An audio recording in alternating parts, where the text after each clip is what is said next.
started, so I guess we're just going to roll straight into this. Hello and welcome to the stream for AEW Dynasty. We are doing live reactions.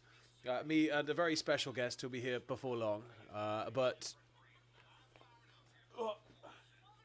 we're here, we're live. What is going on here? Oh, that's what's going on there. We'll get rid of that. That's on mute. That's what I needed. That means I've gone live. Hello. I hope Local Man is a special guest. If only Local Man could be here. Is it Gary from Clash at the Castle? You're going to have to keep guessing. All right, Emma, how we doing?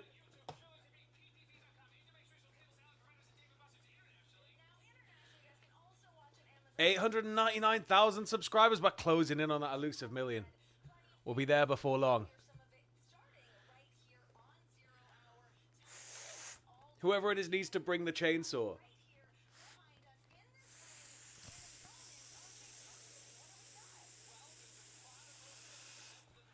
It's not Ross, unfortunately. Ross is unable to do these at the moment medically. But I didn't want to stop doing the stream, so... Is it Local Man? We need to just sponsor a wrestler in real life and make them Local Man. Is it inflatable Local Man?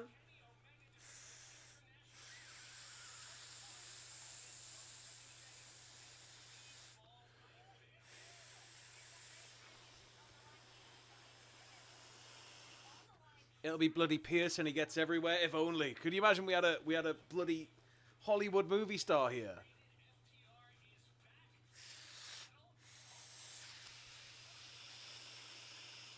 It's Coop. I wish he would. Even if he was here, he would be turning off the stream. He'd be Pachiti dust. You can't hear it? You can't hear what? The show itself? That's for a reason.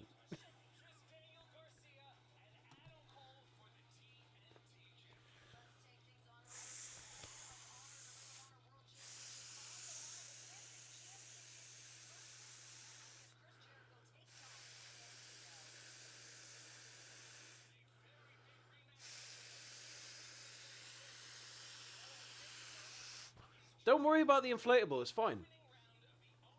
All right, Poison. Hello, Golden Knights fan. Hello, Puppet Boy. Hello, everybody who's joining us now. I realize I'm being rude because I'm sort of distracted here right now. But I ran out of time, so we just sort of dropped live immediately.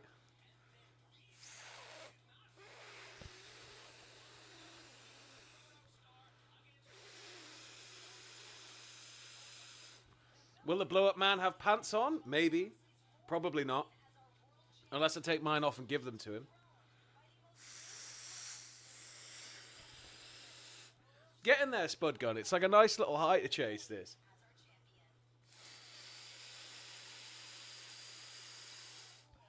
If I blow up, fall over, and knock things over, you can say you were here for my crash out as well. Drakenberry mead.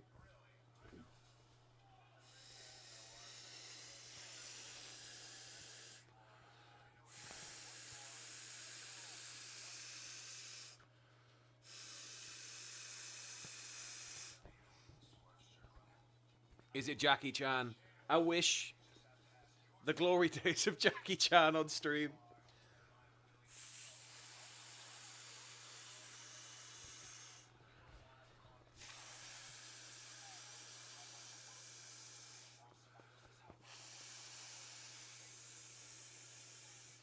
Share trousers, one leg each.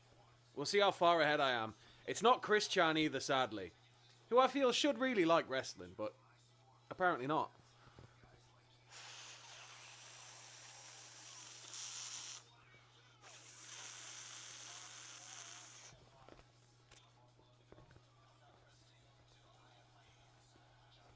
Right, well, we just need to... Oh. 2 seconds, everybody.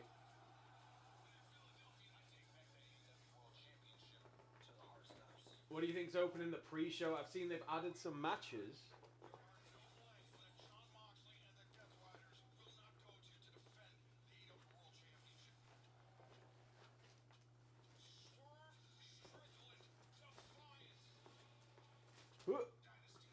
Almost there.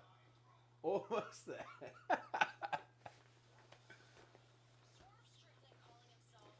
Okay.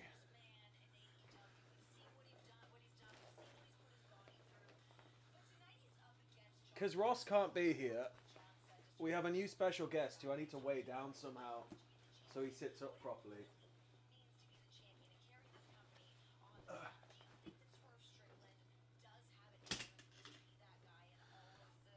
Wait, there he is. Right, but he's quite quiet is the problem.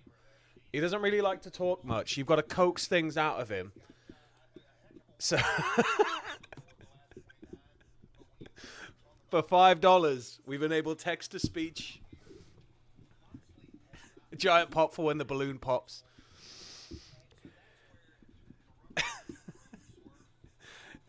I suppose you can name him. His name is Russ. You can give him a nickname.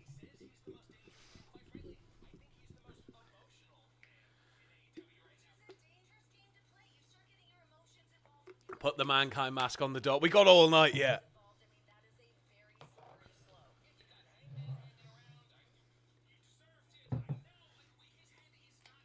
All right, Ivan, how you doing? Prince Russ, legally distinct. I like that.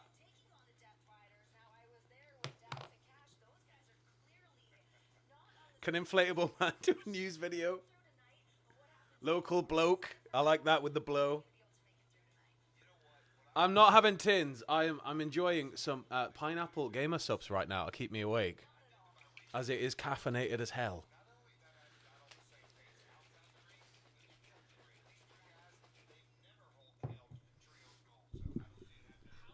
It's got to be roost.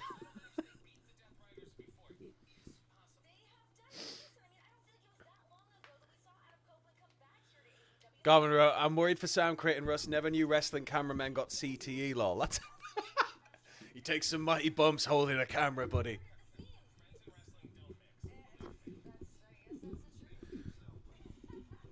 Sam, what WTF is going on? I'm streaming with my friend Russ, as Ross is unable to stream at the moment.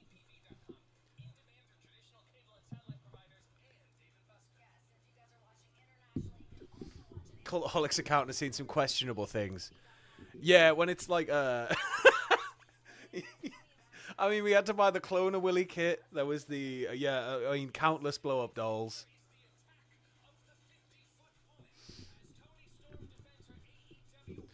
Rush just needs the no way to be Andrew. I had to spend 5 whole minutes blowing Russ. A man of the people. How many matches are we getting on 0 hour? I think it'll be 2 or 3. Is that Ross's non-union Mexican equivalent? Please include it in the WTF video for Dynasty. I'll pass it on to him. Does he have a, you know? Well, we can find out. I hope he behaves and doesn't let himself down.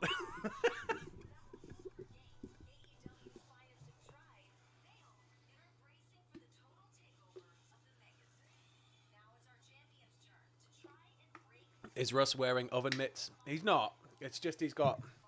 His hands are just a bit sticky. Thank you, Imitation Project. Ross is unable to stream at the moment for medical reasons, so I didn't want to skip another stream for you because I know that like a lot of you like to pop up and watch. So I thought, like, well, I've not done a stream in a bit, so I was like, I'll try a solo. But then I didn't need to go solo because I've got my boy Russ with me. I've got a bag of Haribo. I've got gamer subs.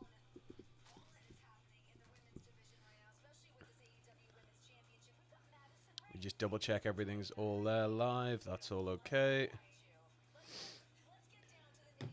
Just like Jason Derulo, that's right.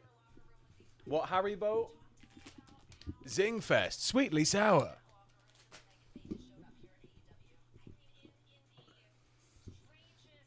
Will Russ also be filled with drugs like Rex? I mean, there's a lot of there is a lot of surface area probably inside Russ where you could hide any number of illicit items. I'm doing what to Sokoa? What do you think's open in the main card? I like in the running order on Wikipedia, which is obviously always the place. It's Mercedes Julia. Does YouTube allow getting hammered? Open the Jack Daniels. Man, I wish I had some whiskey right now. I wish I had some whiskey right now. I think there's a couple of Guinnesses next door. Can we make the blow-up doll the DDT Iron Man Heavyweight Weight Champion? We'll just get Jack to get a booking sorted. Former 2-time DDT Iron Man Heavy Metalweight Champion, Jack the Jobber. We're going to see you hit a pile driver on Russ by the end of the night. It depends if he behaves or not. It looks like old school Joe Hendry when he had the dark hair. The match is on the kickoff show. Hold on, let's have a look. Luke mentioned them to me before. Dynasty 2025. Nick Wayne and CRU versus AR Fox and Top Flight, and Max Caster versus TBA have been added to the card. We've also got Kyle Fletcher versus Mark Brisco as well.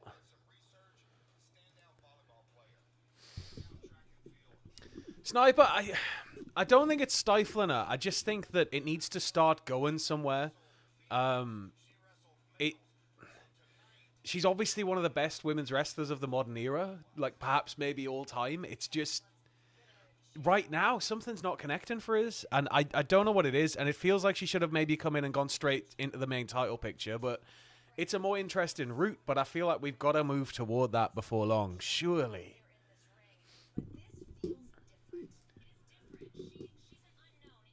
Get on the quinoa. I might do, like. Depends if we've got a proper glass. Raymond Grogan is a listener of the Nitro Review, or ammunition for the turrets to keep the fans and wrestlers on the WCW island in line. Legit question, when it's a solo stream, is it really just you in the office or the editors too? Because I'd be creeped out if I heard noises coming from the office and only me in there. So we have obviously staff in covering the event, but they are like working with the video team. So they're in a different room. I'm sort of in one end of the office. So if I start hearing noises from above, then I don't know what the hell's going on.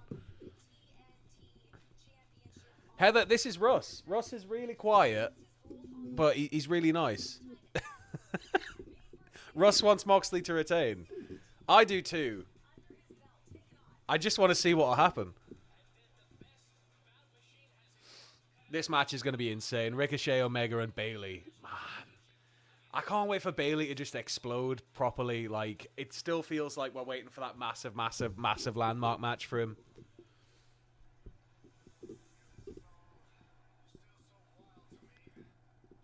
Russ hates Von Wagner. Ross is going to hate him. We're going to build Russ's lore over this stream, aren't we? Where's my title? Hold on. I need to go find the title. Give me a minute.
Got it.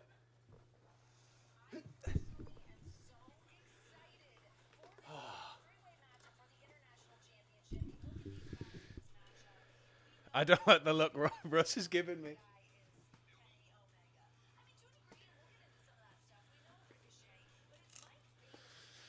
Raymond Grogan, can I say on the WCW review that I feel like Tom definitely is gaslighting us, because I definitely remember more of your tellings of the shows more. This is it. I think like Tom saying things like Jeff Jarrett was a horseman and then providing me like proof of this with AI photographs. It's all lies. Russ has just said the C word 15 times in 10 seconds. He better not have.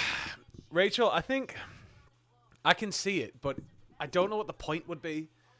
Because if it's just wins all the belts and then there's nowhere left to go except back to WWE, then it's sort of like, what did you get out of that deal?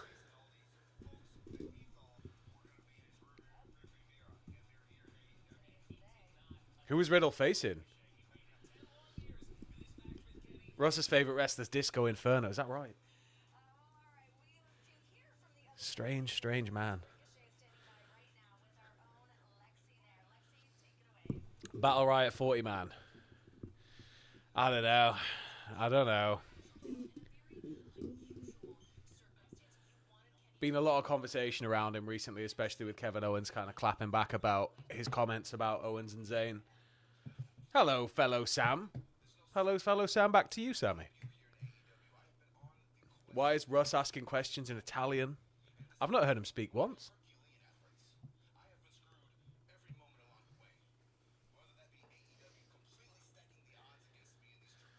I saw we had some like returns. I saw like a picture of RVD.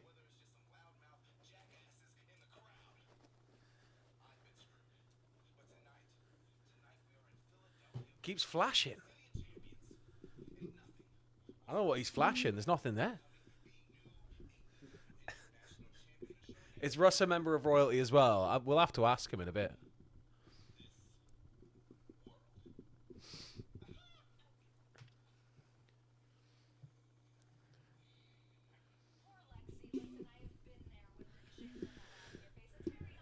Rapid Dave, the hair and beard look great in the middle of growing out from a buzzed back inside. I'm growing it. I'm just gonna get it quite long, but the beard needs a shave, man. I'm just sort of, it's just lazy. But thank you.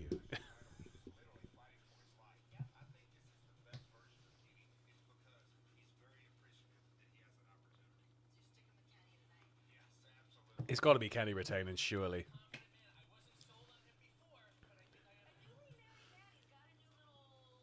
Russ isn't even watching properly. Hold on. Let's get excited, Russ.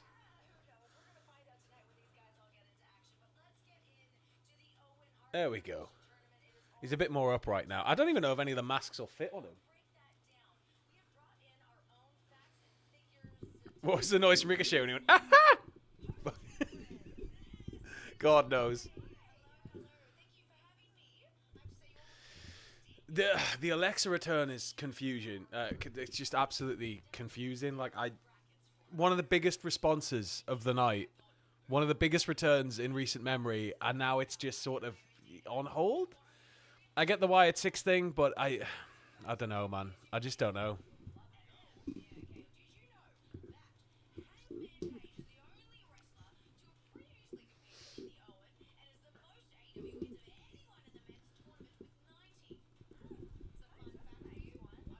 Hair's coming in well, Sam. Looking like soccer mom AJ Styles in the best way. Thank you, Captain Podot. Gonna wait till it gets really, really long, and I've just got very long frosted tips.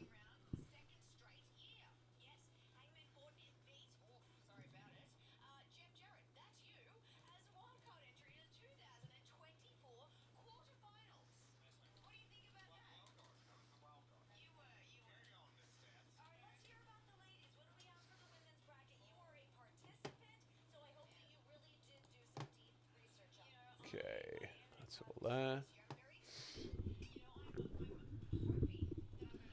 Getting Quicksilver vibes with the hair. If only I could move that quickly, man. If only I could move that quickly. The Wyatt stuff, it needs the right time, it needs the right story, it needs the right presentation, and I think, like, as much as I want to see it succeed, the longer that it takes, the more it feels like we're going to sort of enter this holding pattern where they just have to pull the trigger on something, and I don't want them to have to just throw them in there. I'd rather it was something that was well constructed and well thought out, and hopefully this is what this big kind of stalling wait is for. I think it deserves at least one really fair crack at a run, but I'm just sort of, I didn't really know if I wanted to see Alexa back and involved in it, especially after that return. If this was another Andrew stream, Russ would have been hit with a Canadian Destroyer by now. Match of the night right now for me is probably going to sit with Omega Ricochet Speedball. I think it's going to be absolutely mental. Of course, we've got Moxley Swerve, which is also going to be unreal. Jericho better not beat Bandido, though. That would be one of the most confusing, weird things in modern history, I think.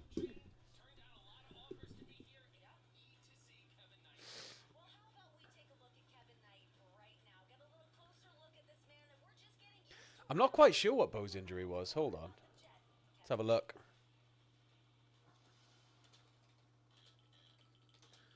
Bo injury. Undisclosed, possibly shoulder injury. But he's now been medically cleared.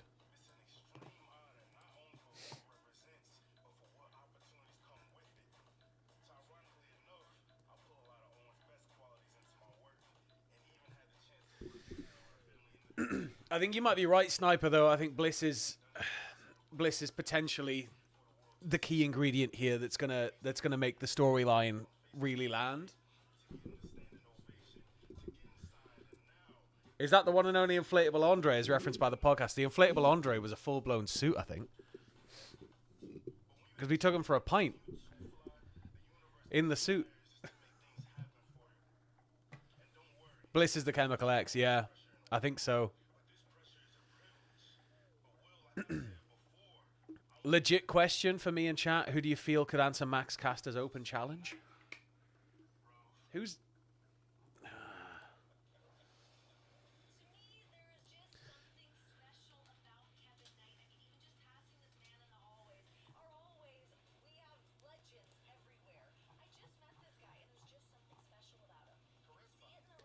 Is there any chance it could be Adam G, Russ, Jack Perry?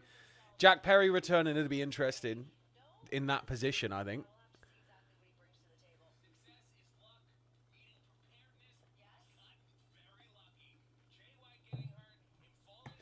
Wagner, well, he's just debuted on Ring of Honor, right? So potentially? Ishii, anything to see my little Stone Pitbull? Local Man, they're too scared to book Local Man. They can't handle his chainsaw antics. Debut of Come Sunday. Rollins, yeah, big shock start to the pay-per-view.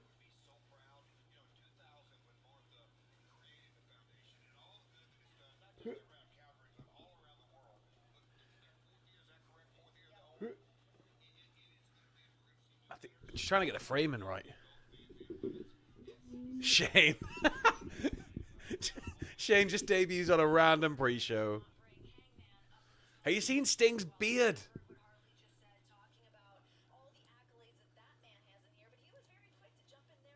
Like he's got the face paint on, he's just got the Scott Steiner thing going on. The Rizzler, it could be the Rizzler.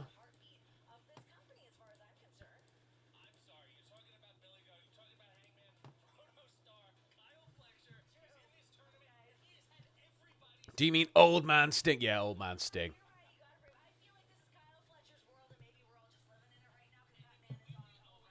Fletcher's unreal, man.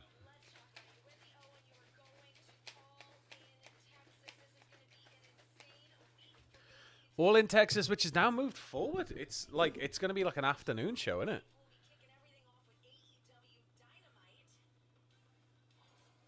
I like that they're getting their own like Mania week going though.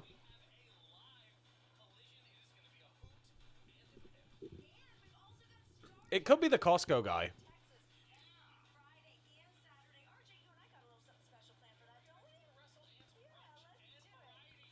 Captain Podok really hopes it's not Wardlow. Him coming out of a surprise feels like they're going right back to the same well. In order for them to rebuild him, they have to get him something creative. I agree. Yeah, Darby's set for Everest.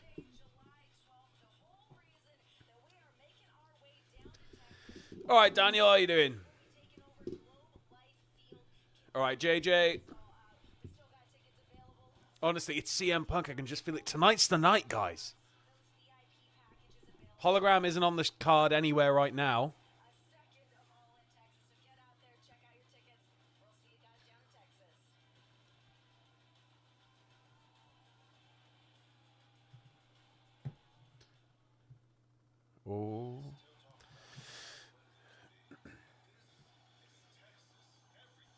It's going to be interesting seeing All In in the US, I guess. Like we've had it now twice in the UK. It's been absolutely amazing.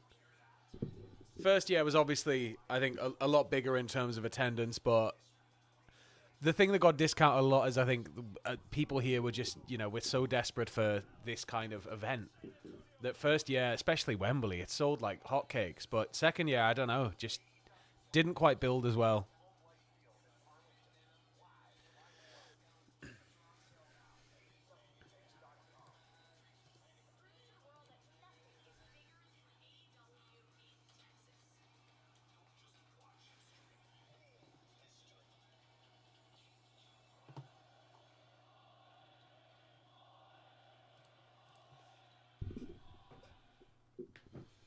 8 p.m. UK start time. They're going on the hard sell here.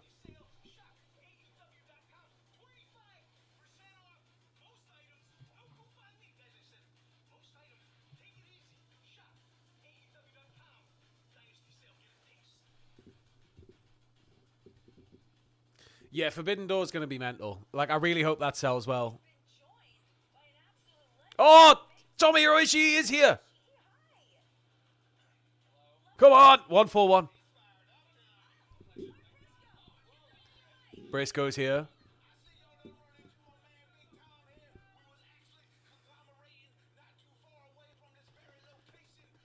Come on, Pitbull.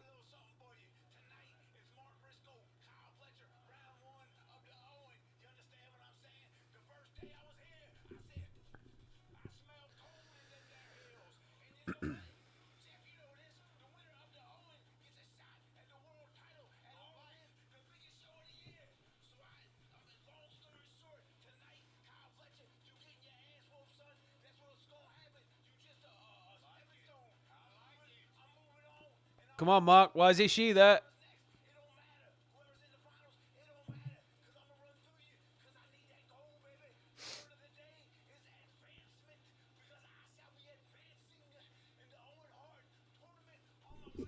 Yes, but why is she there?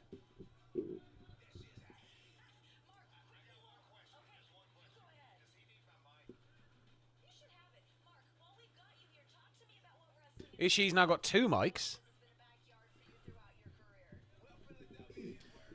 Ross is unable to do these streams right now, Darren, due to a medical issue. So, like, he can't, he has insomnia, so he can't be doing all-night streams right now, which is why I'm streaming with Russ. My favorite character on Lost. Oh, man. Like, John Locke is up there. Ben, probably. Like, he starts off as such a horrendous figure. And then you realize his story's just incredibly tragic.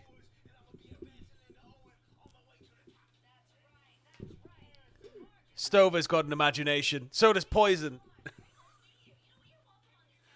Desmond is a fantastic one that when you first meet Desmond, man. But, like, it's Locke hammering on the top of the fucking hat. Swore. Oh, man. It's Locke hammering on top of the hatch. I didn't swear. Locke hammering on top of the hatch. And he's like, I did everything that, like, you wanted me to do. And he's, like, just, like, crying his eyes out. And he's completely despondent. And then the light goes on. All-time cliffhanger. And then when you finally meet Desmond, the episode where you're just sort of learning about what he does every day. He's so good. They're going to, is it pay-per-view on Max? I had no idea. We're watching it on Triller. The Hatch was just such an enigma, wasn't it? But Lost is like one of my all-time favorite shows. I swear 28 minutes. It never happened. I said flump. Captain Podoc's watching on Prime. Somebody before said they think AEW should target states that WWE don't hit up as much. I agree there. I think you've got to... Oh, we had a stall there. We've lost audio. Anybody else? Anybody else lost the audio? No, it's back. It's back. There we go. But yeah, like Lost was just... It was so good.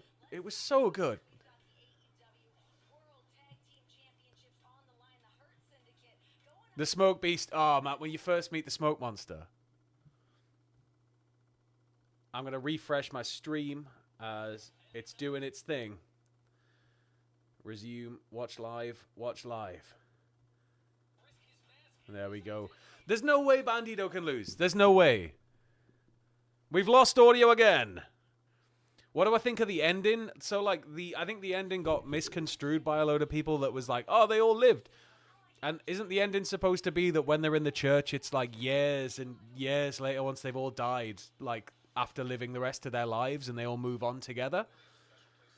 But I wish they'd kept the actual ending, which I think's on the Blu-rays, where there's like an ending where you have Hurley and Ben, and they are outside of school in a car. Hurley goes in and they tell Walt that the island needs him and there's more that has to be done. And essentially, it starts a whole new potential thing there. But there's talks they were gonna reboot Lost. Mr. Echo is unreal.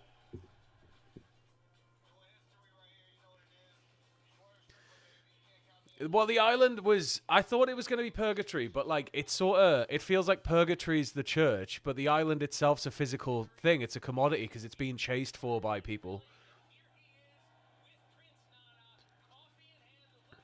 That's it, the epilogue with Walt. But, like, I think there's so much more you could do with Lost as a concept.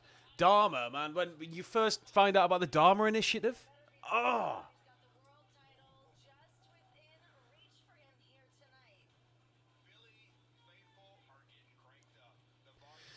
I think, well, they had the writers' strike, didn't they, going into season 3, and then we get the massive, like, time jumps, in the UK, it was originally on Channel 4, and then after that massive cliffhanger, I think season 2 went to Sky, so it lost a load of viewers in the UK because of that, because, like, Sky was a luxury for a lot of people, so, like, a lot of people didn't have access to Lost for a bit until Sky became more prevalent, but, like, Season 3 got plagued by the writer's strike, I think, and then it sort of derails there.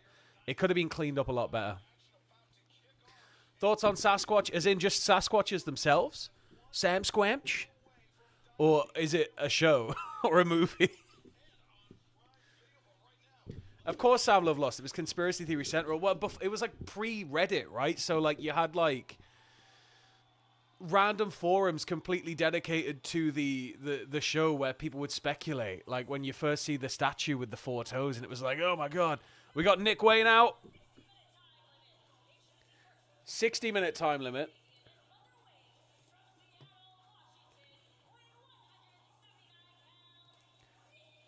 So this is Nick Wayne and CRU versus AR Fox and Top Flight. We have not made predictions for this one. If Russ wants to chime up and make a pick, I'm sure that I will allow that. He can act on Ross's behalf. Breaking Bad's probably one of the greatest things ever watched, but I know Owen and the boys next door all say I've got to watch Better Call Saul.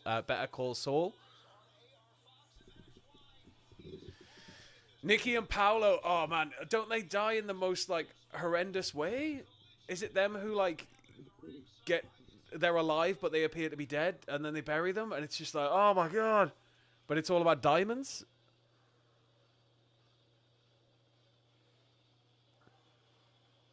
Right, we got CRU.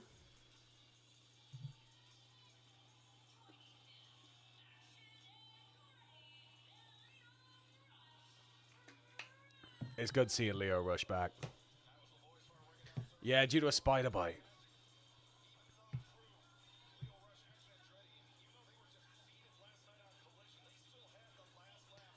Daniel Young, massively overrated, could never live up to the hype people make about it. I don't know. Like, it took me... It was the same with Game of Thrones. I think I watched the first season of Breaking Bad, like, twice, because I just didn't have time to watch, like, anymore. And then I sort of was like, oh, it was good. Like, I'll pick up season 2, and then I left it ages, so I was like, no, I'll watch season 1. And then the second time I watched it, it just stuck. And I think it had been out up to season 4 by that point, and I remember I just binged it in 2 days, like, all 4 seasons. And then from there, I was just watching religiously. Dexter, I'm not a massive fan of. My family loved Dexter. Sopranos, though, all time. Got to be in the top 5 TV shows of all time.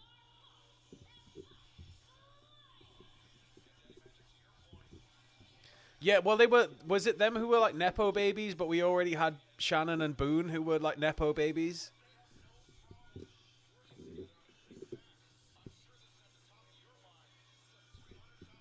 Yeah, I need to watch Better Call Saul. Did I like the Iron Claw? I did. I still can't get over the guy playing Ric Flair's wooing. That is still really jarring. I want to do an edit where we get an actual Flair woo over his woos. But I remember sitting there. I watched it in the Star and Shadow, which is like a community cinema in the area, and it was like I think a slightly advanced screening, or it was the night it came out because they were like beaming it out live at the same time or whatever. And I'll never forget when the guy playing Harley Race is just cutting the promo. It just cuts to him, and he's just cutting a promo about why he's the man, and it was just like hairs on the backs of my arms standing up, man. Fallout series, I started watching it while intoxicated, and then was like, I need to come back to this when I'm not really drunk. Massive dive to start. This is just going to be chaos, this one. Stranger Things, I've still not seen the last season. Any of the current season I've not seen. But unbelievable.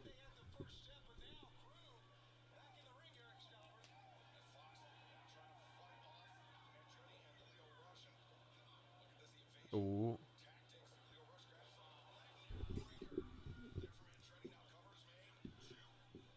Nice. Peaky Blinders, I've not watched a single episode of. Peacemaker, I need to see as well. Everybody I know keeps saying to me, how haven't you seen Peacemaker? Penguin, I heard really good things about also. All right, Ben, how you doing? Hope you had a good night.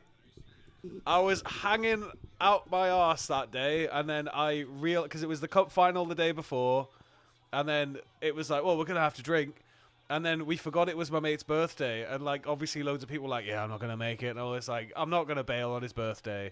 We weren't even doing anything mental, we're just going for a few pints, but I was like, I remember having to like get the strength to drink more through that afternoon by drinking 2 cans of Scrumpy that were in my fridge very slowly, hair of the dog style. Not seen Heels. I haven't seen any of the, other than the first episode of the reality wrestler show Netflix did.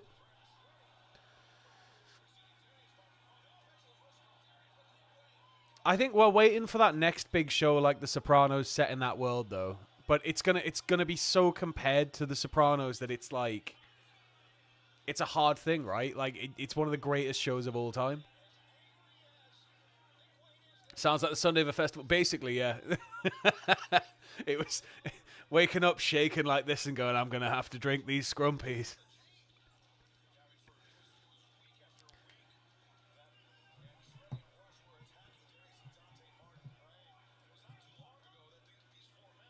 Well, it made a pretty big name for Stephen Amell, didn't it? Severance is another one I've been told. I think it was Jack was telling me I should watch Severance as well.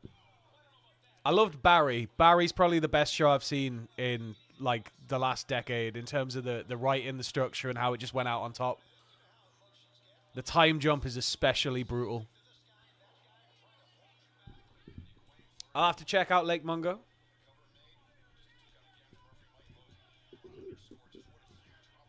Just mud and regret all over the place. Barry, like Barry the Shark. It's a story about Barry the Shark, yeah. About his days as a contract killer. The Wire, I've not seen much. I've not seen all of The Wire. It's a show that is so incomprehensibly big. I've seen more of Oz than I've seen of The Wire, and I feel bad about that. I haven't. I need to watch Mickey 17 Podoc. I need to just go see everything that's out, to be honest. I'm sort of a bit behind. The last film I went to see was Nosferatu. So it's been a couple of months. But as I make healthier life choices, I'm going to have to supplant the pub several nights a week to use my cinema card and go see some films. Oz, is that... Yeah, it's all about Kevin Nash's run as Oz. Vikings, my brother loved Vikings, so I might have to check that out. I have actually seen Teletubbies, Eli. It's Nunu is the best character by far. When they make Tubby Tustard is probably the high point of each episode. Or the episode where it was Christmas, and you see, is it the Catalonian Christmas tradition where they beat a log with sticks, a log with a smiley face on it, and they put a blanket over the log and then beat it with sticks, and the log poops out their presents while they go out of the room.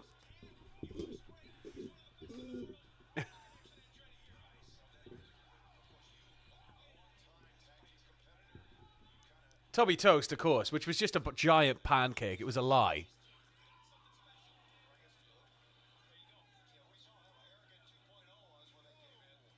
We got 47 minutes left of the pre-show. Rush is in control right now. Ross is unable to do these streams right now, Ewan. So we have Russ here next to me.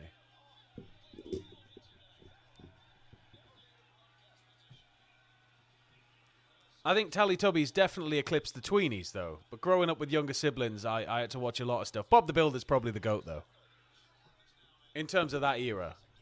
But they didn't have, they didn't have Rosie and Jim. They didn't have Zap. They didn't have much Neil Buchanan Art Attack. It was sort of, they were kind of, they didn't get treated quite as fairly, that generation. Haven't seen Adolescence yet, but it's definitely on my list. Say less. Hey, Sam Driver. I met you at WrestleMania 32, 2016. Good to see you doing well. Hello. Jesus Christ. Lovely to see that you're still watching. I hope you're doing well. It was a hell of a trip, that. Like, absolutely, like, one of the luckiest things I ever got to do in my life. Do AEW pull the trigger and do Mox versus Danielson at All In and have Page versus Swerve for the title at All In with the ending of the story as rivals, Hangman finally letting it go? Potentially, Mox versus Danielson. I feel like somebody on the roster currently has to beat Mox. I kind of want to see him hold it just to see how much longer the anger can build. But I wouldn't be surprised if Swerve walks out here tonight with it. I haven't seen LFG yet, but I've seen like clips of it and it looks interesting. They all have like a coach who's a star, right?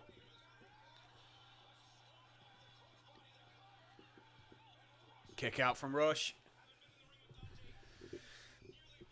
Hey Arnold was golden. I was lucky, man. Like I had cartoons. So I had Cow and Chicken, Johnny Bravo, Dexter's Lab. You had Powerpuff Girls. You had all of those like impeccably animated Cartoon Network shows. You had Doug. I caught the tail end of Doug. You had like so many Nickelodeon shows like Our Real Monsters.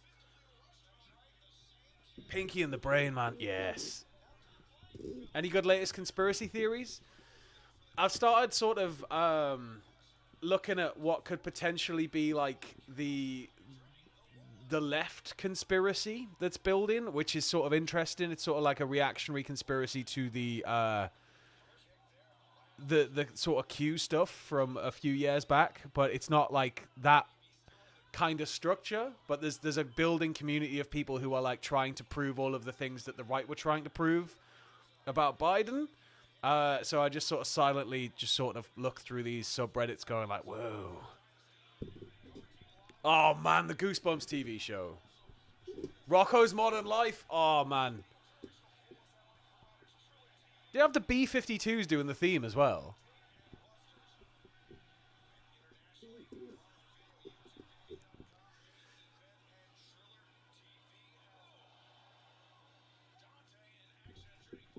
What are the subreddits? You can find them. Cat Dog, yes. I remember Yvonne of the Yukon. Are you afraid of the dark? God damn.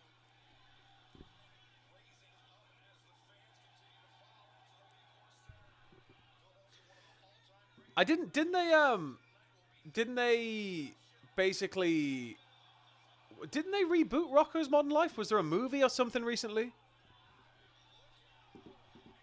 I've never seen Sons of Anarchy, but that whole world does sort of fascinate me. Like I went to see that. Was it the motorbike riders or whatever it was called? That was unreal.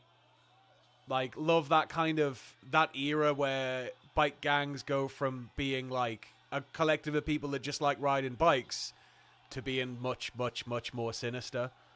It's like a really interesting period in American history. Keenan and Kel, oh my god. I put the screw in the tuna. Ah. Huge dive. And again, Jesus Christ.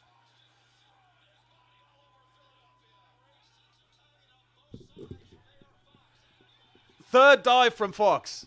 The man is a machine.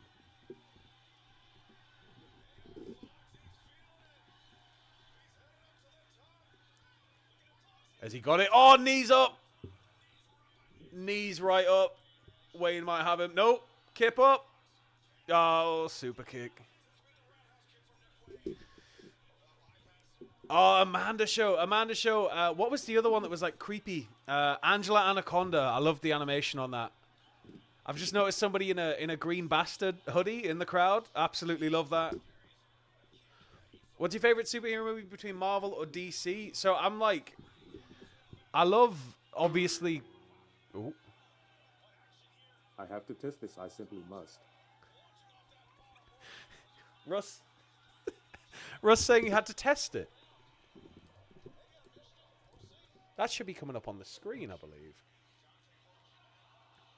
Let me just check. But yeah, Batman 1989's up there.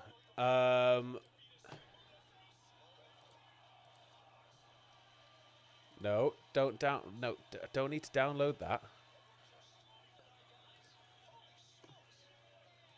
Let me just have a quick check here.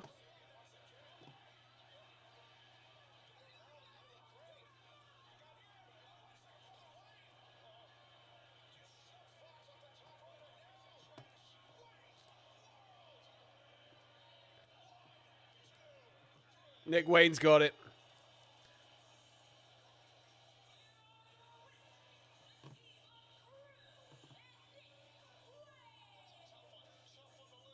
I think that should.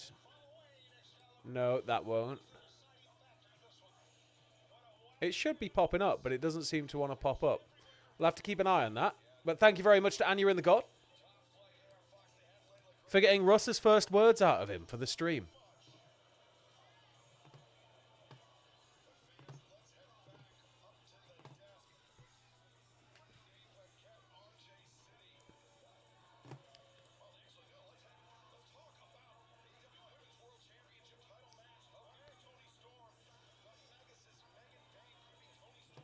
Let me just test this.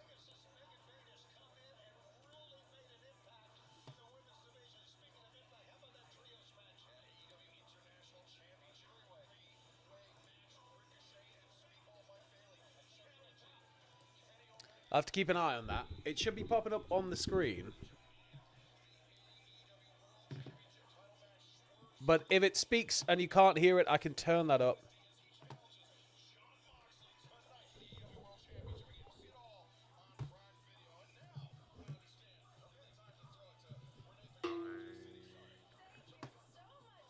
Mother Wayne can ruin my life. Russ wants Mother Wayne to ruin his life. Thank you very much, Brian Gonzalez.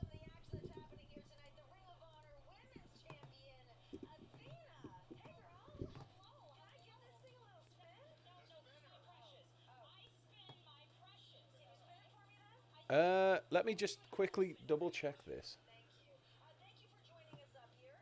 Let's talk the action that's happening here tonight. The Owen Hart Foundation tournament starting tonight. We've got Mercedes Mone in action against Julia Hart. Do you have any kind of predictions for what you're going to expect from these women? We heard Mercedes talking a little. Can you hear us when he's speaking? Because it should be popping up on the screen, but I don't know why it's not. Thoughts on the Flair Stratton promo? I thought it was absolutely prime wrestle cringe, and I'm all for it. Black Panther's pretty good. I finally got to see that the other month. Legends of Hidden Temple. God, yeah. I'm a big fan of Good. You can hear it. Fantastic. I'm a big fan of the Frank Miller story, The Dark Knight Returns, the animated 2-part thing. Like, DC's animated division kill it. The older I've gotten in life, the more I appreciate some of the classic DC stuff a lot more than I did when I was younger. I was way more into Marvel. But I don't know, like, there's a sort of darkness to a lot of the Batman stuff that I really wasn't that aware of, I guess, as a kid. So stuff like The Long Halloween, like, I can just read it again and again and again and again. I'll take Lockhart. Oh my God, Kun. Russ, you can't say that. Anya, thank you very much.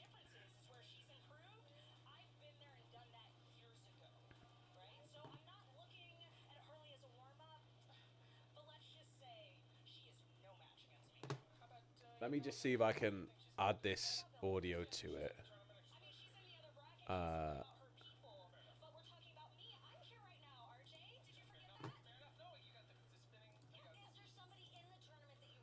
What are we set to here?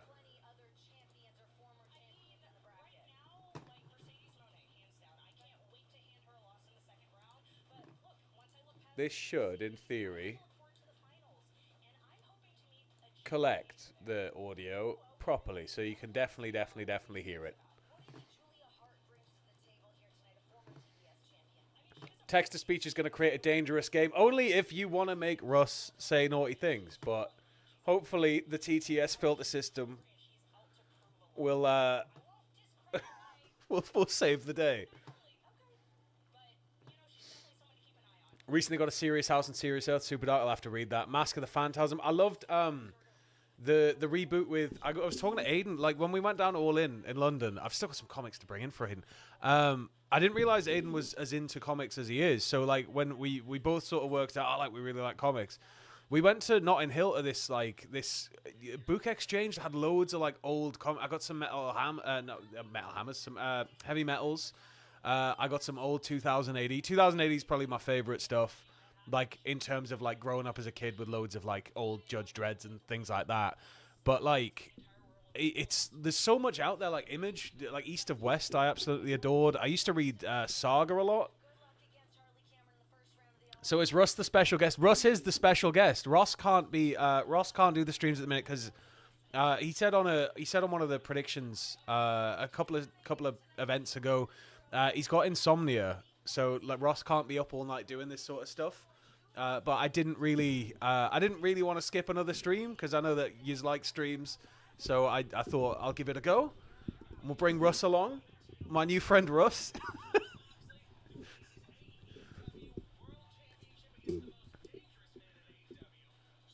Sounds like Russ has been on the shandy again. He's a big fan of Mother Wayne, we've learned. East of West, didn't they sell it off to become like a TV series? And if they do it, and they do it in that kind of style, if you've ever played the game Rollerdrome, the way that the animations in that are done, it would look absolutely stunning. Russ and Sam, the new AEW Dream Team.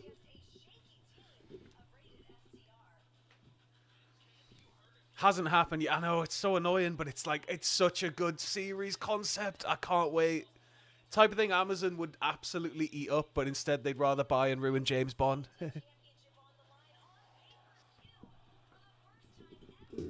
It's because we're doing the TTS tonight, Bryan.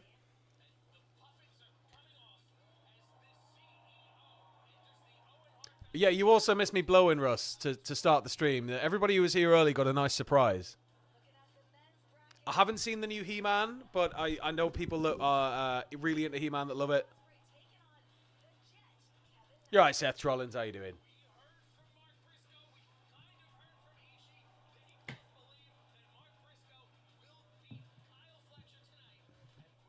Daniel, man, it was an unbelievable trip. Like, I hope to be able to go back to Japan one day for a lot longer than 5 days. But we got such a warm welcome, and it was such an amazing experience. And all of the New Japan talent that sort of helped us navigate things and get around were incredible. Massive shout out to Chad, who was our translator, who put up with so much from us being like, hey, can you interview somebody for us if we give you the questions, to being like, you know, we get on the wrong platform and it's like, dude, can you quickly write something so we can show it to a guard? And it was like, yeah. And massive shout out to Jack, who put up with me getting the flight back time wrong, and so we had to sleep rough in an airport for a full day. That was, sorry, mate. Tama was unbelievable. Like, Tama was lovely, Rocky was lovely. Every single person we sort of were around was lovely. Where's my stand up for WWE shirt? It's at home, actually. I just washed it today. Did Jack win any more titles out there? No, there was probably a big Japan show going on that he could have gone in and just walked through clean and just taken all the titles, but Driver in Japan, we'll see. I've gone back to watching the blow, and I wondered if Russ just appeared or he had to be blown again.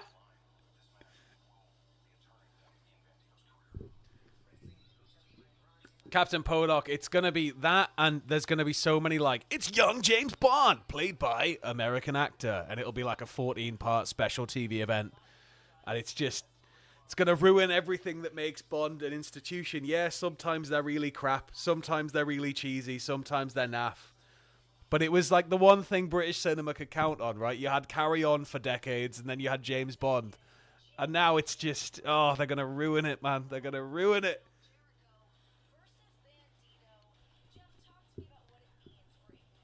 Jack, the BJW Deathmatch champion, with ease. With absolute ease. Hanare was unbelievable. Hanare was absolutely sound, man. Adam Satori, not every week, but if I have the time through the week, I do circle around to listen to the podcast. Or if I've got to edit it, which is very rare. Jimmy Bond, the first TV James Bond was played by an American. Get out of it. If I live to see Chris Pratt as James Bond, I'll finally sever my tether to society. What do you think of the new Naked Gun remake? I hope it sticks the landing. I think it's a series that could, in theory, continue without being, like, too hackneyed. Because the whole point of Naked Gun is that it's kind of hackneyed. So it's like, as long as they manage to capture the spirit of it, I'm all for it. But if it sort of falls flat, then what are we doing?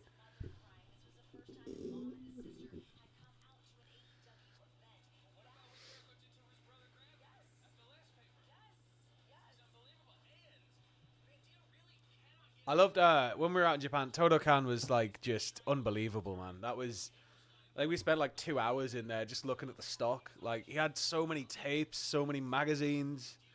He had like ring-worn Antonio Inoki gowns and scarves and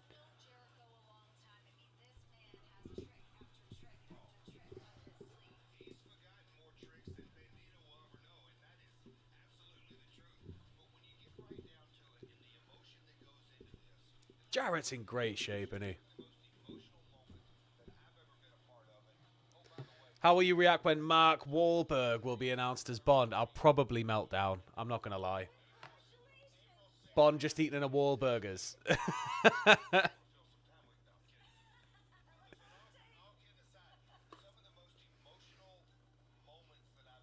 If I could be a soup, what soup would I be?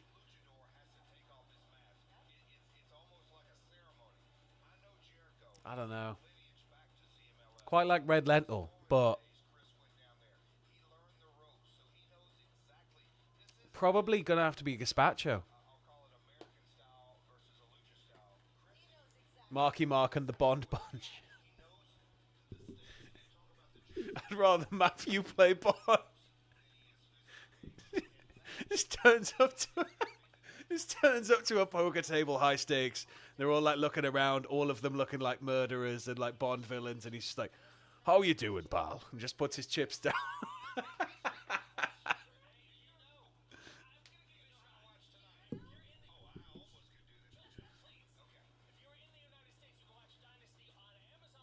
Bond, how you doing, pal?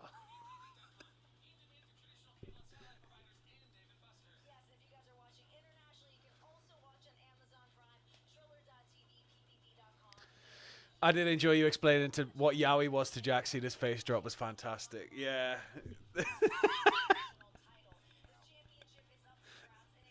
Botch, James Botch. Oh my God.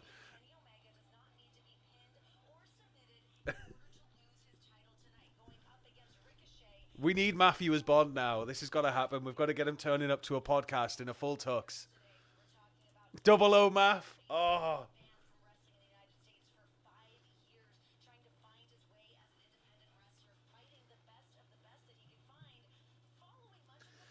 This match is going to absolutely slap, isn't it? Like, Bailey is unbelievable. Like, being lucky enough to have got to work at, like, at North shows where he's been wrestling and just watching him in ring, man.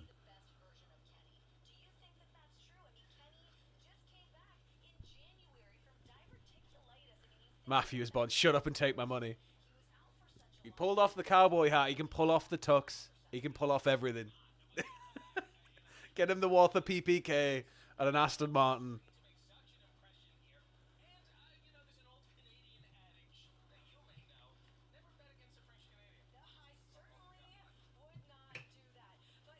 Why don't we bet against French Canadians? What? Why is that an old Canadian idiom? What soup would Ross be? I reckon like chicken soup. Hearty chicken soup.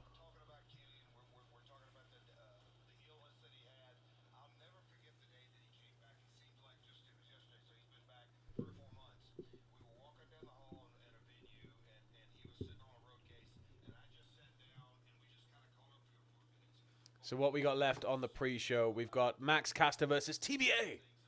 We have seen Ishii is in the building. And it looked like he was in ring gear.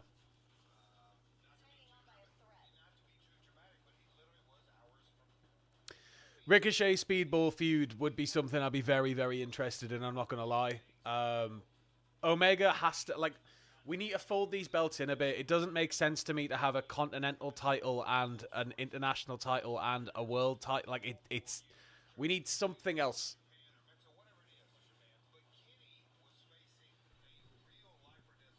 Sound like Speed?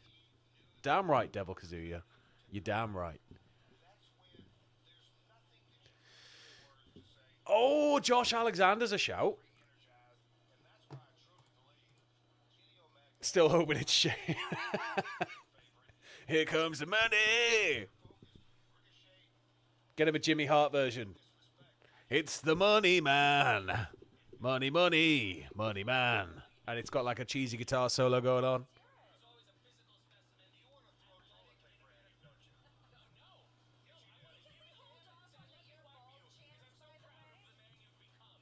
What if TBA is a soup?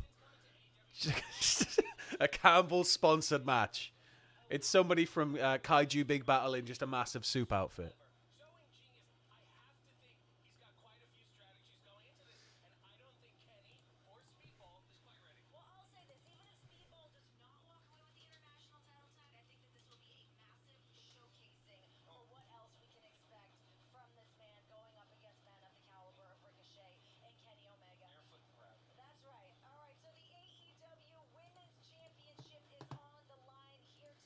Pepsi Man, but instead of Pepsi, it's soup. Adam Satori, if that's the case, then bleach it and then just let it grow in all grey and horrible, essentially. And get used to lots and lots of split ends. It's not quite short enough to tie back without it being like super tight either. So I always look like this when it's tied back. Like super, super tight hair.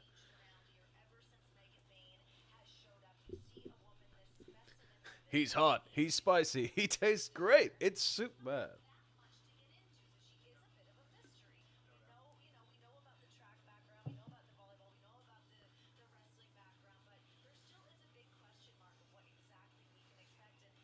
Curryman's long lost brother, still played by Daniels.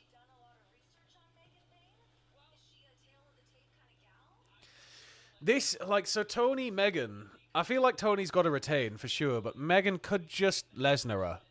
She could just come out and absolutely statement, boss it, and usher in a new phase.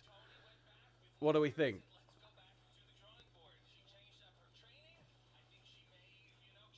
Tom Campbell has to announce soon. How long can he hold the announcement for?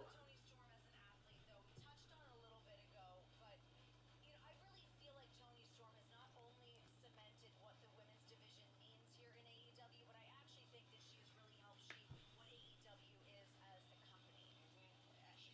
Yeah, she was touring all over the world. She came back in tremendous. I like Sting on the old Tron there. It is probably too soon for Mega to take the title, but I'm all for like people just coming in and disrupting.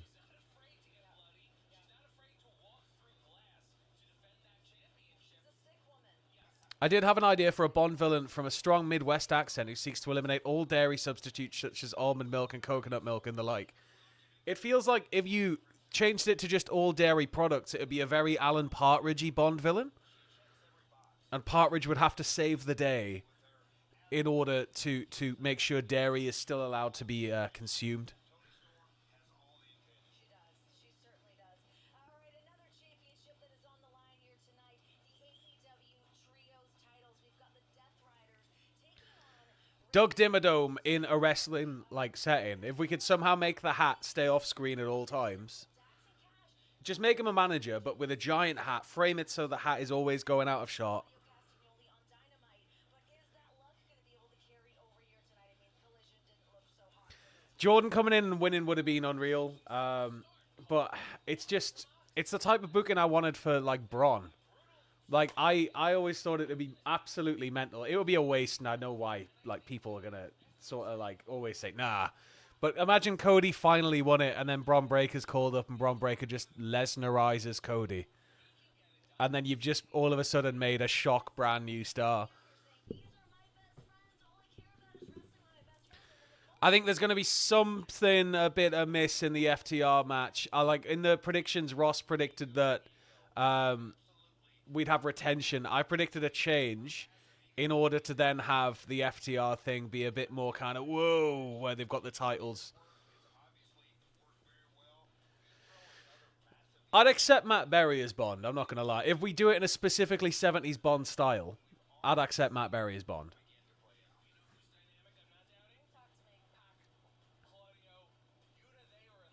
JBL as Doug Dimmadome. I think Colonel Robert Parker would have made a good Doug Dimmadome.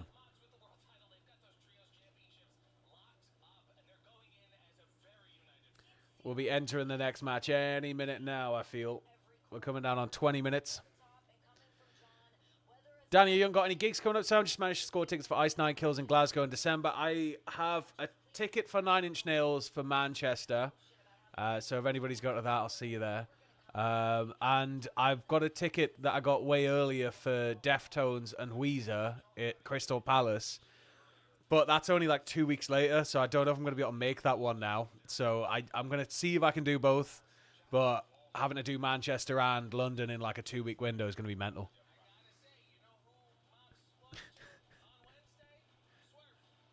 As long as he says New York City.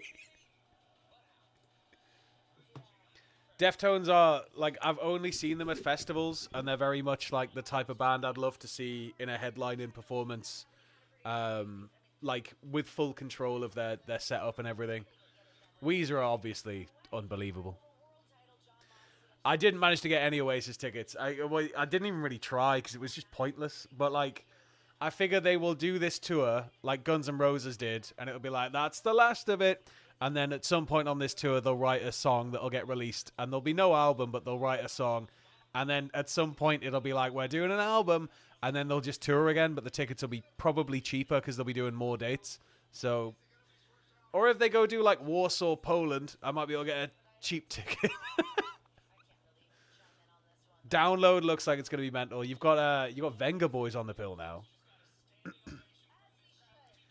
Was going to go to Sabaton in December, but I'll be in America. At least they're one of the like most touringest bands. You'll have another chance. Has there ever been a Welsh Bond? Was Timothy Dalton was Welsh, wasn't he?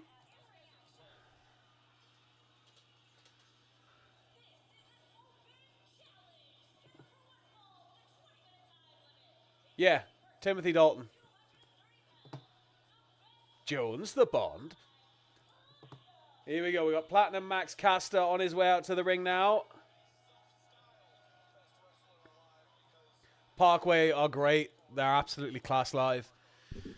I wanted to see Starved Collective, but I'm hoping they'll come back soon because they opened for my I'm friends with a couple of people in the band Rituals, and I love Rituals to pieces. But when they did their big homecoming gig at the Clooney, they had a Starved Collective for one of their openers, and they were unbelievable.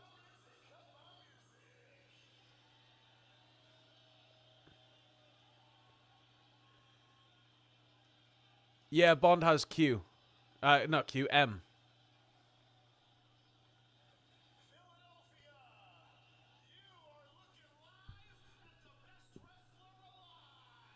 All right, Platinum.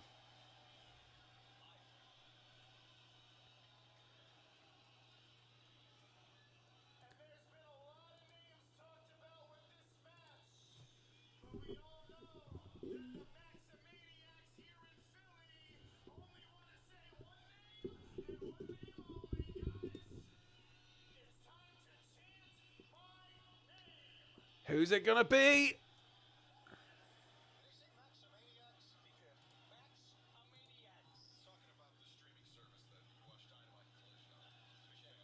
Nice, nice, nice. Max plug.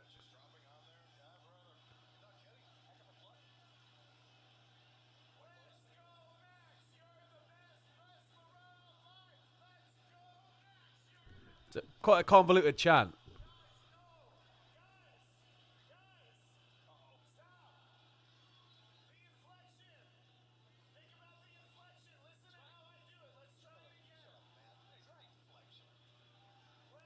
Let's go, Max. You're the best wrestler alive. He's not happy. He's still not happy.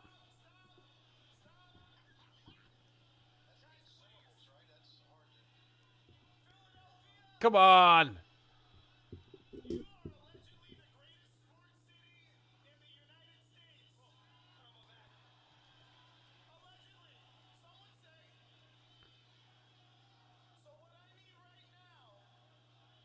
Oh, Captain Podok, that's unfortunate.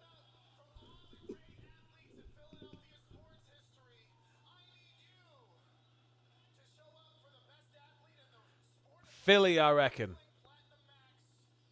I reckon Philly's the absolute one.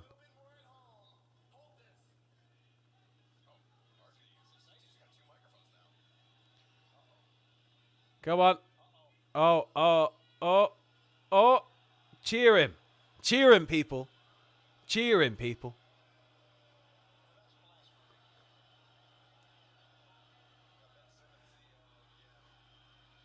Philly will beat you up if you say otherwise. Yeah, it's sort of Philly seems to be pretty raggy.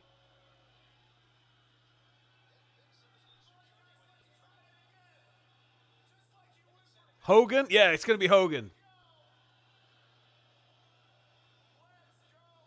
He's American made. This has got to be a squash. There's like 15 minutes left?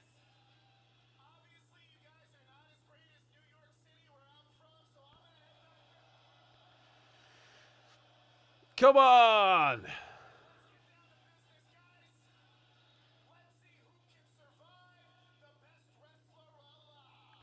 If it's AJ Hazard, it makes sense why they're stalling so much. His plane's probably just landing. Boom! Get up, get up. Lights out. Lights slightly up.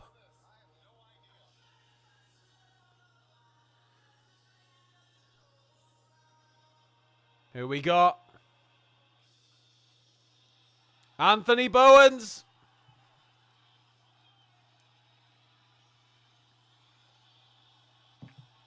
Oh, here we go.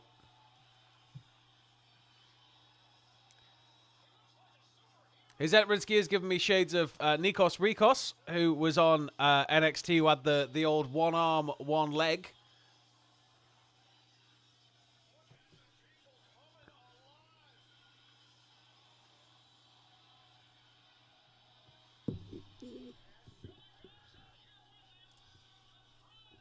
I don't know if Russ has got a pick for this match, but I think I'm going to go with Bowens.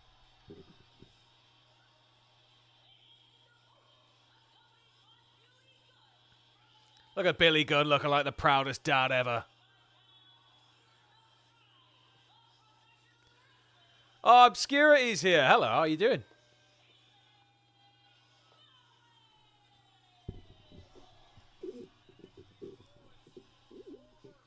Russ is just happy to be there, man. Thank you, Symbiotic Sorrows. Planning on getting it much longer than this.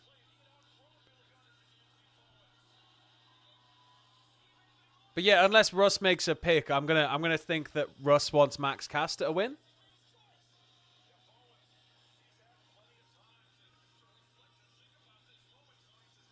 Russ is just there so he doesn't get a fight.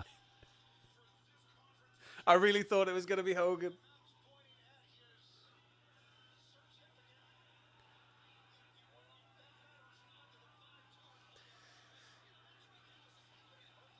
Russ has daddy ass win.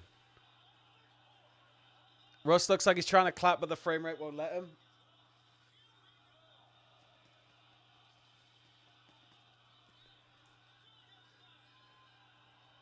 Certificate's gone. Probably nailed somebody in the front row in the face with it. Plot twist, Billy Gunn tags in. We get one last run of the one.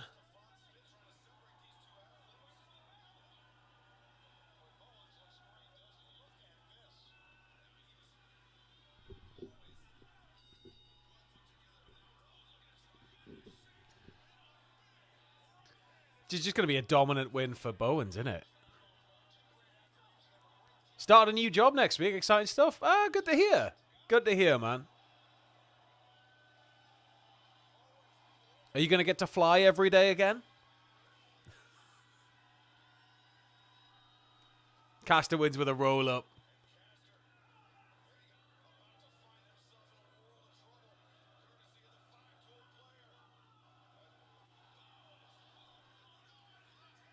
One, two, three. Just like that. Wow. Just laid him out. Massive, massive win for Anthony Bowens here.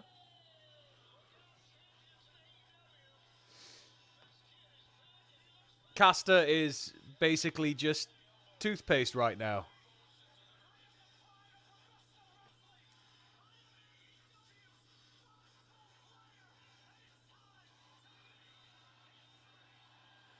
Come on, Bowens.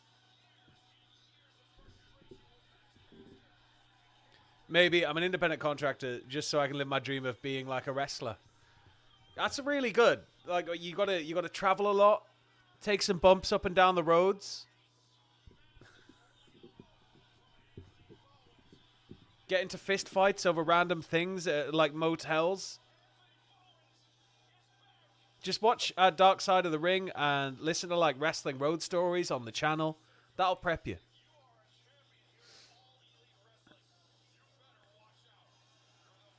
So Bowens over dominantly. As we wrap up the pre-show, we got in the last 10 minutes of the pre-show now.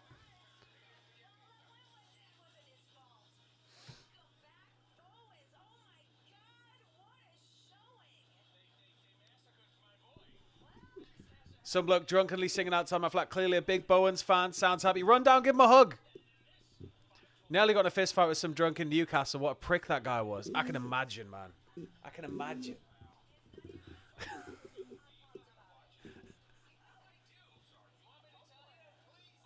Am I new to Cultaholic? Yeah, man. It's my first week here.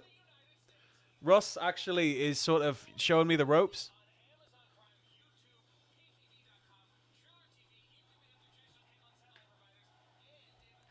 Bowens in the G1. That's a shout, that. If I work hard enough, Jenna, I might just get a job. I'm on a trial basis right now.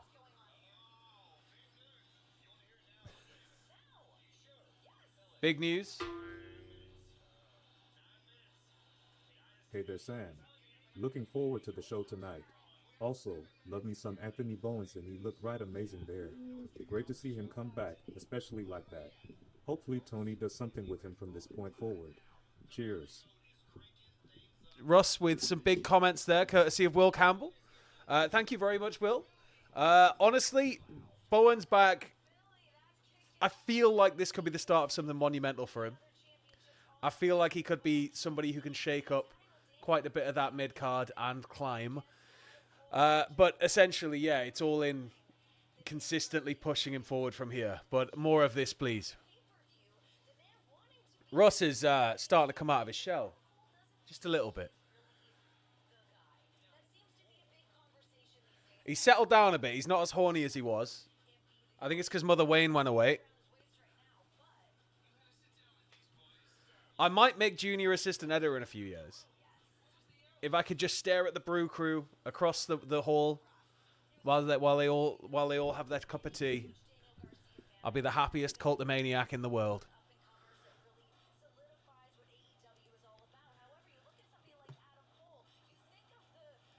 Russ sounds like he's been on the Horlicks. Can we get a sync point before each start of the main show? Yeah, can do. Right now on my screen, 7:23. Not that it matters. 7:21, 7:20, 7:19, 7:18, 7:16, 17, 16, 15, 14, 13, 12, 11, 10. I forgot how to count there. But this is about to wrap up. So when we start the main show, I will make sure to keep alerting you to where I am.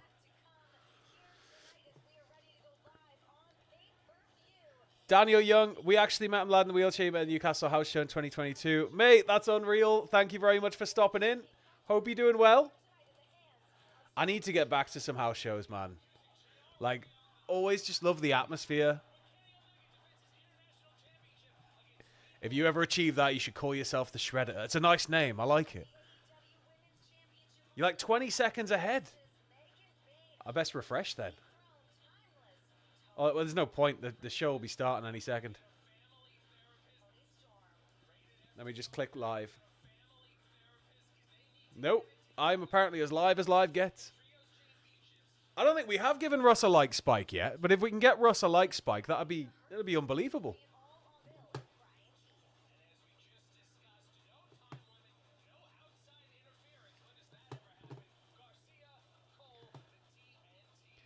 Ben the Tank, thank you very much for tipping. What would you do if Kevin Nash casually walked in and out with his vintage big sexy singlet on and shouted, "Wolfpack in the house," and then as he went to leave, tore both of his quads? I would give a standing ovation for like 20 minutes. I would close the stream, and then I would probably have to jackknife. Well, I'd have to jackknife powerbomb Russ first, and then I'd close the stream. There's no coming back from that.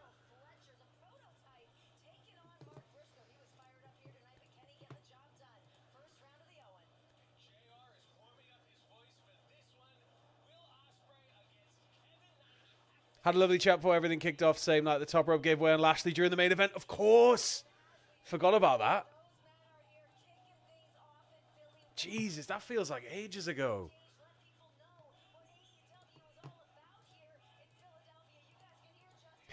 Give Wuss a subscribe.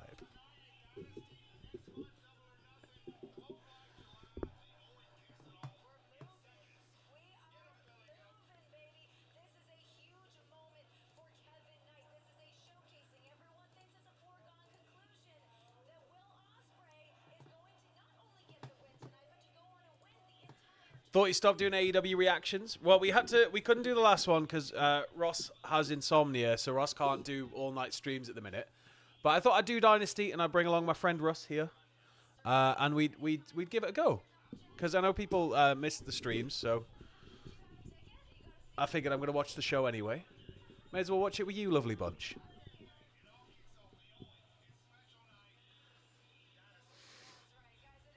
Russ is over, brother. We're going to have to start... Russ will get his own t-shirt before I get one that isn't putting enjoyment noises.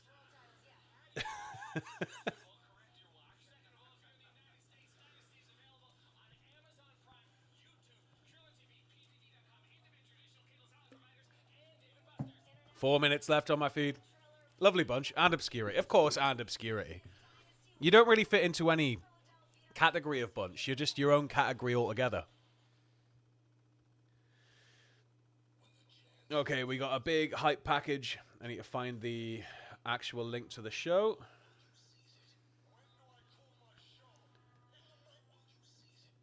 Oh, no, no, no, no. Wrong button. Live. AEW Dynasty 2025. Right, there we go. Got it ready.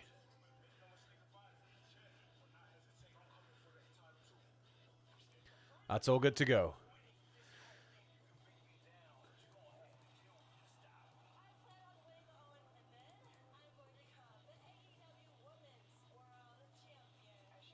Yeah, the Moxley match is a title match.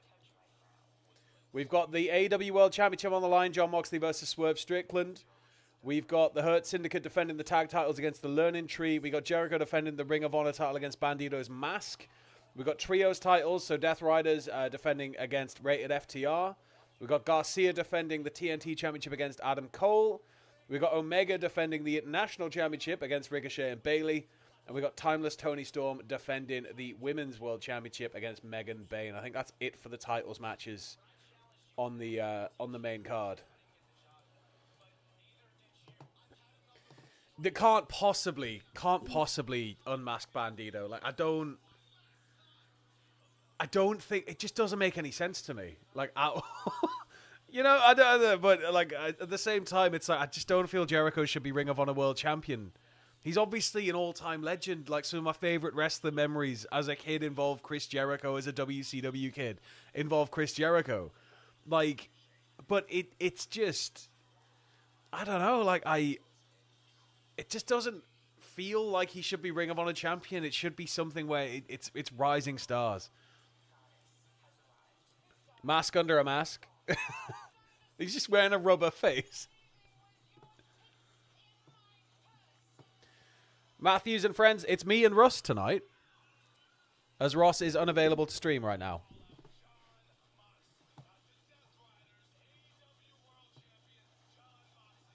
How much creative control does Jericho have? Nobody knows. I'd imagine none. You'd hope none, but who knows? 2 minutes, 13 seconds till the main show kicks off.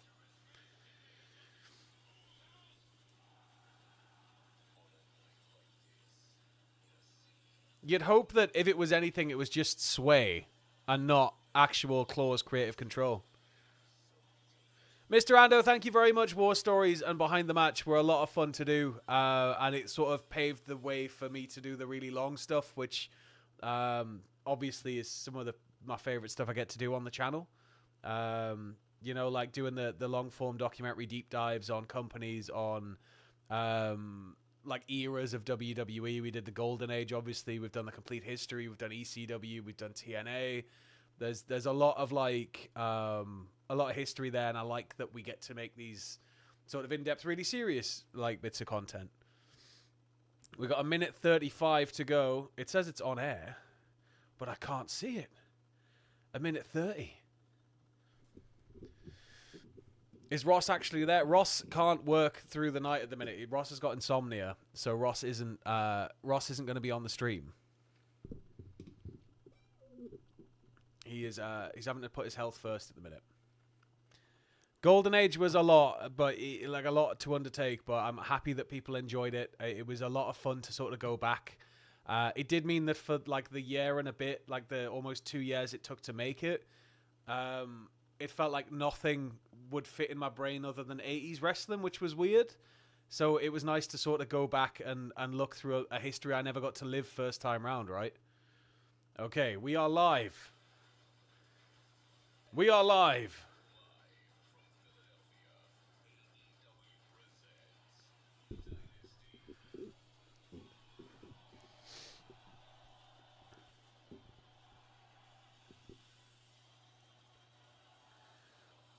All right, we got pyro going off. Lights have come on. Fire's there. What are we kicking off with? The Liakuris Center. I've been calling the Licorice Center all week.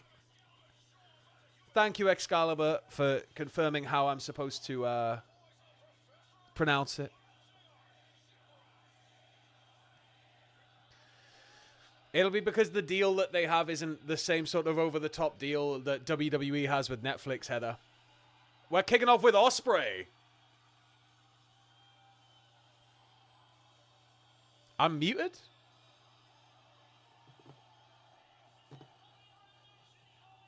I should be coming through.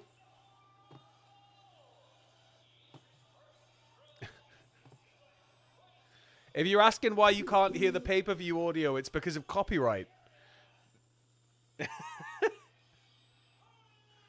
Shoe the Relin. Everybody wants to shoe Relin.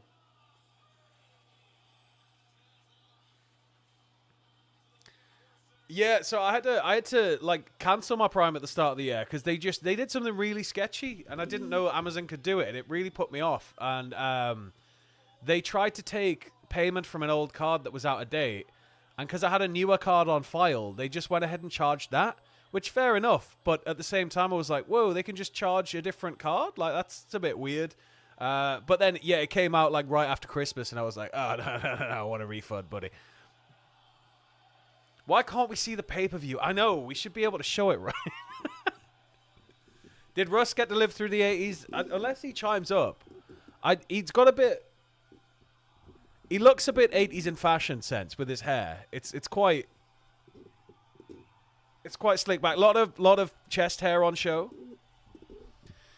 Matt Bull, I'm probably most looking forward to Omega Bailey Ricochet, but I imagine this is also going to be an absolute banger. Ospreay versus Kevin Knight. I think this was a natural thing that was going to happen with video games. I think this is unfortunately going to be the future, but if games are going to cost more, then there needs to be less crunch, and games need to take as long as they need to take to come out. But it's not going to be the case, so I don't know really if it's anything more than a cash grab. Because, I mean, GTA 6 is probably going to be $100. Everybody's going to buy it. And if everybody buys it, then that's the new standard.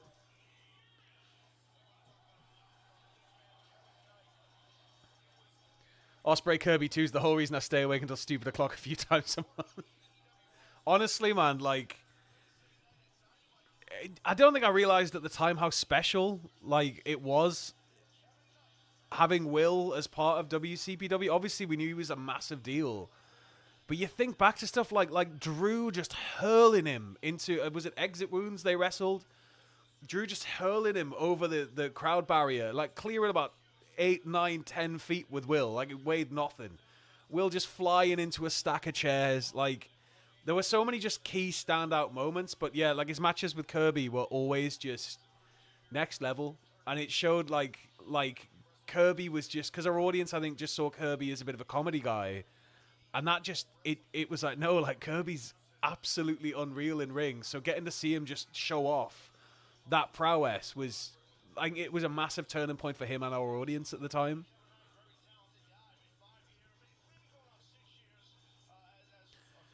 Why don't you and Russ reenact the matches if you're not prepared to shoe the ref? I don't think I can do as many flips as these two. We'll see. Once I get a couple of Guinnesses in me, we'll have a look.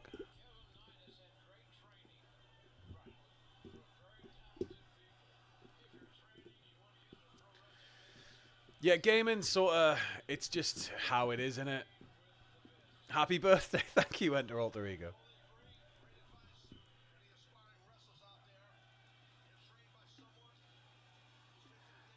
Ivan Davison, Ospreay nearly killed me with that Drew spot. He landed directly on my seat. I watched it back on Fight, and I looked terrified. All right, Rach, this is Russ. He's quite quiet, but he's made some constructive points so far on the evening. He's also heavily complimented Mother Wayne earlier on.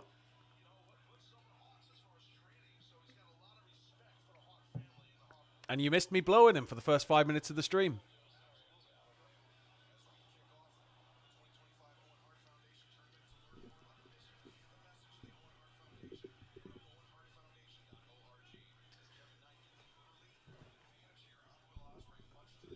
OMG is blowing. This is Russ. Blowing Russ is allowed.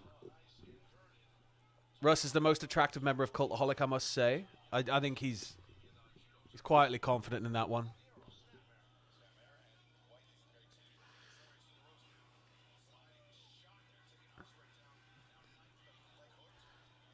It's surely got to be Ospreay taking the win in this one, but I wouldn't be surprised if it's Knight, you know.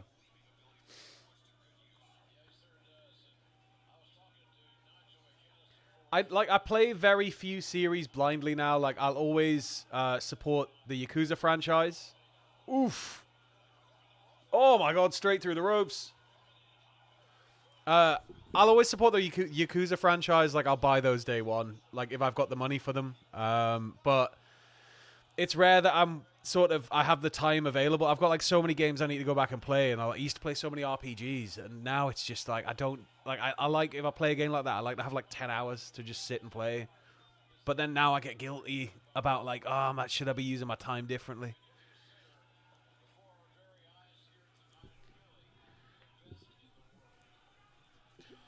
They were married. It's a natural thing. Exactly.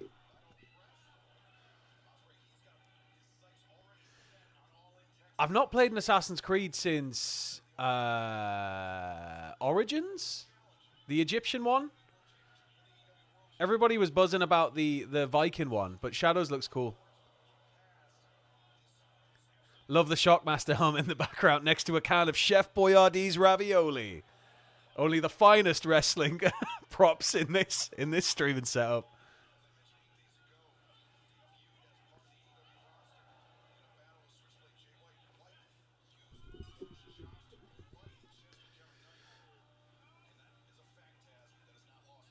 Osprey's got Knight tied up. And now he's just driving into the ribs. Am I cashing in? There's cases all over the place here.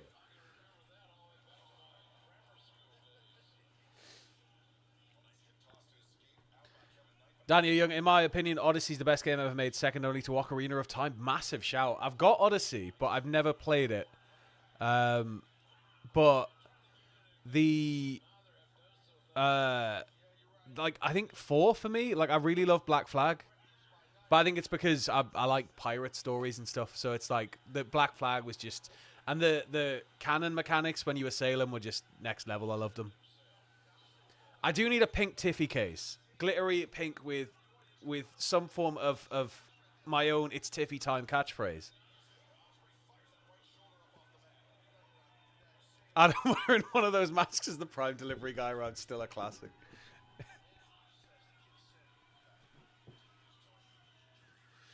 I still haven't played the pirate one yet. I haven't had the money to get it, but the second I can afford it, I'm going to get it. It's Sam Jam. It's Sammy time.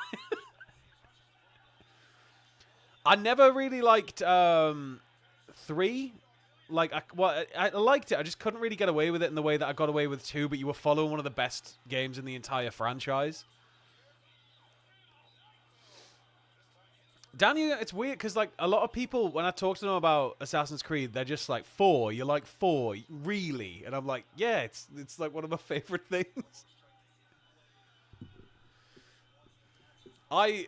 It's a Majima-centric game. I'm all over it. And I'm probably going to have to buy a Switch 2 if they're doing the director's cuts only for Switch 2. And yes, I'll probably pay the prices just to see the extra cutscenes. I am that sad.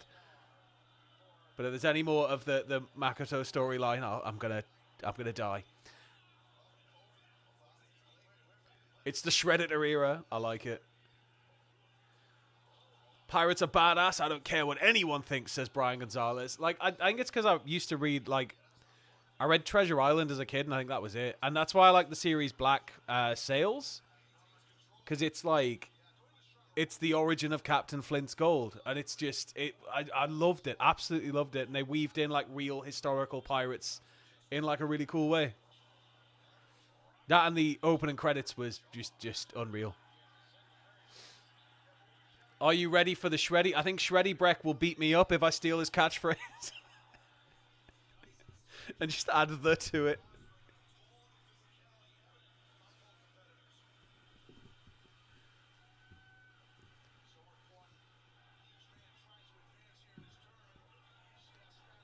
I can try Adam, but he's not very talkative. Russ, what do you think about Newcastle winning the trophy?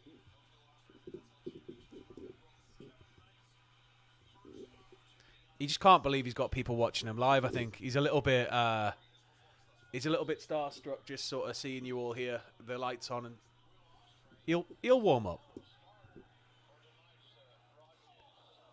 I see 2 thumbs up.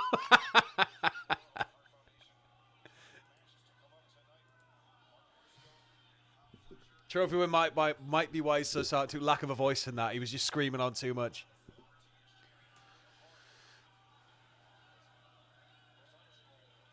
No more heroes. I played up to the end of the first boss, which is admittedly like the first hour and a half or something of the game. This is Russ, R-U-S-S.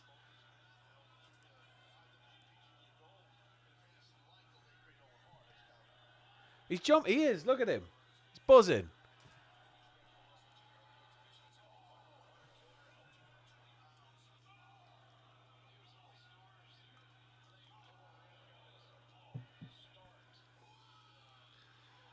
Come on. They're going chop for chop here.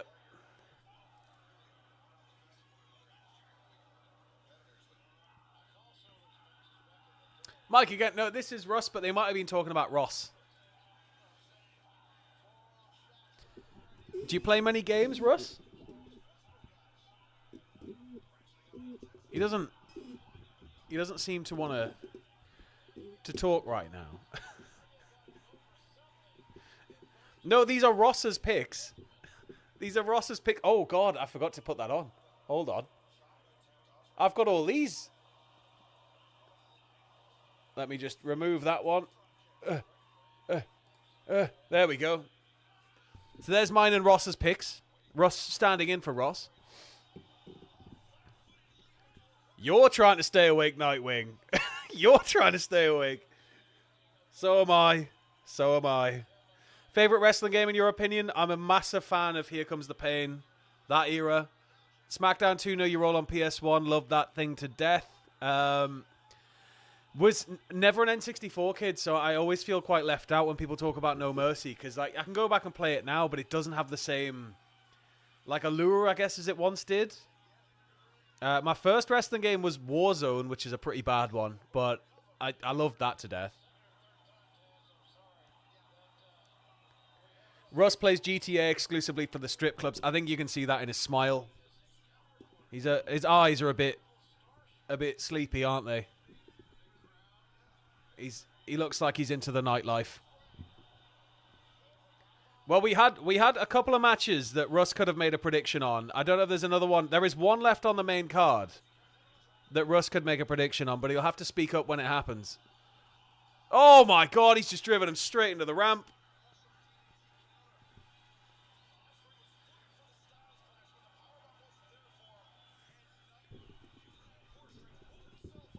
Night is unreal.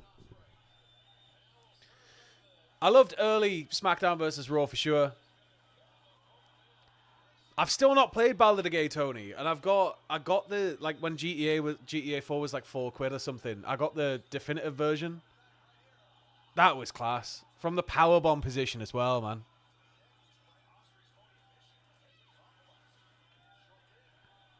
Remember the night around Thunder had video clips you could play before the match, and Nash specifically told you not to pick him? That's where we got the famous, "Hey man," is like, "Hey man, it's Alex Wright's German.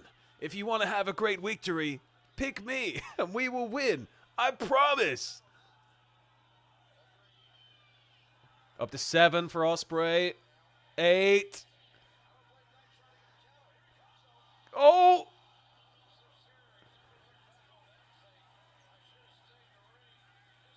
Back in Osprey goes. Russ is a terrifying glimpse into the future of the Rizzler. Can he do the... It's kind of... Yeah, I can see this being the Rizzler's future. Do you have a favorite Italian dish, Russ?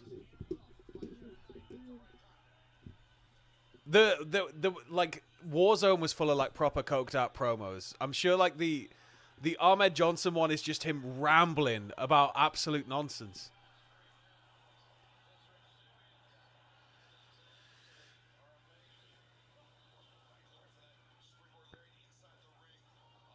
Jesus, man. Styles Clash. No. Powerbomb. No. Oh, whoa, whoa, whoa. That was unreal. Shades of 96 Rey Mysterio, man. I've got WrestleMania the arcade game on a modified Game Boy somebody made for me, and I kind of love it. I played it in a bar in LA as well called Blipsies. They've got it in the back, and it was like I loved it. It was really cool getting to play it on an actual original machine.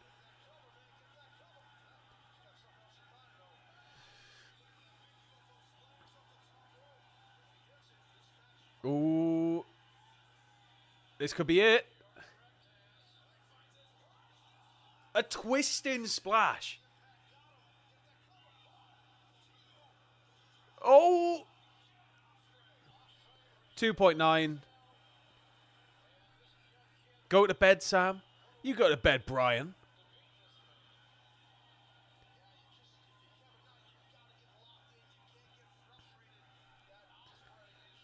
We're both pretty locked in for Shane McMahon, Adam.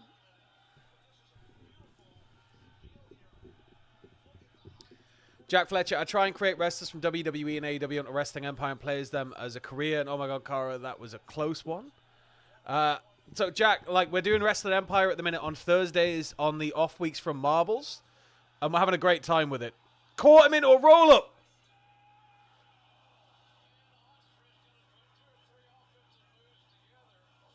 Come on. Clash. This has got to be it. 1, 2. No! Kicked out of a Styles Clash. Oz cut up. Kick out. Yeah. Josh Alexander would be a huge shout. It'd be a great way to land as well.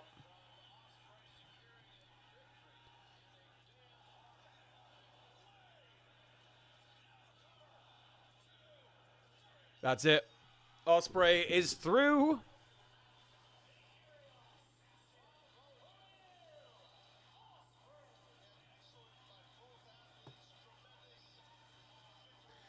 Tony McLaughlin, 80s wrestling dude, I'll say this. Tony Schiavone's refound his passion. It's nice to see Tony just sort of getting so excitable about it, right? But as like a 90s WCW kid, Tony will always just be, you know, one of my favorite commentators of all time. Cousin, want to go bowling? I'm not looking forward to that. When I get through GTA 4. I was watching a guy play GTA 4 with traffic turned up 999% speed. And that was one of the best 12 hours I wasted of my life. I think it took him 580 attempts to complete one simple mission where you had to drop a car off somewhere. And I think he's trying to work his way through the whole game doing it. Russ said he can beat me in marbles. Well, Russ is going to have to register an account before Marble Mania, isn't he? Poison, thank you very much for becoming a member, you absolute legend. I've just seen that come through there. Russ also said the Hall of Ball is rigged. Okay, yeah, Russ is one of you, is he? He's one of you with all your conspiracies about how I'm rigging the Hall of Ball. Wins beyond, I don't know, like, Cole for a long time was sort of how Tony was toward the end of WCW, where it's voice in ear telling you do this, do this, do this. And seeing Cole with the chains off, it's like night and day, man. Like, Cole is so good.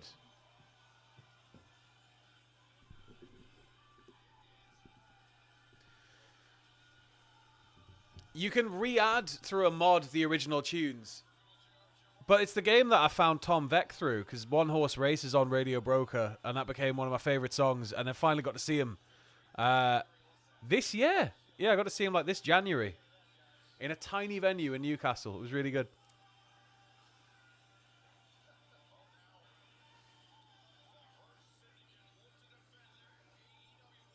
Do you feel like if Shane Bayne WCW wasn't kayfabe, could have survived, turn a contract aside? Possibly for a little bit, but like I think that had they waited another week to do the test where they'd have been in the South, in the traditional WCW heartland, maybe it would have stood a better chance than how it went when they did the dry test. Maybe if we didn't have Arn Anderson being sort of rushed into a position on commentary, there was a lot of like what ifs, but at the same time you had Kevin Dunn kind of poo-pooing a lot of it away. So I'd say if it was completely removed, it might have lasted a smidge longer, but I don't know with losing Turner completely and the fact nobody seemed willing to pick it up, it was such a damaged brand by that point. We are moving on to Syndicate versus Tree. Me and Ross have both gone for the Hurt Syndicate, so we are one apiece right now.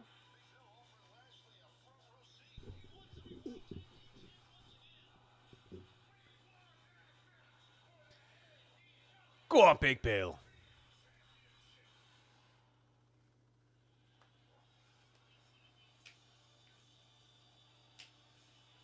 Out comes the Redwood. I'm too sexy for my shirt, too sexy for my shirt, so sexy it hurts, and I'm too sexy for Milan. Oh hey Sam, didn't see you there, too sexy for Milan, New York, and Japan. Thank you very much, Russ. Russ is a fan of Right Said Fred, which probably whoever was asking earlier on if Russ has any current opinions on politics, that would give you quite a firm indicator. Thank you very much, Dylan, you absolute legend.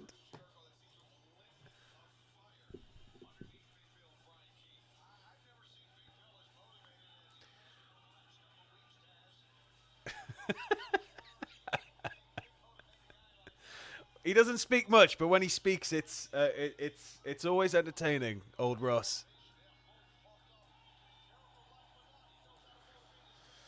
Yeah, like the fact that it was just sort of by the end, WCW had been so battered around by like the way it was being ran. It was hard, man, because like for years it was like I would exchange information and tapes with people at school, and I'd get like Raw back in exchange for Nitro. And I'd get to see occasional glimpses of the other side because we didn't have Sky and they didn't have TNT. So we were like sort of trading wrestling information. And it was awesome, like growing up in the era where you had Sting and Goldberg and all this stuff going off. Of course, it meant I had to sort of watch the Attitude Era in chunks, like 4 episodes at once on a tape. But like by the end, it just got hard because they were just getting so dunked on every week. Admitted, Russ is high as a kite right now. He looks like he's stoned, doesn't he?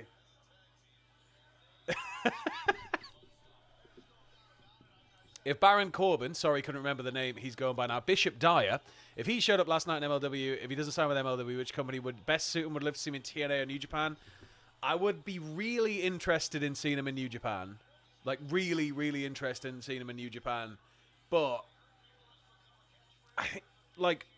I think long term, he'd be such a massive get for TNA. I think he'd be capable of doing a lot there story-wise. And if his interview where he says, you know, there's a fire in him to sort of prove everybody who doubted him wrong, then I think that going somewhere like TNA would allow him more creative freedom to do that. AEW, I could also see him arriving in, but it would depend entirely on how he's going to be used, right? That's the problem. And it's sort of the battle for TV time in AEW is a massive thing. Braid Russ's chest hair. It's so coarse. It's almost like it's painted on. Shall I get some more chest hair on show for you? Yes, I know what you're all here for. He needs a big medallion, doesn't he? He looks like a 1970s pool shark. Like just hanging around some working men's club waiting to beat somebody at pool.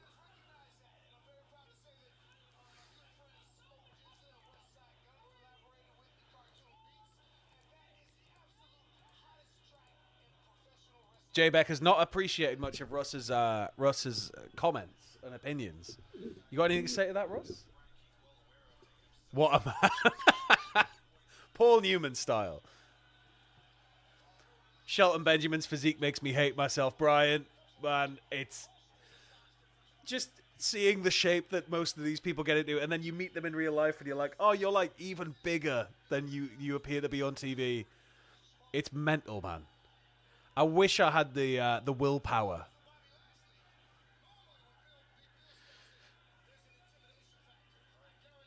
Looks like John Terry. Russ getting cancelled that quickly in 2025. I didn't see coming.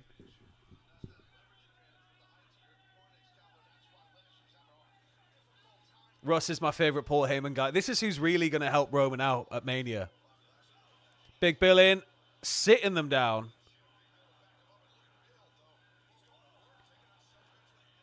Lashley is out. Shelton is now on the floor. People wanting sync points. He's hammering his chest, fists in the air. And are we going to get a tag? No, he's looking around the audience. Big Bill. 7 feet tall. Can't teach that. MVP's walking around the side of the ring. Russ, do you have undeniable Kavorka? Punk's favorite, I need Russ.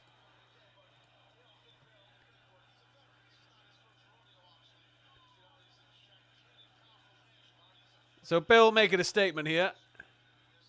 MVP's a bit rattled on the outside. Stepping over, he's on the floor. Hope that's helping enough people sync. Back in ring.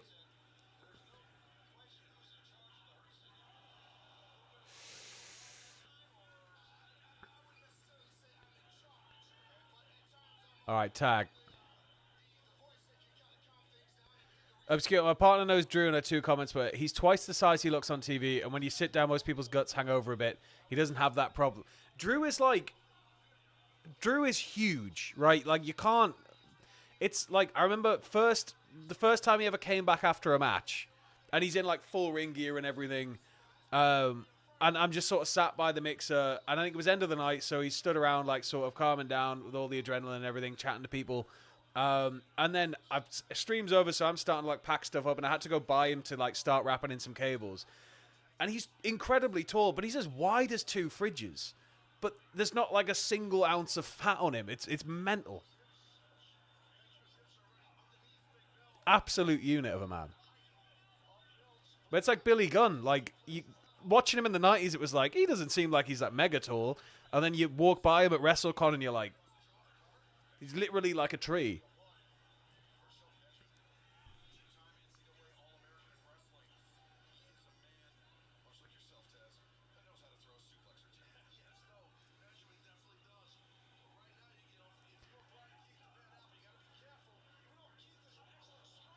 Bryan, Drew's really nice. Drew's a really nice dude. Oh my God, up and over.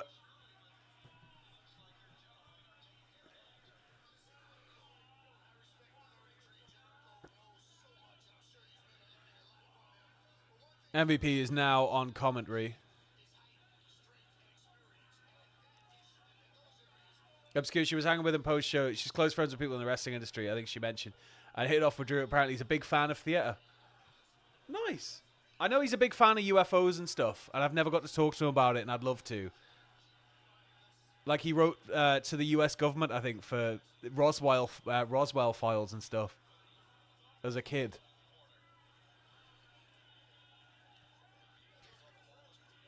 Is Ray normal size? Everybody else is just so big. Basically, yeah. Keith just getting absolutely ran between the ring and the barricade here. Shelton's having a field day. Oh, my God. Did he say the Roswell files? Do you know anything about this, Russ? New Mexico.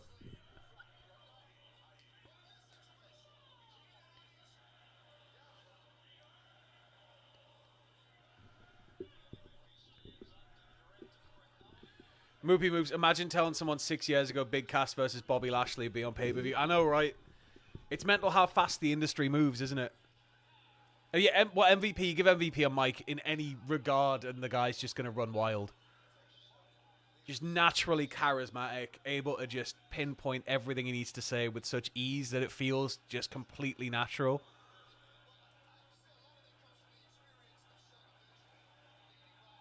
Delayed vertical. Down you go. Big Bill just having to watch on here.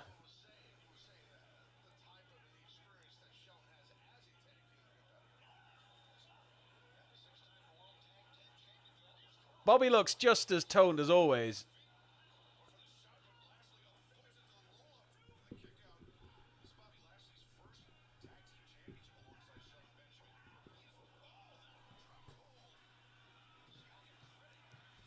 Mox is into Bigfoot, is he? Ah.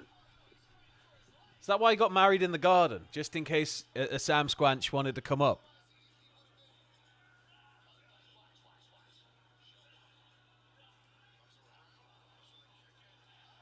Here we go. Big Bill's in. Cleaning house. Bob getting driven into the corner. Corner splash. Corner splash. Now he's going from pillar to post. Don't tire yourself out, Bill. Kevin, it's an interesting one because I kind of want to see how far they can push anger with it. Like, if he keeps retaining, it's really annoying the audience. And, like, part of me thinks that this could be huge if it has the right payoff. But part of me thinks that maybe it's time to just sort of move in a slightly different direction. So far, in terms of rating it, I wouldn't say it's been particularly mental or anything, but it's given us some big moments. Big Bill getting a kick out there. It's given us some big moments, but I feel like there could be so much more, right? So maybe a retention will go down horrifically with the crowd, but if it leads to something that we can't quite see yet, that's in the works, that could be something monumental, then great, I'm all for it.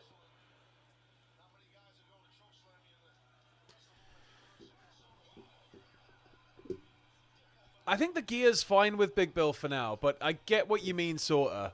The pageantry of wrestling is going away in certain respects. I would listen to a John Moxley cryptid podcast. It doesn't need to be produced especially well, just while he's driving town to town, talking into a phone. It'd remind me of like Coast to Coast AM. Oh, Jay, the next Charlotte promo is going to be... well, especially when she's like, I can't hear you over all the booing. And it was just like, yeah. And then, what do you want me to say? And it was like, oh, no. It's just watching it in real time. Especially the uncut version. Just, oh, my God. Art Bell, yes. She's going to go, Russ is in my DMs. Are you, Russ? You dirty dog. Oh, MVP. Not MVP. MJF's there.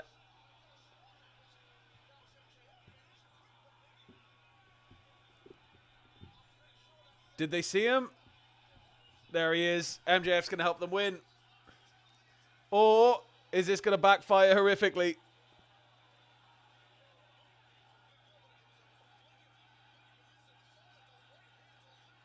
I don't know if they did. I don't know if they saw. They know something's amiss.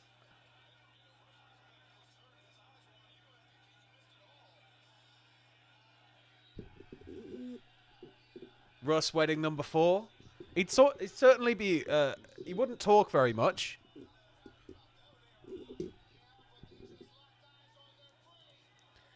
Jeff Cobb in WWE, I can definitely see happening.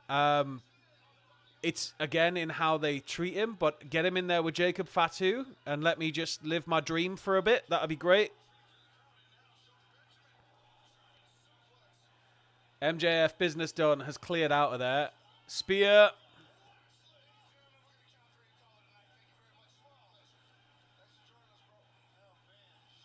Shelton kneeling for the pin.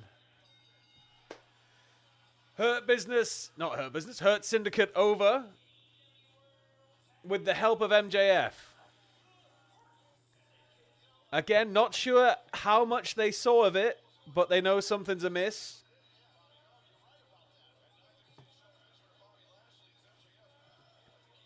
All right, Jen, how you doing?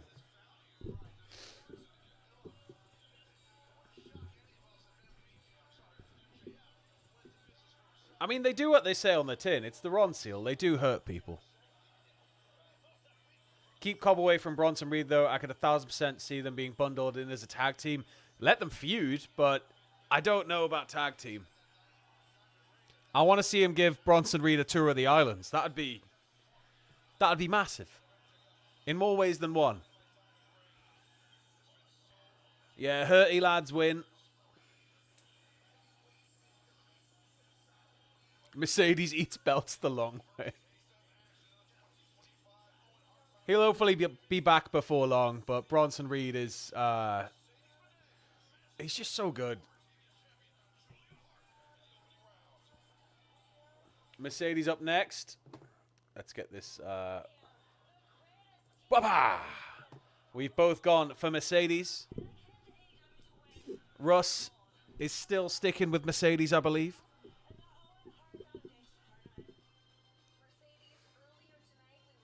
Next week on SmackDown, Tiffany. You talk a big game about workers' rights. Hurt Syndicate 1, Pele.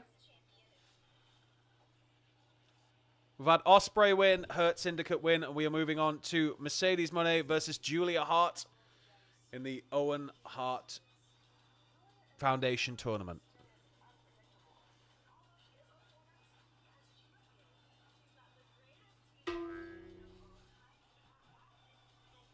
Wanted to pop in and say hello to all the cult members. Have a wonderful stream. Thank you, Sam. Thank you very much, Russ. And thank you very, very much, Larry Robb, for giving Russ some words to say. I hope you're well. Thank you very much for popping in. It's going to be hopefully a hell of a show. So do stick around, Larry.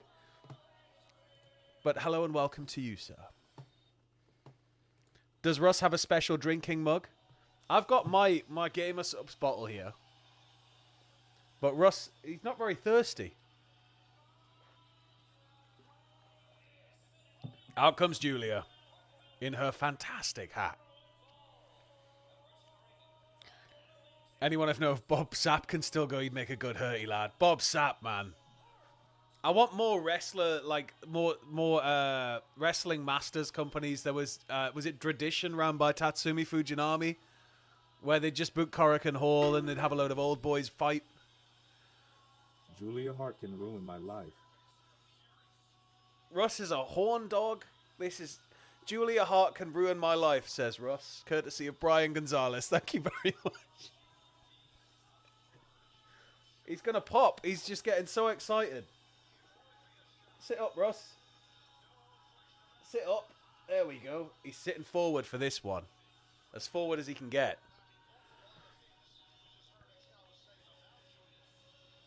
Russ thirsts only for the older women, says Rudy Rudison. It doesn't appear that way. What's the bottle full of? Hennessy? I wish. No, it is pineapple Gamer Subs. The GG stuff. It's like, it gives me more energy than anything else I've sort of like, unless I have like 5 coffees in a row. But you can get 10% off. You got cultaholic.com/gamersubs as a free trial, which will send you a bunch of flavors as well. But the 10% will cover the shipping, so you get like a completely free trial of it. Does your drink have nice real sugar or that child-killing plastic tasting muck? I have no idea. It tastes nice though. And the bottle's covered in vitamins. I know that. Russ's first crush was Trish Stratus. Russ equals Booker T in NXT. You just can't get a word in, can we? What's Russ, what's your favorite Gamer Subs flavor? I feel like he's a blowhole blast man, but maybe lean? Lean's pretty good. Yeah? Russ? He's doing all right. Nearly smashed my face into the microphone. The cup's full of Russ's secret stuff.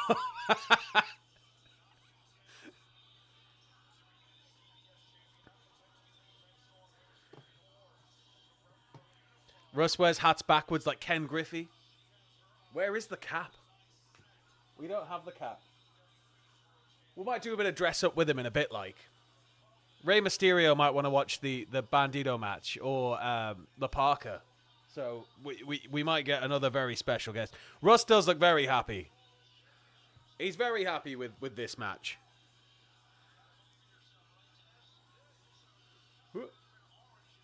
Trying to get him to sit properly.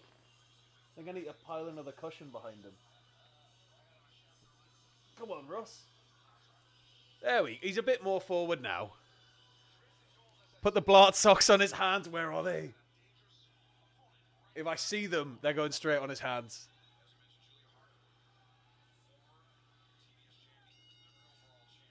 Can he hold the Money in the Bank case? He can. He's going to cash in at any point. Oh, he's dropped it. He's cashing it in already.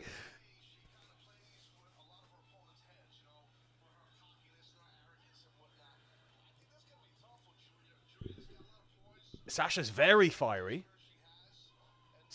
Mercedes is very fiery. Bryan making me Sasha Guerrero.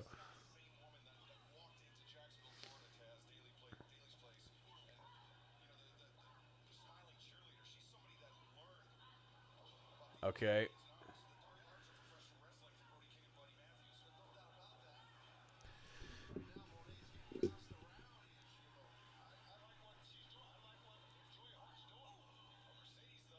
Russ for the World Championship. Scissor kick, 1, 2, 3, new World Champion.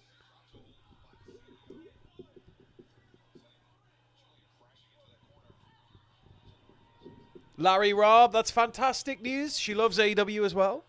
Congratulations.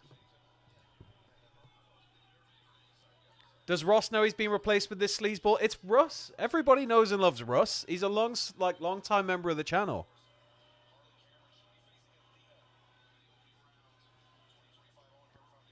Russ, the pride of professional cultaholic reactions. Yeah, that's it. He speaks only when he needs to, and it's always something engaging, like, what's he said earlier? Mother Wayne can ruin my life, or Julia Hart can ruin my life.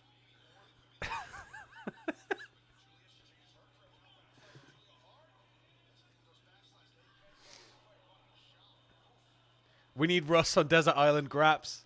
We might see him pop up on Nitro review, like. Be shooting that on Wednesday. Been watching since 2017. Russ being a day one. I just want to go home, eat some ginger nuts, and drink 8 Red Bulls like the good old days, not watch this Flippy Mark show. Why did you bring me here, Sam? Russ, it's AEW. We love AEW here. What are you talking about? He's, as you can see, he's got his WWE Money in the Bank with him. I think he's a bit bitter for the days when it was Sasha Banks. He can't get away with Mercedes Mone right now. But thank you very much, Dylan, for filling us in on what Russ has been thinking about the show so far.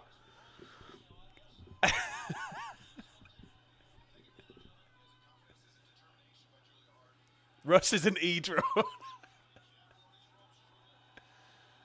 Julie go for an old school.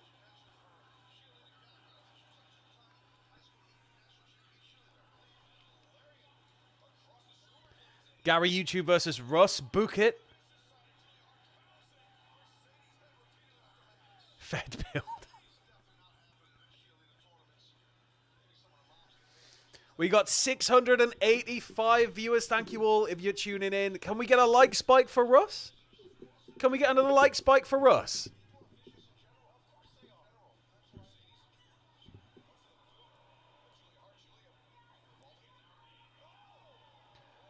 We got 32 likes right now. Let's try and get to 100.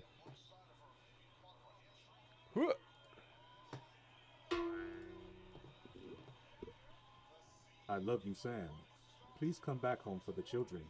I yearn for you. Thank Russ. We can talk about our personal life when we get off stream.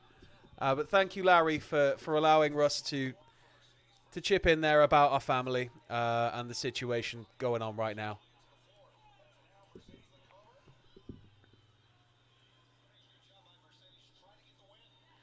Ginger nuts and no wonder he's awake. OMG Russ, you freaky dog. He can't help himself.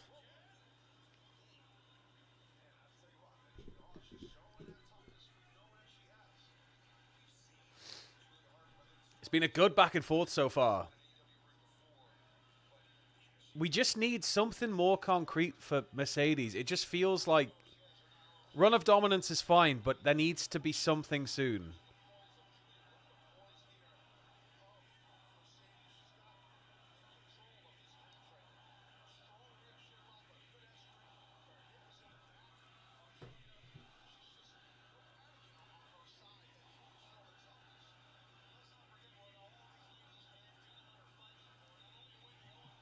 Gonna fight up out of it. Cutter. Kinda. Julia's trying to roll up. No, you got to do more damage than this.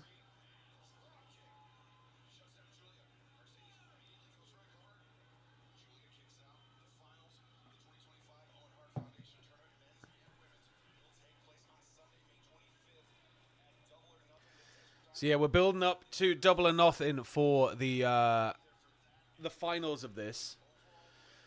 I do think we are going to see Mercedes and Ospreay in those finals. I believe Camille's still signed.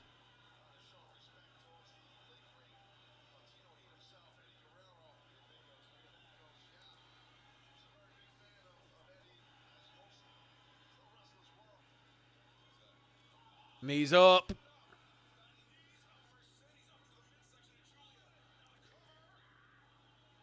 As long as Julia comes out of this looking strong, right? That's kind of the key here. But I do feel like Mercedes is going to pick up the win. Poison, I hope Russ does reactions with Adam and Andrew for WrestleMania. His wrestling takes are piping hot. You'll have to see if you can convince them. Getting cocky now. Oh, just slapping her in the Trio O.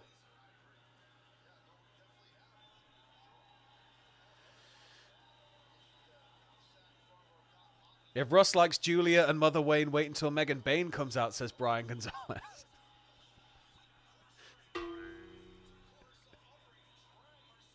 Sam, you better be careful. If you look for too long into Russ's eyes, you might end up planning your second marriage. What a charmer. Thank you very much, Russ.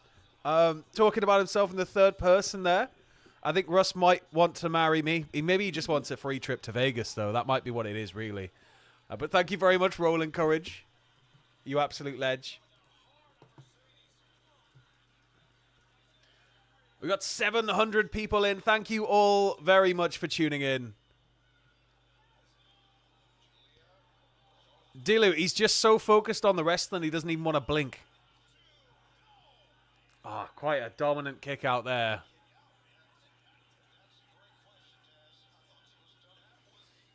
Hellboy calling for a like spike. If we could get a like spike, that'd be fantastic.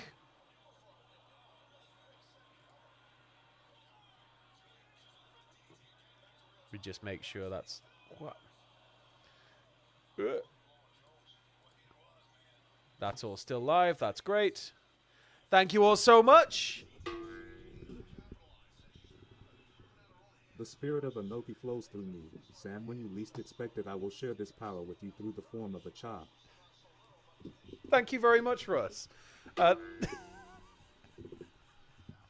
Sam is a shit name for wankers. That's just not fair. I think Russ is a shit. No! I think Russ is an S name for wankers. Thank you, Daryl, for making me swear again. And thank you, Captain Podok, for promising the spirit of Inoki later in the stream from Russ, which I'm now terrified about. Russ pulling no punches with my name, though. It's because his name's got one extra letter, I think. He thinks he's better than me. And he's got a Money in the Bank briefcase.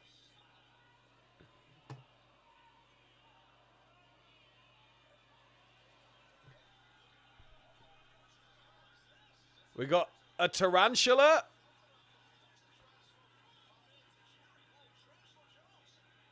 Little Tarantula Jones. Sam said a no-no word. Yeah, I did. Again, I'm an idiot. I can't be trusted to do anything. Need to go to finishing school to learn how to not swear. And how to use a knife and fork properly. And not eat like a caveman. Into the corner. Taking advantage, though. Julia just... More offense from Julia, please. Tarantulia.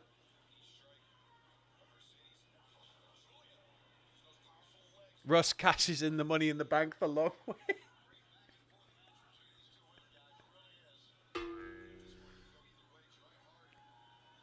Sam, you probs don't remember from the World's End stream I messaged about Yakuza and you told me to crack on with them. I was on Yakuza 4 and now I am midway through Yakuza 6 exclamation mark dot and loving it.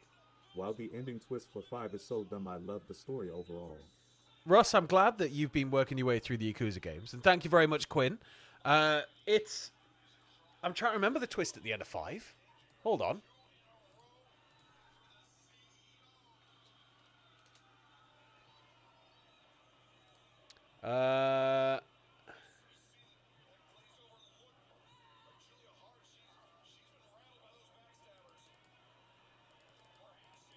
Game partner would have carried. Yeah. I think the public moment from Haruka is like really nice.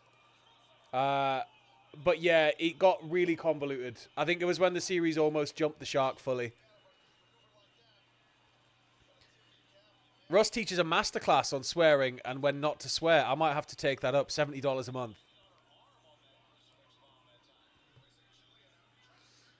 The random AF final boss. Yeah, it's like... I think there's some great story moments in 5, but it's not... I think 4 surpasses 5. Obscure. I think we're getting Greg the Hammer Valentine for the final. Wild that I've been watching y'all for a decade or so. Always loved the stuff and glad I could finally catch a live stream. Much love, Sam plus Russ. Thank you very much, Pele. And thank you. It's been mental, isn't it? Go on, tap! It's, yeah, a decade, man. A decade. Absolutely wild how the time flies, right? No, it's $69.99 a month. How generous of you, Russ.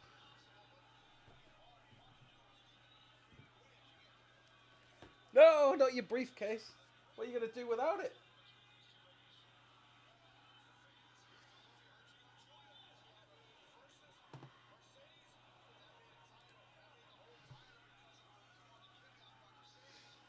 Yeah, Brian, where's everyone watching from?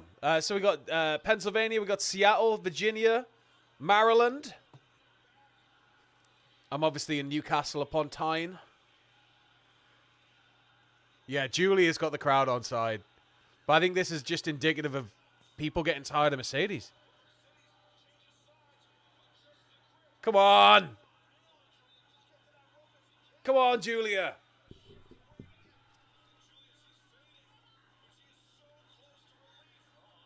No, rolled through. No, she's out of it. 2. And here we go again. Oh, no, that was a flat. Big moment to precede it, but run straight to the trophy. Boo! Boo this woman! Boo! Pele, I'm hoping to visit the UK sooner than later. Where should I go first? What do you like to do? This is probably the bigger question. We've got Athena watching on with a spinner belt. Scotland, if you're going to be here for a while, Scotland is definitely somewhere you should check out.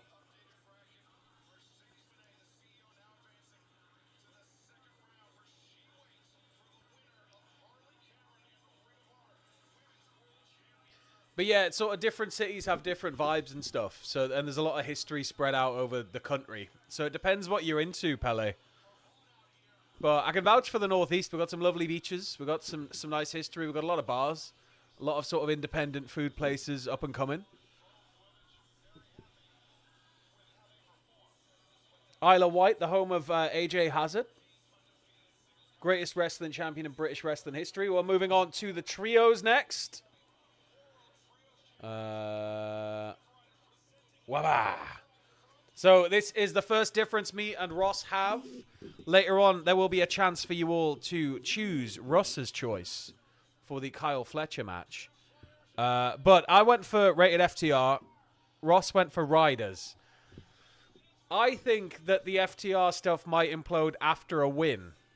And I think that them losing the titles here means that at least some of it's freed up if Moxley retains. But I'm also thinking Moxley's going to retain later, so... What do we all reckon? Pele, mostly out on the town, bar hopping, but yeah, trying to stick around and learn more about the area. Newcastle's good for that then. You've got the castle keep right in the middle of the city. It's a small city. You can get from the train station to the top of the city or even out to Oosburn in like half an hour's walk. But you've got the castle, you've got some of Hadrian's Wall, you've got all the Roman forts, you've got all the nightlife and all of the bars and stuff you could ever want to drink in. Liverpool is good for like drinking and nightlife and stuff like that. There's a lot of music history obviously there. But Scotland, man, like Edinburgh, Glasgow, there's plenty of places. Ew, Scotland awful, says Obscurity. Disgusted. Oh no. I'm feeling good lucha things, Sam. Can you help me put a mask on to watch this epic trios match? Why, Russ, I thought you were never going to ask. Should we see if we can fit the La Parka mask on you, Russ? Or do we think Rey Mysterio? Or do we think El Santo? Who do you think Russ would want to be? Or the greatest luchador ever, Dwayne "The Rock" Johnson? Thank you, Dom's Chicken Tendies. Liga Russ. Liga, La Parka. I think we gotta go for Lucha Lucha Hero. He does have a heart-shaped head, doesn't he? Cope turns and FTR tags with Christian. La Parka. Alright. The La Parka match, which someone has put on, sneezed in, because there is, or at least was drinking. And come on, Russ, play ball. Can you see? I think he can see. Hold on, it needs to be straightened up a bit. There we go. He's in a lucha mood, is Russ. La Rosa. If he tags with Effie, will it be Russie? I think Russ eats corn the long way. He'll have a hard time in this mask. What's LaRusca doing in the Cultaholic Zone?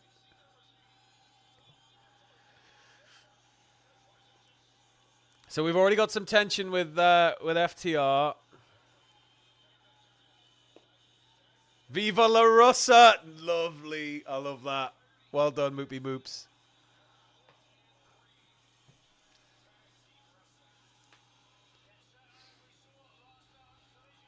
Russ looks like he's questioning some life choices. No, he doesn't. He's having a great time, aren't you, buddy? Look at us reacting to the wrestling.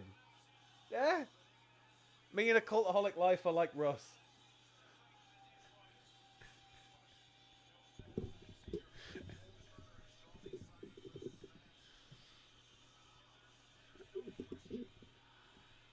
At least it's not Vince Russo. You know, that would be much worse. Where do I buy my own? Russ asking for a friend. I don't know what you're on about. He walked in himself. I blew him for 5 minutes, and now he's here and he's ready to react. We're getting the Cope Serenade.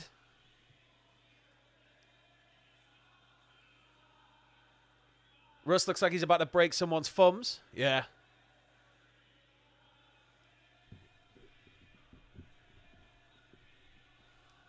FYI, LaRussa is Senior MITB and has a shot whenever he likes.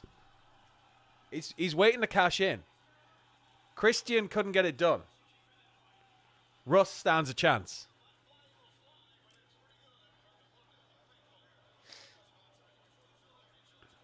Right, here we go. We've got the Ridey boys.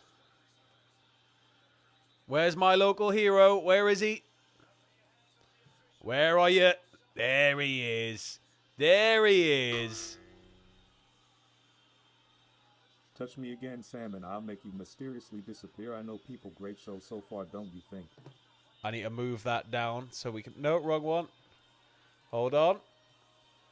And then I'll react to Russ's threats there. Russ saying, touch me again, Sam, and I'll make you mysteriously disappear. I know people. Great show so far, don't you think? He's a bit... He doesn't want me to touch him anymore, which is a bit sad. He was wanting me to marry him just before that. Thank you very much, Dylan. Soon we'll not be able to see Wheeler's face. He's just, it's not a face, Mom. He's discovered, like, brand new, and he's discovered, like, all these sort of, like, sad bands, and he's loving it.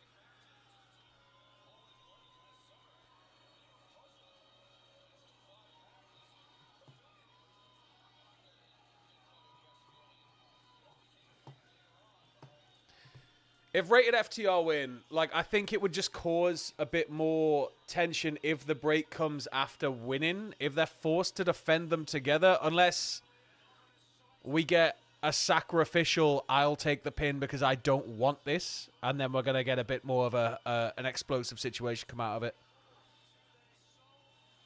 The Russ Ian Mafia is so good, says Dilu. Rated FT Russ. Why don't they carry the trios titles in a briefcase? Just one briefcase each. They all come down.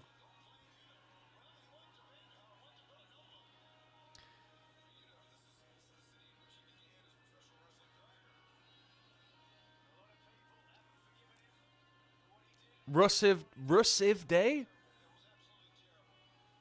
Okay. Belts are being held up. We fade it to the ramp. Titles dropped in. World Trios Champion. There's 3 of them now. Sync point for everybody. Bells just rang. Camera's spinning around the outside of the ring, and we have cut to hard.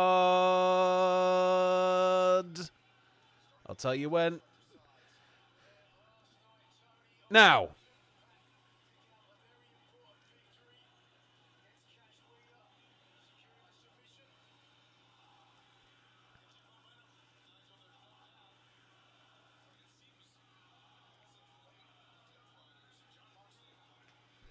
What are they chanting?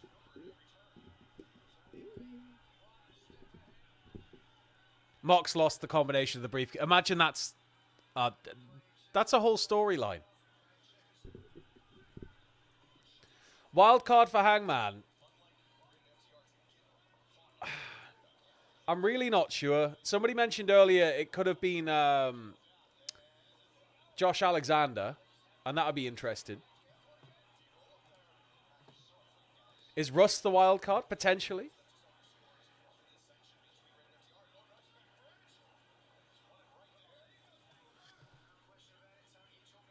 MJF. Brian Gonzalez. Wheeler looks like a guy who gave me a recycling pamphlet the other day. Did you not ask him for his autograph? Jarrett or Daniels? Jarrett would maybe make sense. Daniels is done though, right? Wild card is Greg Valentine. Wardlow. He does seem a bit stressed, doesn't he? I don't know if it's just the intensity of the mask. How you doing, Russ? We'll never know. Jack Perry. Hogan. Big shout from Stover.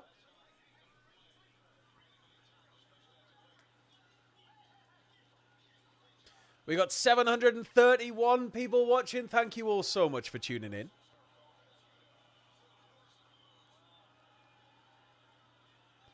Greg Valentine, but not Greg the Hammer Valentine. Greg Valentine, the British wrestler, Greg Valentine. Completely different man. Both of the Young Bucks. Thankfully, nobody did. The Shockmaster one doesn't stay together very well. It was Velcroed, but doesn't really work anymore. If it's Shane, I'll howl. If it's Brett, I'd go crazy. Nice.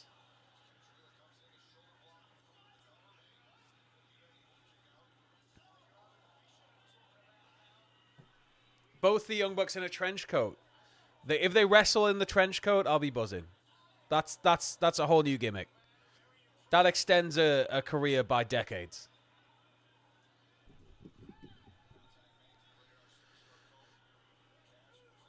All right. Yuta just getting absolutely schooled here.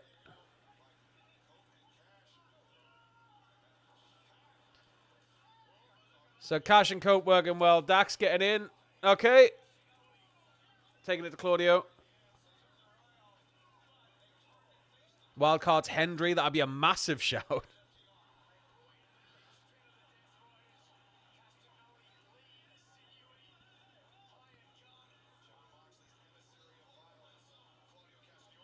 Just a burning hammer from the top rope. That's what local man would do. Wheeler not feeling it though. Kota would be a shout.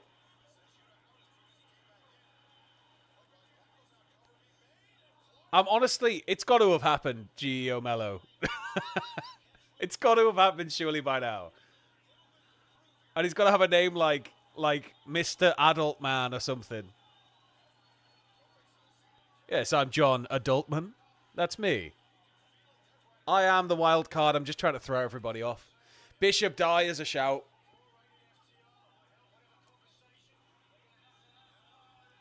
Off he goes. Dax going for Yuta there.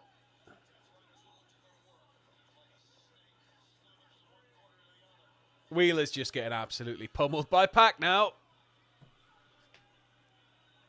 Veermahan Cobb. Aaron Rodgers. Only if he gets beaten horrifically. He knows what he did.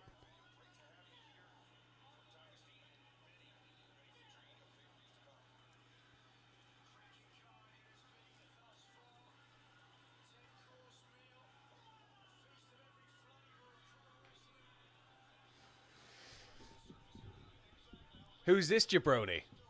It's Pac. Just Tito Santana, yeah? Why not?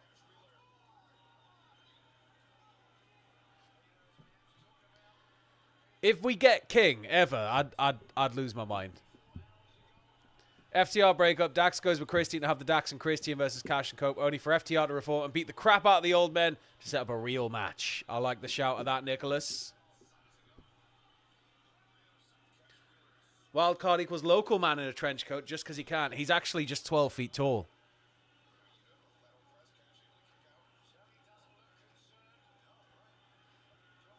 It could be Kingston. It depends how far along he is. I know that he's got a lot going on, though, with his recovery. Santana like proud and powerful LA? Of course, but I mean Tito Santana as well. Come on. We were just talking about Greg the Hammer Valentine.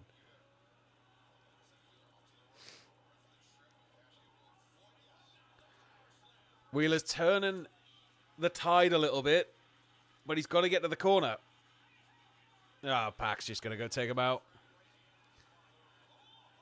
In fact, oh, no, yeah, no, I'm rooting for rated FTR. Yeah, get out of there, Pac. Get out of there. I think the wild card's Don Callis, says Zarek. Mil Muertes.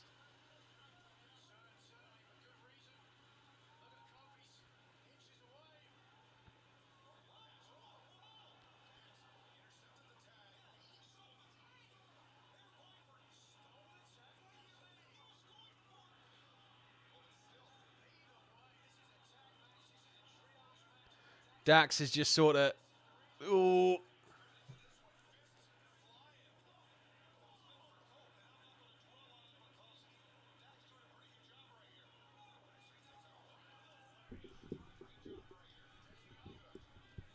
Papa Shango. PN News. Now there's a shout. Who would Russ choose? Russ, who would you have a dog collar match with if you were going to have a dog collar match? He'll get back to us, I'm sure.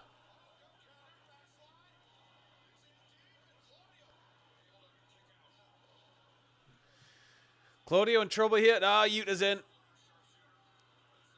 Oh, now, okay, now we got some trouble. Dax, come on.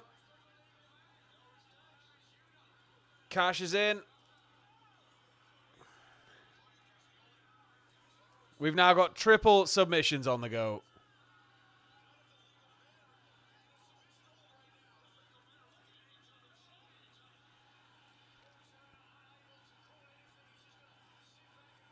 That's it.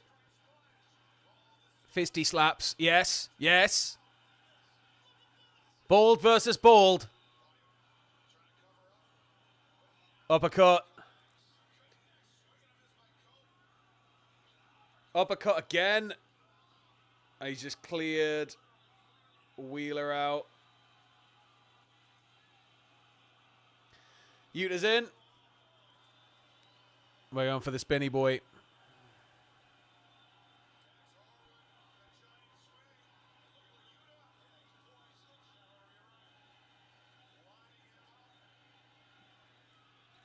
Nine, 10, 11, and the kick. 1, 2. Oh, kick out. Good. There are 2 Wheelers in this match. Inside sources, Eugene is the wild card. In full gimmick. Betting the farm on PN News right now. It's actually going to be TL Hopper.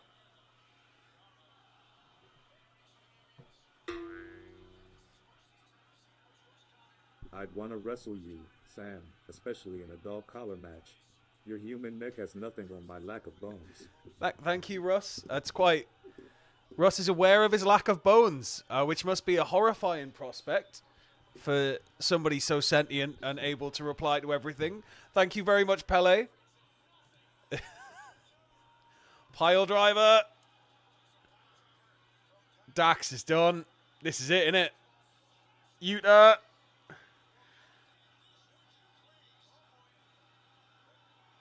Pack. 1, 2. Oh, broke it up. Good. Swerve has not wrestled yet, Gerard. He will be the main event. The wild card is Andrew Hodkinson. It explains why I haven't seen him since Friday. Had to catch a quick flight. Wild card's clearly the pride of Gujarat, India, Prince Amin. Another big shout. We'll be buzzing for Amin if it is the case. What a lad.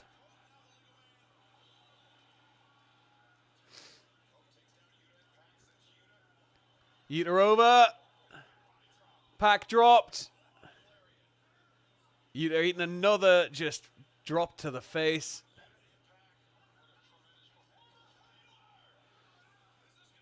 One, two. No. Kick out from Pack. Russ is just going to flail to win the dog collar match, seeing no bones at all. He's just going to roll himself up into an impossible ball around the ring post until I can't move.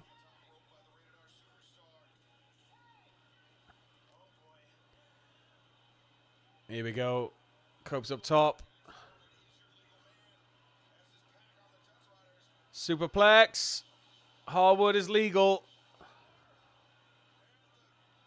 Splash. No, headbutt. 1, 2. Broken up by Claudio.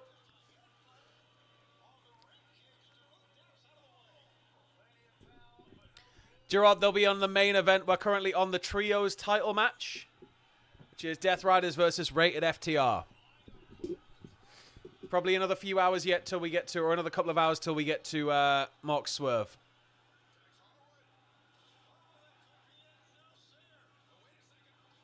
One, two. No. Dax kicks out. Brutalizer. He's not giving up.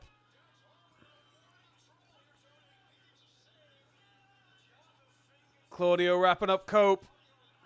Yuta's getting back. Wheeler and Wheeler. No. Oh, Dax is going to give up, isn't he? Unless he can hurl Yuta onto the pile. Go on. Go on. Go on. Right, broken up. We're down to a big multi-down now.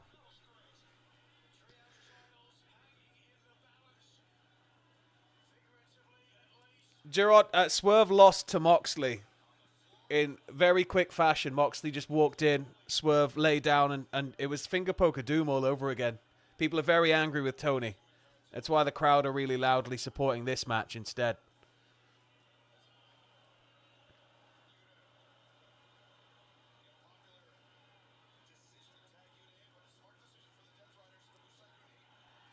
Yuta down.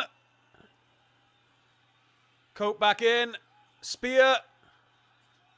It's got to be. 1, 2. Claudio again. Just breaking up pins with his head tonight.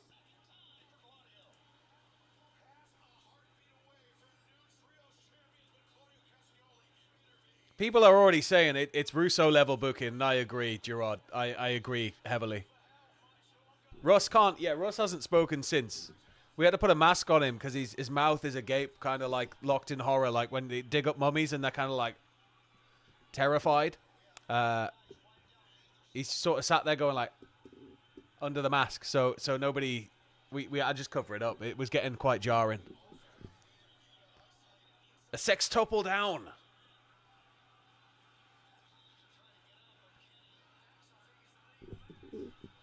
Oh, very close miscommunication. Yuta. Ah, there we go. Dax is done. Psycho knee. Oh, Death Riders have won. Ross is 1 ahead. We have 1 more difference, I believe, on the card. Yuta picking up the victory there. I am now 1 down. I can't lose my beloved baby. I can't.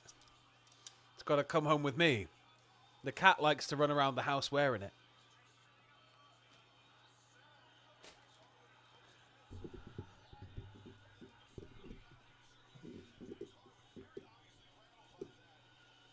Yeah, glad it was Yuta. Not glad at the outcome, though. God, it's ruined my chances here. He gets to keep his belt. Why don't I get to keep mine?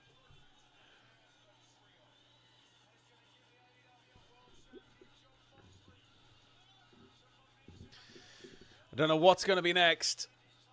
But we're going to maybe have some shenanigans here. Although you'd think they'd be focusing on the ring right now. Here we go. Here we go.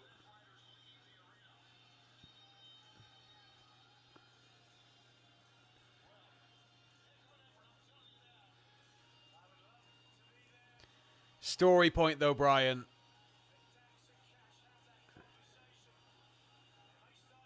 Ooh. Dax is just done.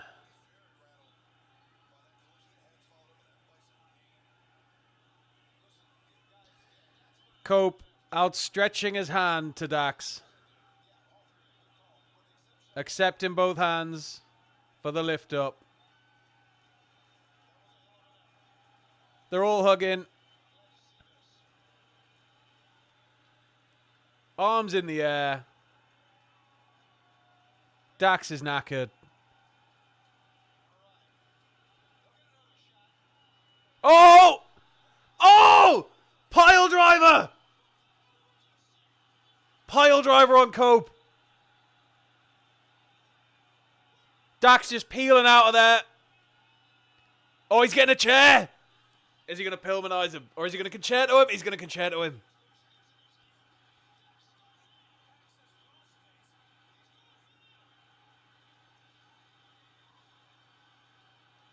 Oh, Wheeler's just like, don't do this.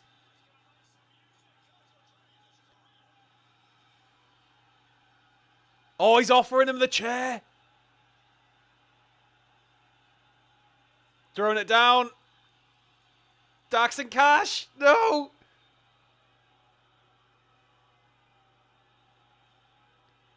He's put his hand up like, yeah, whatever. He's gonna, this is gonna. Oh! Double turn!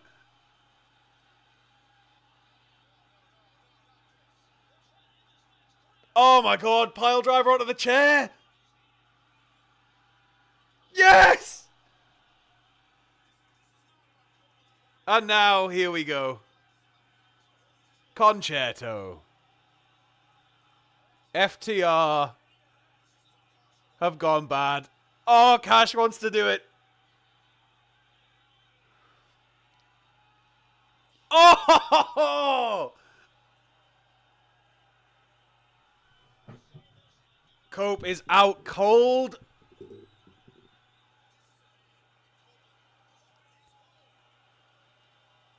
Oh, yes. Yes, yes, yes, yes, yes. All about this. I'm all about this.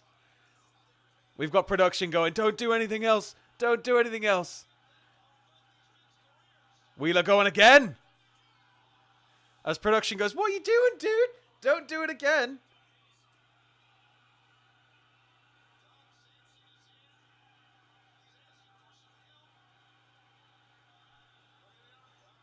We got somebody trying to run in with a neck brace. Oh, Wheeler's putting the neck brace on.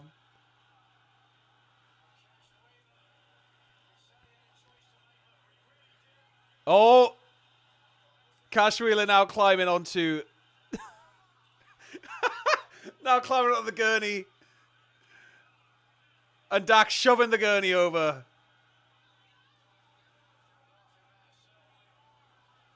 Aubrey's telling him to clear out.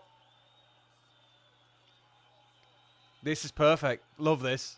Absolutely love this. No flips, no copes, just fists. Just fists.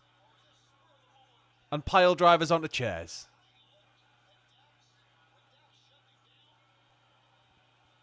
They're getting him on the bodyboard.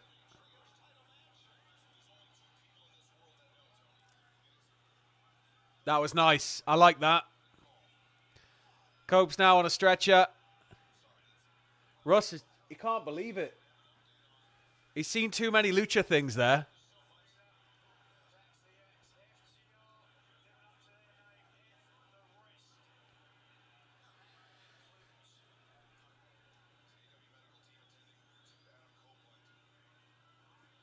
They're taking some time with this. Where are we going next? Oh, we're getting a replay. It's because the concerto's his thing.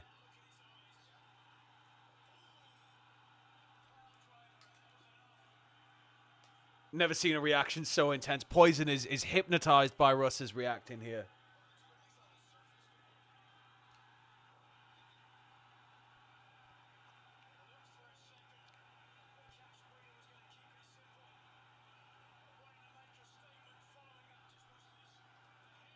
He can't believe it. He absolutely can't believe it.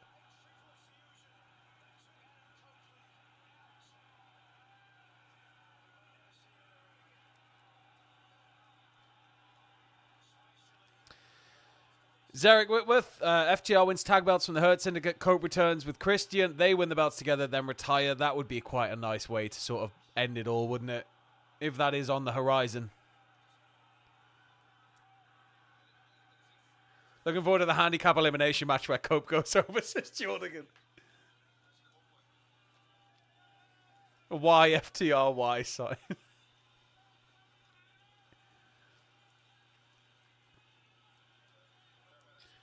Okay, we're getting a really long, protracted follow-out here of Cope on the stretcher.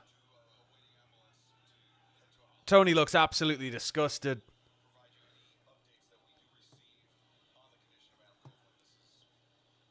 We're going to apparently receive updates throughout the rest of the night on his condition.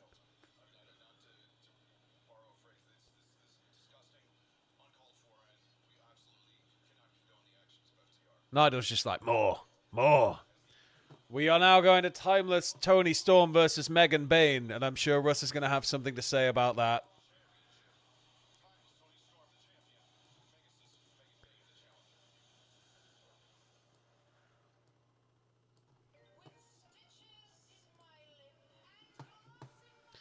So this is surely going to be a Toni retention. But again, I could see Bayne coming in and just dominating. But everything Toni had to do to get that title back, this has got to be a Toni retention. Local medical facility, of course. Can't just take him to a hospital. Zarek, I will eat Russ the long way if Megan wins. I swear to Russ. Serious mode with a serious mask. Should he have the mask on for, or should we unobstruct his view for Megan Bayne versus timeless Toni Storm?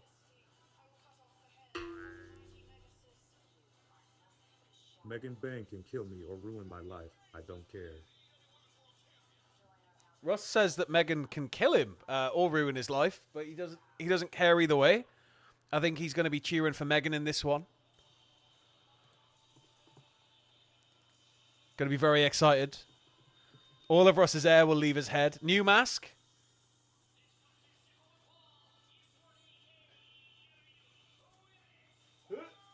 Sorry, Russ, don't want to knock that out your hands.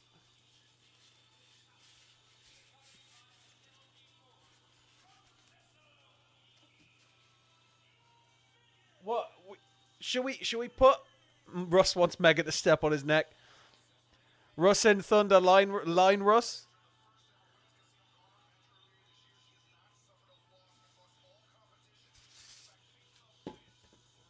See if it fits on his head. He's ready. He sort of... Come on. Can he see? Sort of. His eyes are clear. You can see the ring. You can see one of his eyebrows. Oh my God, Sam, you don't unmask a legend like that. No, it's later on for Bandido. You unmask young, up-and-coming masked wrestlers.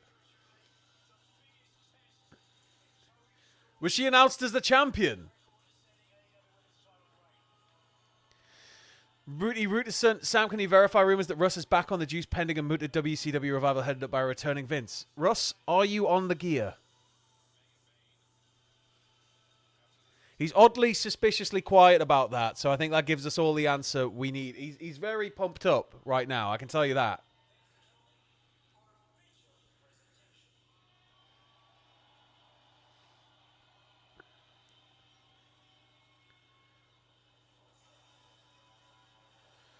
Desi thought, Sam, when you were growing up, did you ever consider how much time you'd spend as a wrestling journalist? I wouldn't call myself a journalist, but thank you. Dressing up other men. No, I did. It didn't really ever occur to me or pop into my head that that would be a factor in my life, but here we are.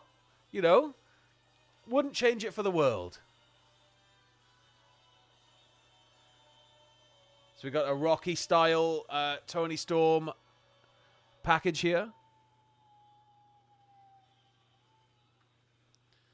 Penelope.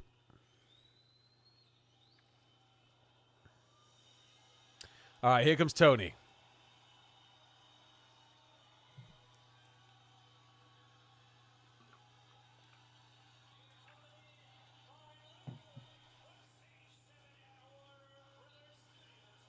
Rocky wasn't black and white. That's my big thing here. That's my only gripe here. This should be in Technicolor. It should be on, like, dirty, grainy old film. But color. Horrible 70s bleach bypass film. Dead Waffles, this is Russ. Russ is our surprise guest. He's quite quiet, but when he does speak, he's revealing himself as a bit of a horn dog. Sometimes he has some good wrestling takes, but it's, you know, it's his first night in. He's doing well, bless him.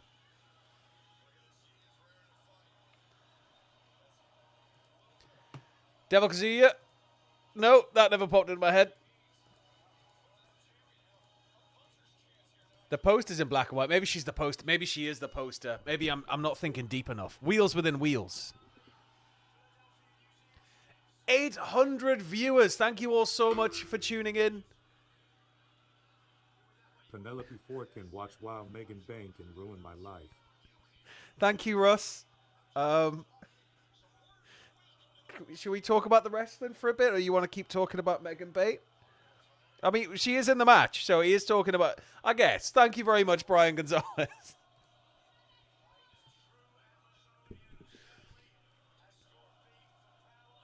Is Russ's favorite wrestler Yoshihiko? What do you think of Yoshihiko, Russ? Do you reckon you could beat Yoshihiko? You reckon you stand a chance? Again, the silence speaks volumes.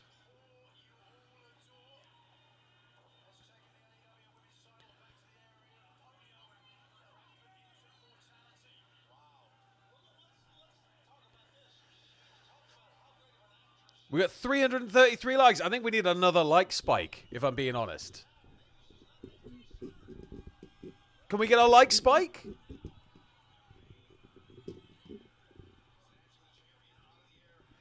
I don't think so, really. I think it's just a case of it's working really well, and I think the rest of it needs to just develop a little further in terms of the division. But Toni is just so unbelievably over right now.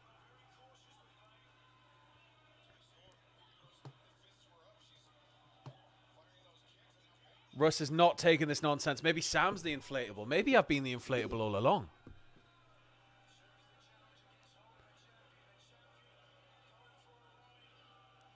I don't know if Russ wants to catch the hands of Jack, two-time Iron Man heavy metalweight champion, the Jobber.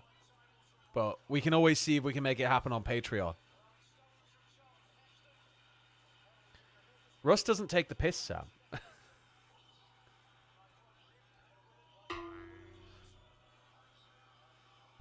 In all seriousness, thanks for keeping the stream alive. I'm having a great time. Thank you very much, Bryan. It means a lot. Like, genuinely, thank you so much. I didn't know how the stream was going to go down, but I'm having a blast doing it, so thank you all for being here.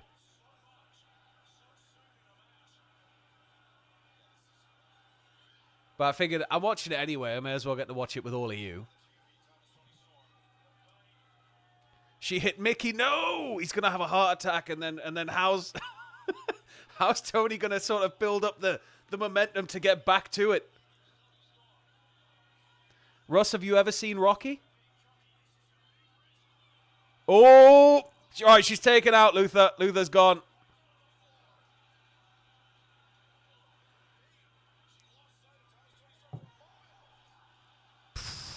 Toni hitting a massive DDT. Sam into inflation confirmed. I think. Well, I mean, I'm streaming with an inflatable partner, but he's not my inflatable partner. If you catch my drift. I want to see a stream with just Jack and Russ. Jack would be uncomfortable.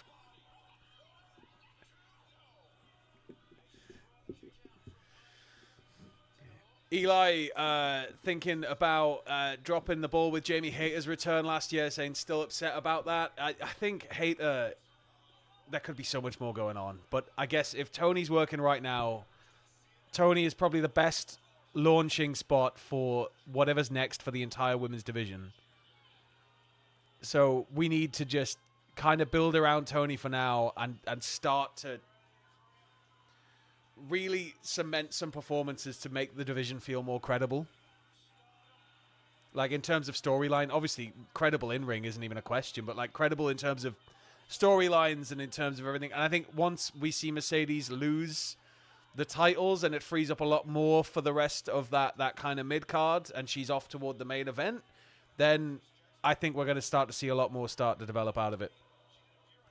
So you do have an inflatable partner. I don't, unfortunately. I've got some party balloons in a drawer in my kitchen. That's about it.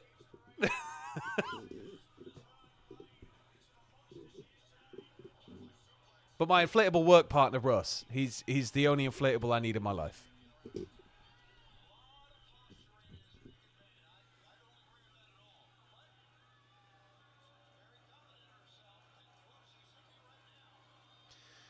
Bayne's still standing tall here. Toni's going to have to dig really deep by the looks of things.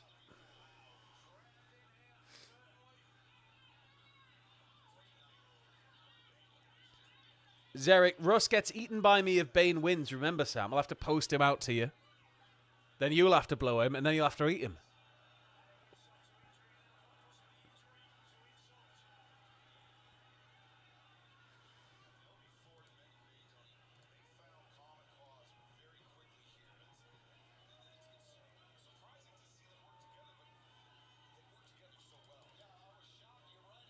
So after this, we've got left Kenny Omega versus Ricochet versus Speedball, Garcia versus Cole, Jericho versus Bandido, Fletcher versus Brisco, and Moxley versus Swerve.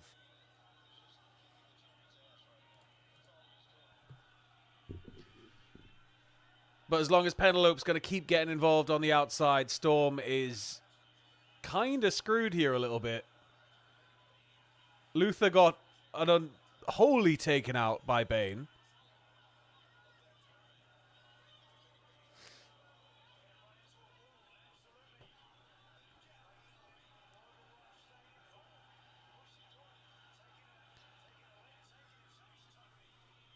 Jeremy Miller, I once had an inflatable partner, but the price of inflation was too high. It's hitting all of us right now. Especially those with inflatable partners. Russ is getting paid probably like 5 times what I'm getting paid.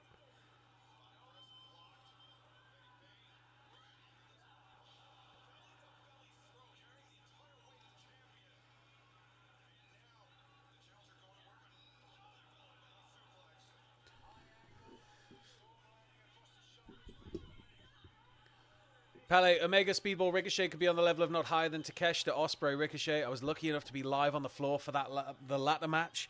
Honestly, like, I think it's going to be maybe my match of the night. It's certainly on paper, it's such a prospect of a lineup of a match. Storm just getting absolutely obliterated right now. Bayne just slapping her.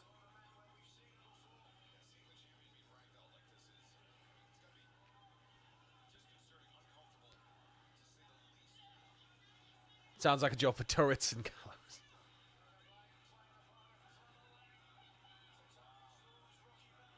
Penelope getting involved again.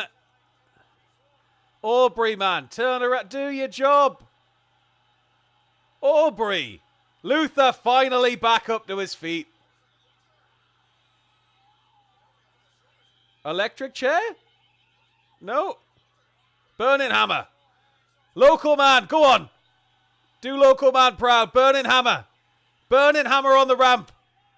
Burning hammer on the ramp. Burning hammer on the stage. Burning hammer in the doorway. Ah, we've cut away. And this is it. The tide is now going to turn for Timeless Toni. Thank you very much, Chocobo Kid, for gifting a membership, you absolute legend.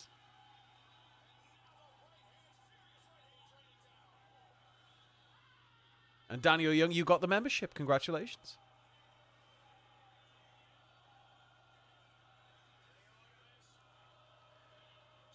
There we go. Tony's back on form now.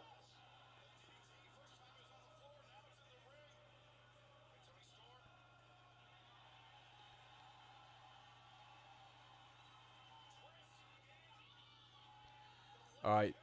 She's locked in. Is this it?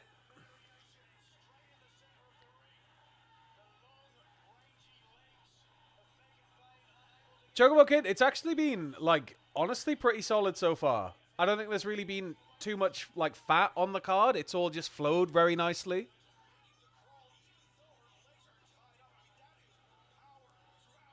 We've got a long story beat with Cope being carried out. They really focused on that for a while, so that I believe we may see him off, like, sort of taken off in-ring duty for a little bit due to the injuries he's sustained. But I can't wait to see what FTR have got to say about it. All right, Bayne on the ropes, over.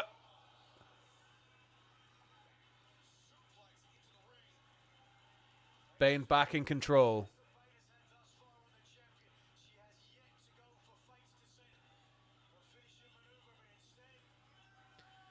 Is Toni extending this pay-per-view the long way? Is there any other way to do it? We've got like 5 matches left. It's 20-3, so I imagine it'll finish about 5 a.m.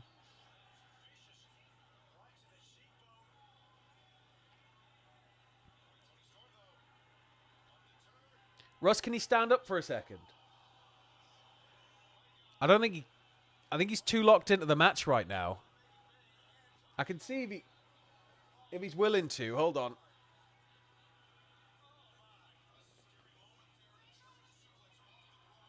Russ, he's gonna stand up. There he is. He needs a bit of help. He's a bit drunk, bless him. He needs a bit of help.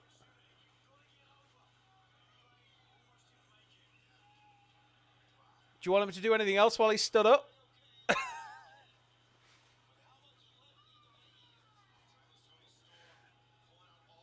He's no help right now. He might be ready to sleep, man.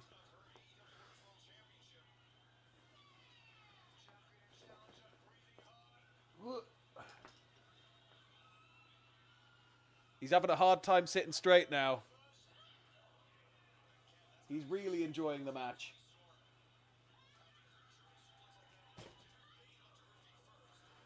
Sit up, Russ. Sit up. There we go. Good lad.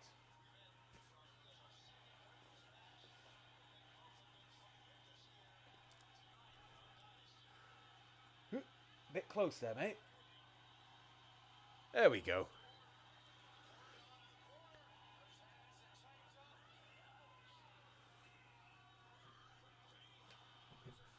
I am telling you, it took a while to get Cope off, yes. Storm in prime position. Maybe not. Bayne again with the suplex.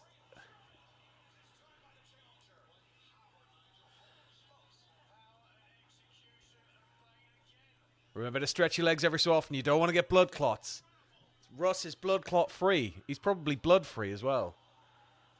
He seems to be aware that he has no bones. Oh, 2.9.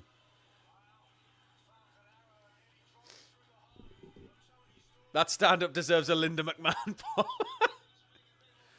I feel like... I don't know, man. Like, I love Cope to pieces. Like, obviously Edge was a huge part of my wrestling childhood. But I feel like his WWE return was incredible, and from there the stories sort of slowed off. And then I think his arrival into AEW was huge.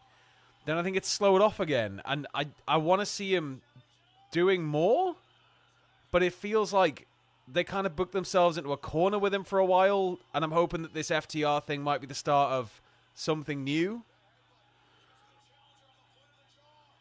Toni sitting her back down, charging in.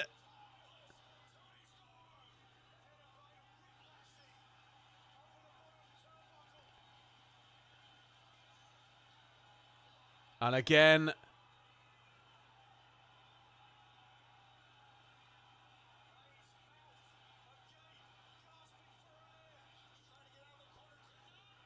And again.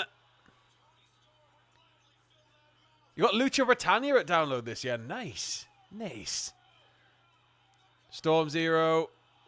At 1! She doesn't know what to do. Russ can't believe it. He dropped his Money in the Bank briefcase over that kick out. 1 count. Bayne reversing it. Could she do it? Laying her out. And again. Go on, Bayne. Go on. Powerbomb.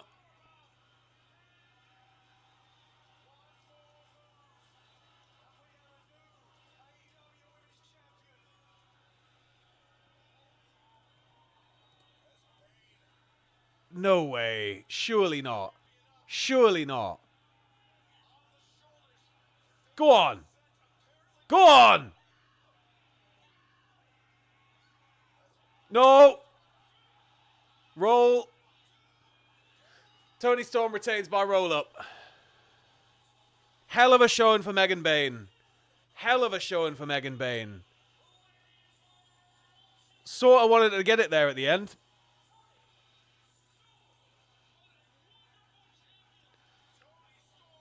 But a solid contender for Toni's title. Taking her to the limit.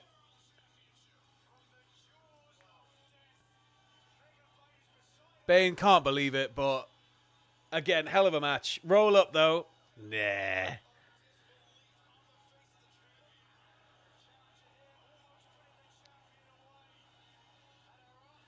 She didn't. I don't think she went. Yeah, so went up. Didn't attempt the cover, and then got rolled through on the finish.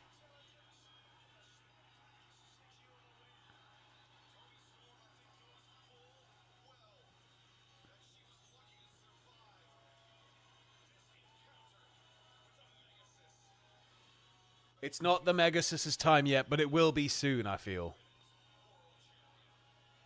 What are we moving on to next? Let's find out. Let's find out together. We've got Kyle Fletcher versus Mark Brisco. Now, we don't have a pick for this one for me and Ross, so I'm going to go for Kyle Fletcher. Russ, who are you going to go for?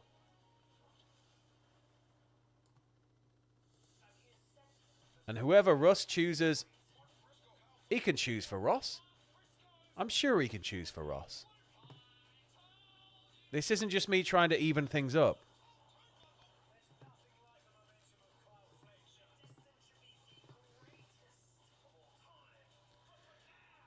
This is surely got to be Fletcher.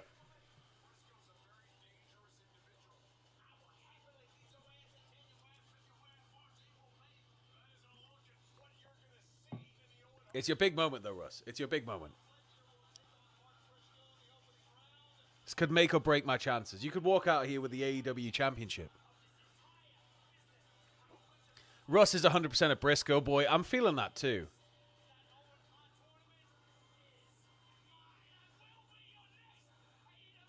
Not the Megasis's time, but when she goes back as the Megalodon, we won't be ready. I like that.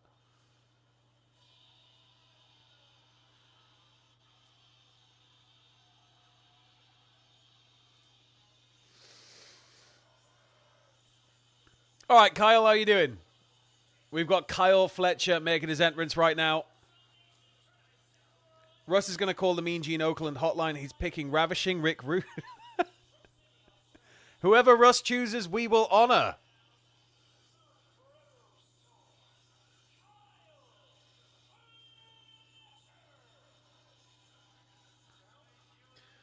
Protostar making his way down in some ravishingly pink gear. It is the Owen Hart Foundation Cup, though. Pink is sort of the key here.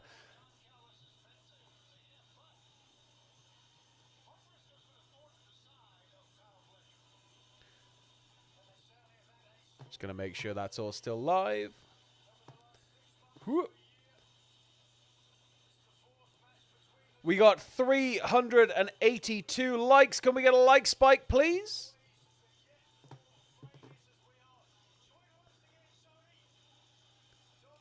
And 800 people still watching. Thank you all so much for tuning in. So my girlfriend's dog died the other day. To cheer her up, I got her another one.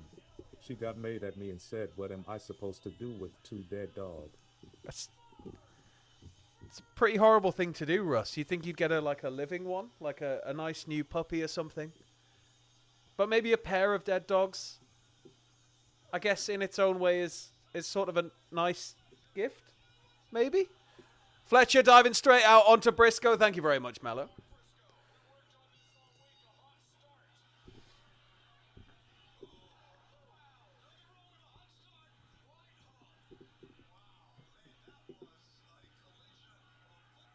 So I'm going Fletcher in this. Russ is free to give an answer. But now Mark Brisco is back in control. No, getting caught off. Heading for a dive.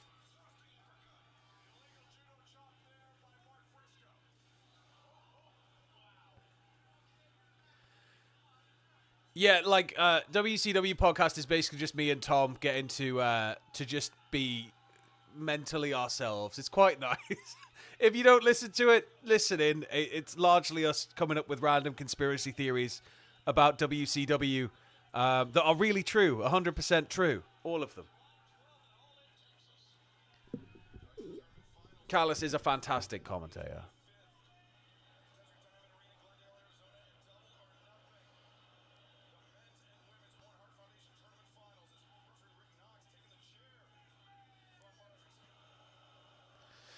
Rick Knox stopping the use of a chair, but Briscoe's going to dive out anyway. Dropping Fletcher with a kick. The next Cultaholic podcast will be Russ, Puppet Jack, and Cardboard Pachee. Just 4 hours of silence. Of course El Dandy was a jam-up guy. Jarrett was never a horseman, Adam. Jarrett was never... I will not tolerate that language. It's a myth perpetuated by big wrestling. Can you see, Russ? I think he... There we go. He's got more of a line of sight. He's happy, though. You can see he's happy. He's enjoying the match.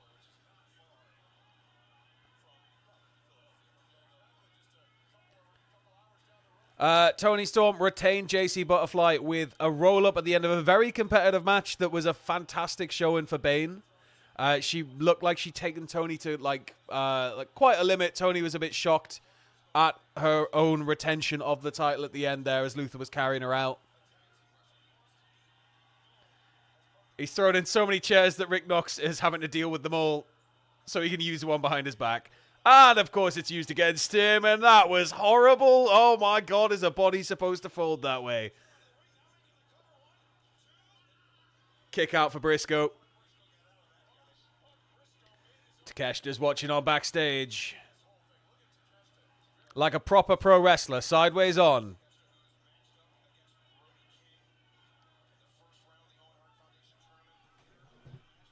Rick Knox versus Bill Alfonso right now, book it.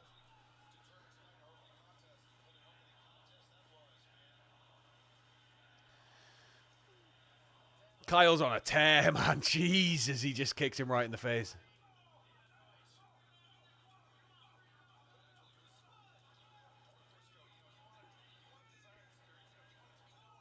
He is properly going for it. Does Russ fart on your lap? He's not sitting on my lap, but if he is gently putting them anywhere, he's putting them into the couch itself. So whoever sits there next is going to get a horrible surprise. Russ looks like Keanu Reeves and Bill and Ted right now.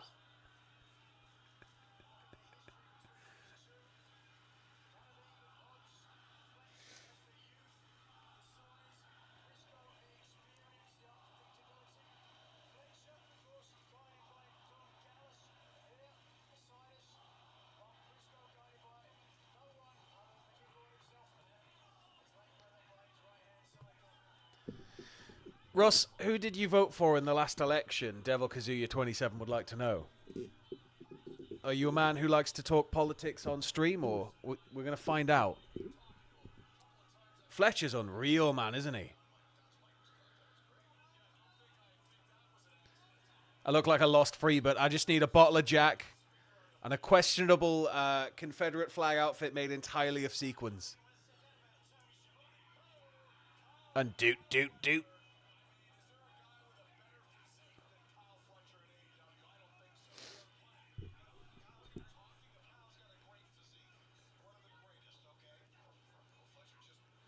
All right, Brisco up and over, but Fletcher just hoofing him to the floor.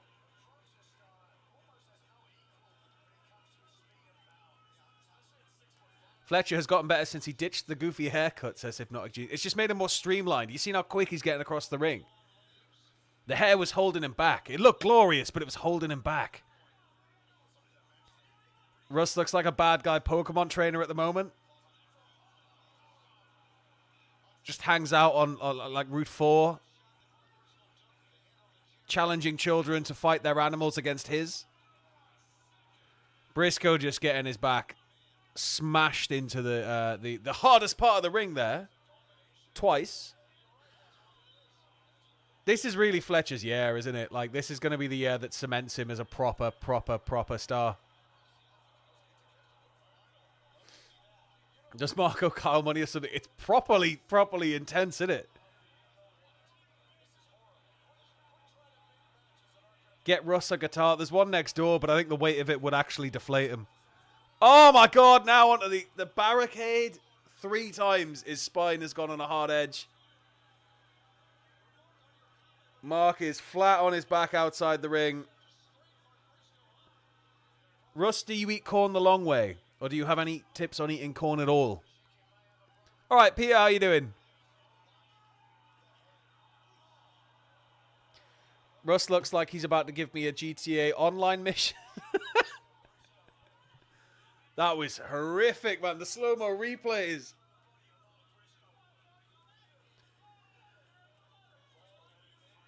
Russ, are you a Fletch light? Are you? He doesn't... He's not saying no.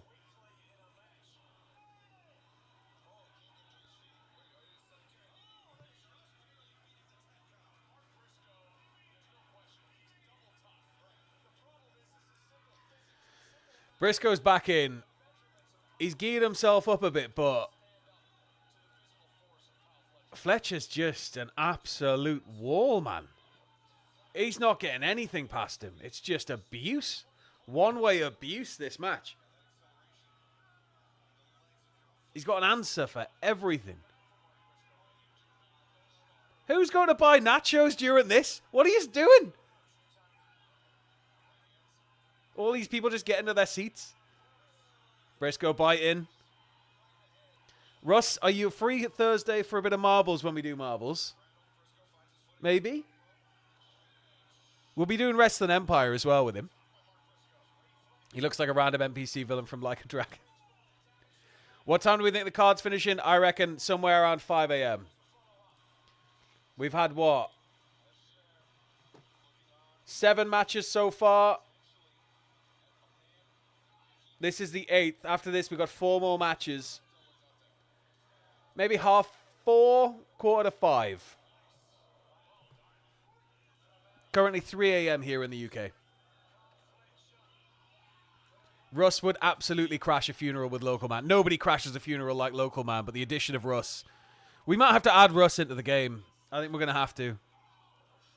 He can join local people and we can dominate the tag division in Maple Leaf Pro. Brisco getting some fire back in him. Double down. Both turned each other inside out.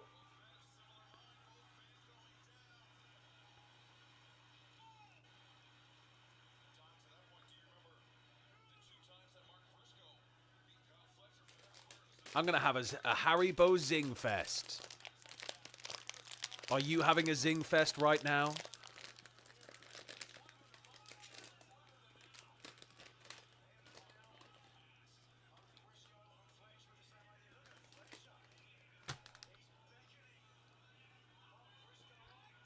No, they're just shot for shot.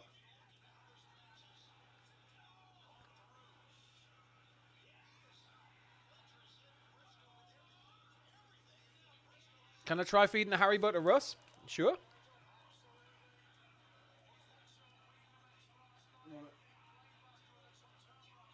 I'll leave it there for later for you. He's got one. And just whenever he feels like eating it, it's there. 5 a.m. in Finland. I have to give in. Good night, Nina. Enjoy Finland. I imagine it's a very nice country. You can catch the rest of the show tomorrow.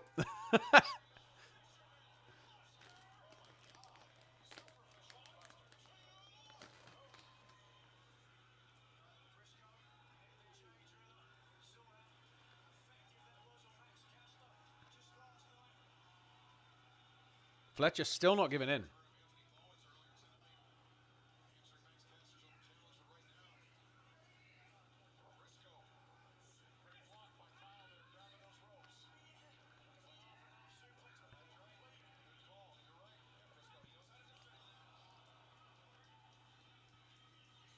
Brisco getting back to his feet.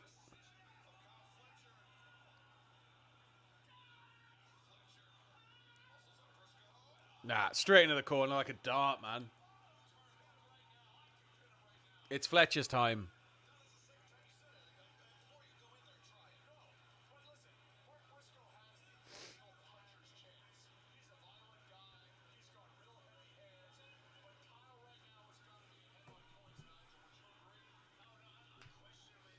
Don pins Brisco the long way. Have we had any long way pins? Just straight lying right on top of somebody else. That could be a whole thing. Oh, on the apron. Nope.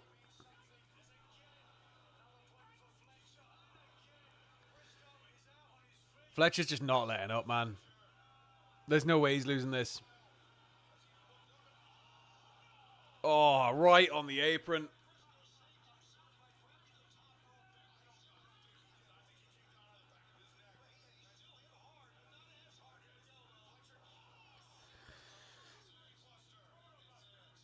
One, two. Oh, kicked out. Kicked out of the brainbuster.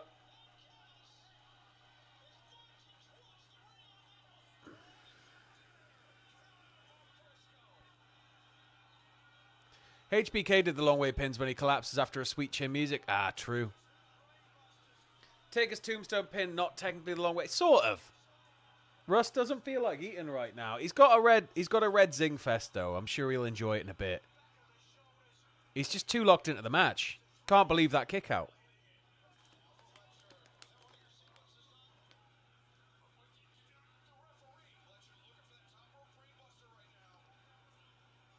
Is he going to get it? No. Brisco up and over. Oh ho! Horrific chop to the back.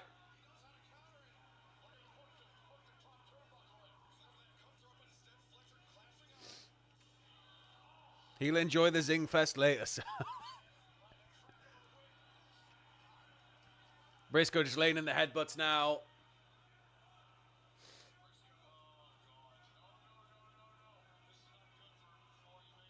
Ooh.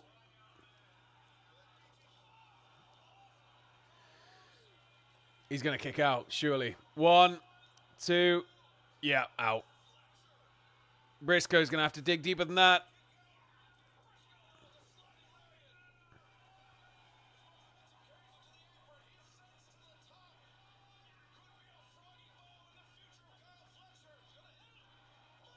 Right. 1, 2. Still kicked out.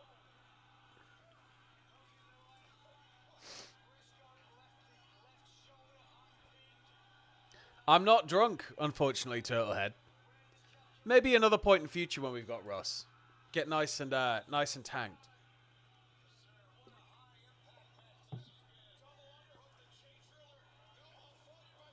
Roll through. Thankfully, not another roll up. 1, 2. Straight out. J Driller. No. Up and over for Brisco.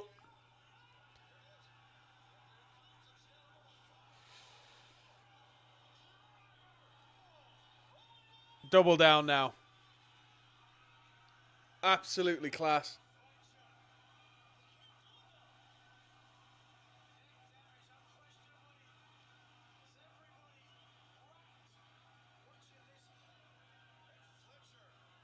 Fletcher peeling to the outside now.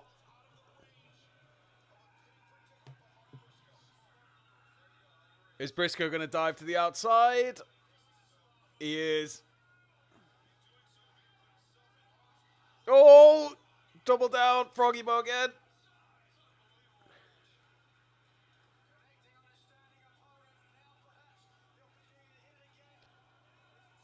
Brisco in good position here.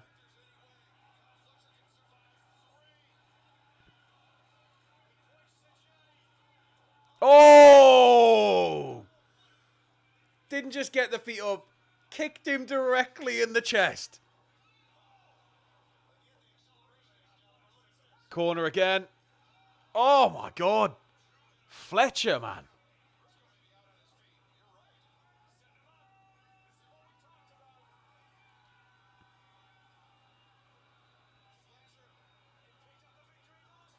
Oh my God.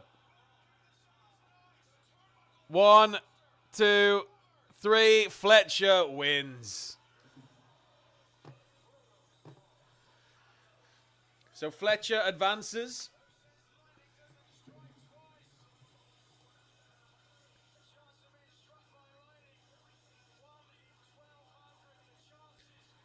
What have we got next then? We've got Garcia, Cole, Jericho, Bandido, Kenny, Ricochet, Speedball, and Moxley versus Swerve left. But that was a hell of a match. That double foot cut off from the top, just boots straight into the ribs.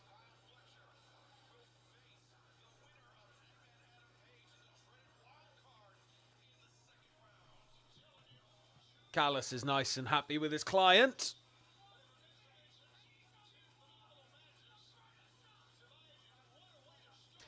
Screaming AEW belongs to the Proto Star. Down the mic, down the camera.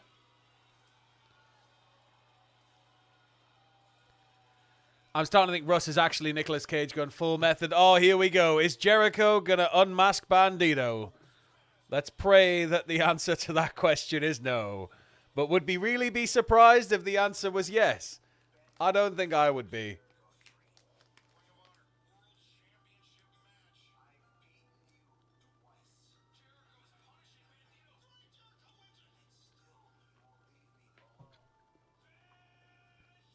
He can't possibly unmask him.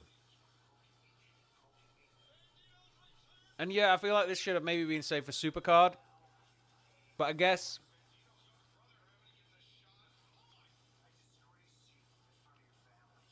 Like, I guess that it's elevating the Ring of Honor brand to have it on the Dynasty show, but at the same time, it just doesn't. No, I feel like it should have been on Supercard, and there's no way that Jericho can win. DQ possibly, dusty finish. Russ has unmasked just in case Bandido has to lose his mask so he doesn't feel alone. Unless we mask him up, and then if Bandido has to unmask, we're all gonna... Wait, yeah, let's do that.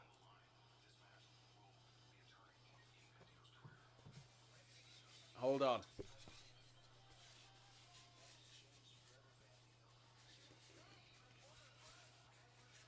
Let's get him in a different mask.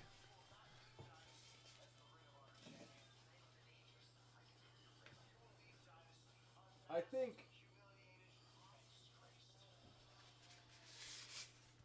he should be Ray for this one. If it'll fit. It's gonna go so funny shaped.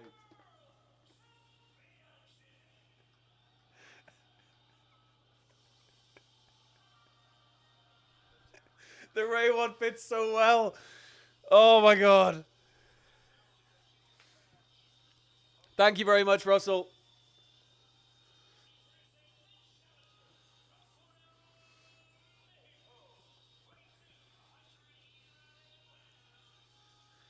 Russ Mysterio is here. The Mexican wrestling legend is here for this match. He's going to be very upset if Bandido loses. Very upset.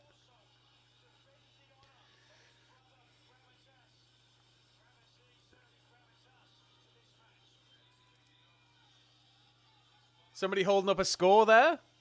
70-67, whatever this is. It's Russ Mysterio. It's... Oh, yes. Russ Mysterio. Mysterio Russ.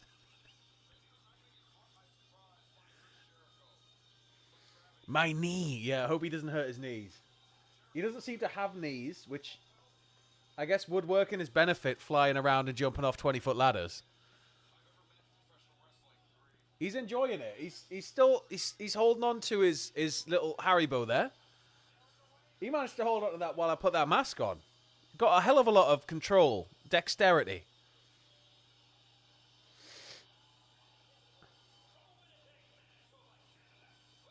What's the area code of Newcastle? 0191.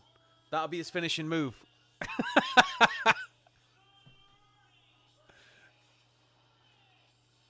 Russ is conscious of the fact that he's boneless. So, like, Russ doesn't need to really worry about ligaments or bones or anything like that. He does have a bush on his chest, but it's because he's a proud man from the 70s. He needs a medallion and a sovereign ring. But he's already got the kind of weird looking at you across the bar thing going on.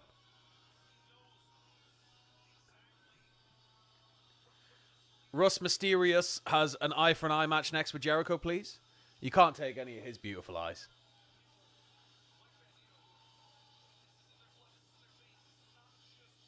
Oh, 191's where you fall off the top rope because he's such a fan of Matthew. No knees equals no 619. No, but it'd be like a slap.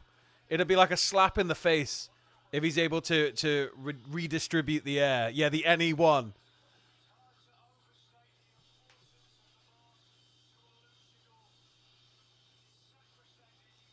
Booyaka, booyaka. NE1.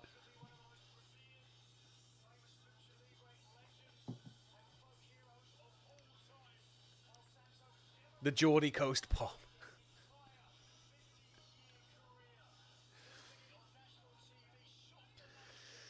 Right. Bandido, kick him in the face. 1, 2, 3. Foot on chest, definitive pin. Don't even flip. Long blow at start things off. What Codebreaker? Oh my god.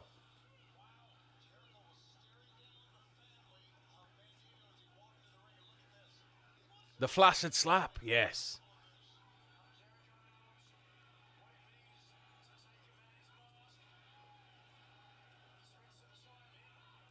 Ooh. Lion salt.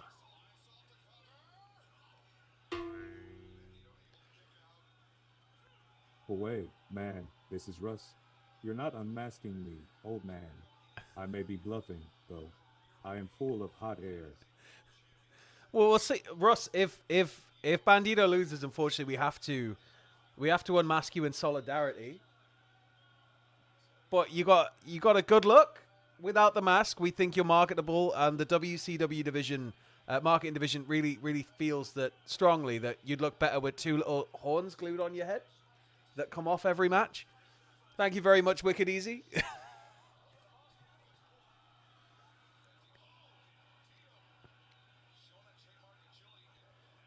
Bandido flipping through, avoiding the kick, headstand.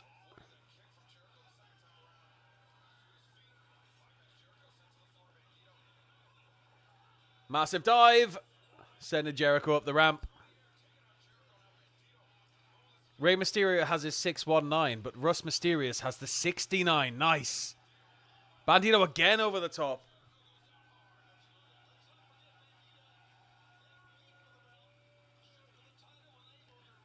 Can Bandido do the top rope fall-away slam from the top rope with Jericho? We're going to find out. Head first into the barricade. Right into the timekeeper section. Ma getting a hug. No more crying, Ma. No more crying. I'm going to win. Until he doesn't. We can't have 2 happy families in one show, Hypnotic Games says. I heard Swerve's family's also in the audience. Somebody's going home sad. In a carload of sad people. Nice. Didn't quite get all of it, but managed to recover.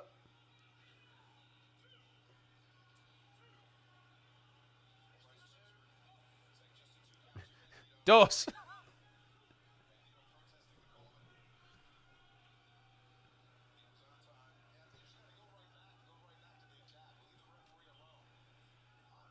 So the special guest is Russ, our friend here. Ross is unavailable to do the streams at the moment, so Russ has bravely stepped up. He was a bit scared, but he seems to be fitting in well with the with everybody, with the audience. He's had some questionable comments about Mama Wayne and Megan Bayne. But he's a bit of a horn dog, but other than that, it's been really nice. Just holding on to this delayed suplex. 6, 7, 8. He's going to have him there for a minute. Jericho's gone purple. What? He's going to be there for like 40 seconds now.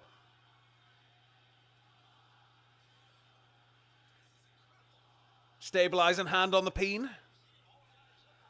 What is this, man? Beautiful. Jericho is now so red, you could see him in the Weatherspoons triangle, and he wouldn't look out of place.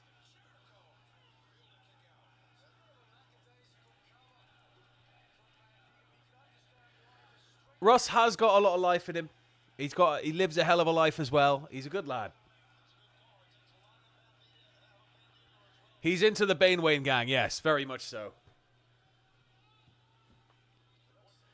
Thank you very much, Uli. I just thought I was going to be watching it anyway. It'd be nice to watch it with all of you because I love reading off your opinions, hearing what you all think about it. And I thought it'd be nice to just see if we could do a solo stream and see how that worked out. So thank you all genuinely for tuning in. I didn't know how it was going to go, but you have made it a really good night so far. And we've still got so much of the night left, 3 matches after this. And given the people involved, they're going to be some longies. Oh my God! He like jumped down, powerbombed him off the apron. Very nice, but Jesus Christ.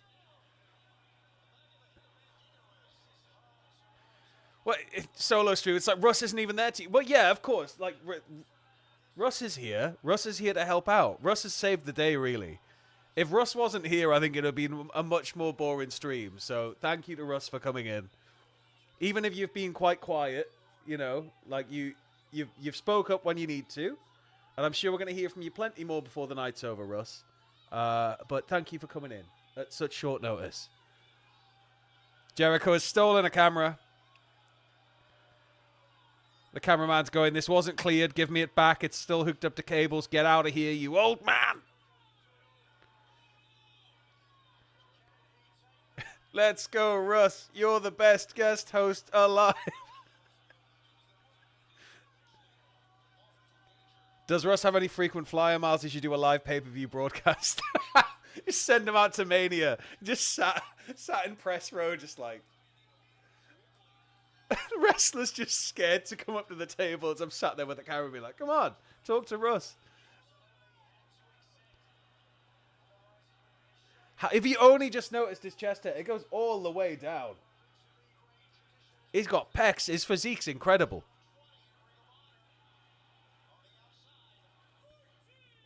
14. 15. Get back in the ring. Send Russ to All In. Just ship him over to Texas. One of you's going to have to blow him, though. One of you's going to have to blow him. Otherwise, he's just going to be all flat.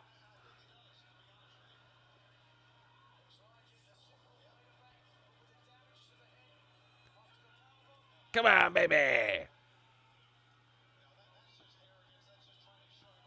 Get the line started.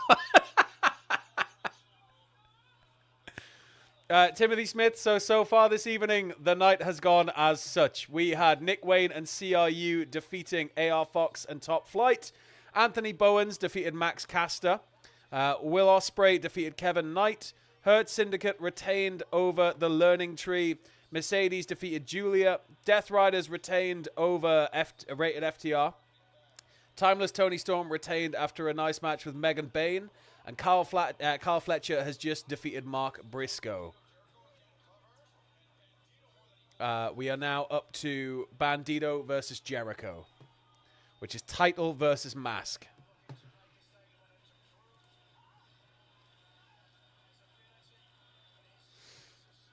We'll have to check Pachiti's chest, but I think Russ has got a pretty strong game going. I'm not going to lie. It might be tattooed on, but the intention's there. He wants people to know he's got chest hair. None yet, Timothy.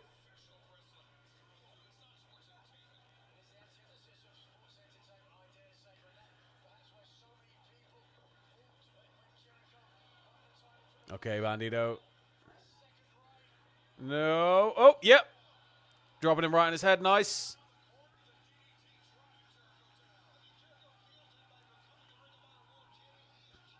Hair versus hair match. Match Russ versus Pachiti, just the chest.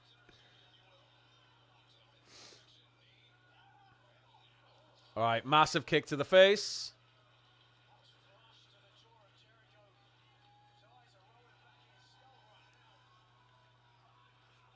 Oh, big kick.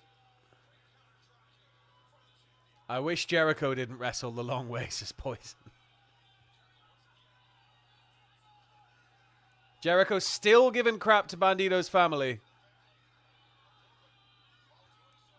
Paying no attention to Bandido, though, who's just powerbombed him out of the corner.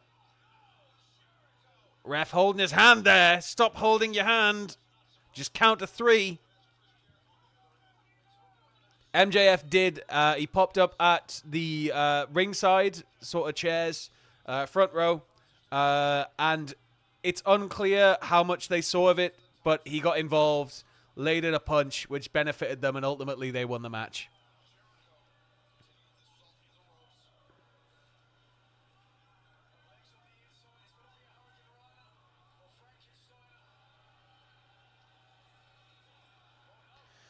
Corner punches.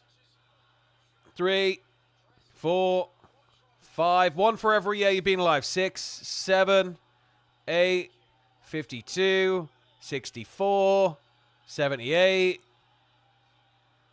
80. Oh, Bandido's secured him. Oh, my God. Nice. Jericho countering out of that.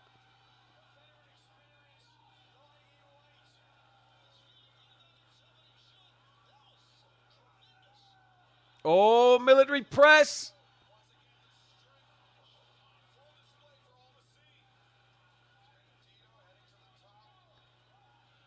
Bandido up top.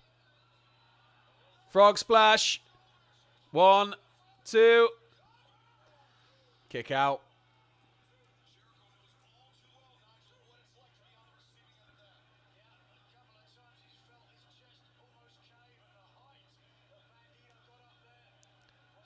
I wonder if anything crazy is going to happen during the Moxley match.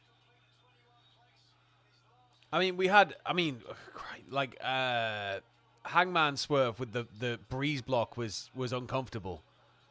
The nails in the board were a million times more so.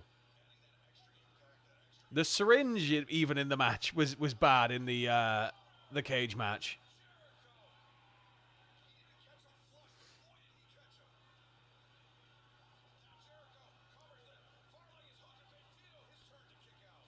Jeff saying there will.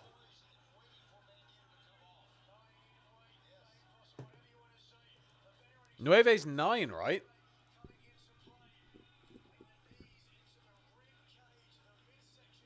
If Mox wins, Russ riot.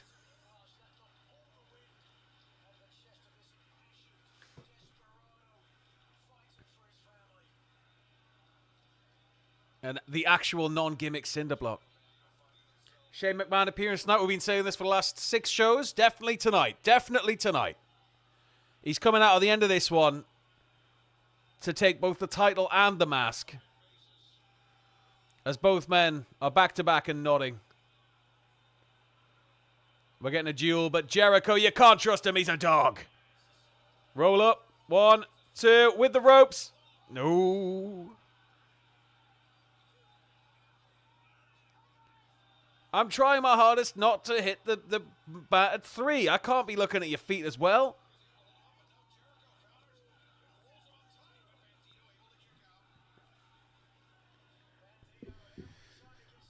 If Mox wins, he lets out the hot air and a blast all over the camera. Swerve will win, then Hurt Syndicate will help MJF win his title back against Swerve.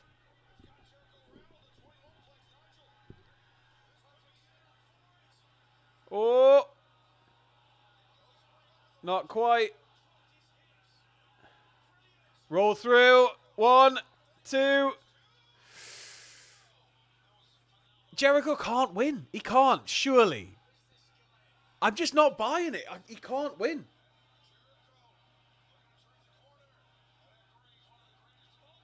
Here we go. He's locked in the walls.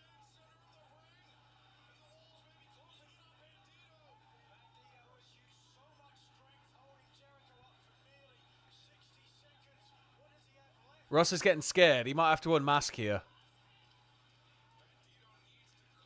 That doesn't work for me, brother.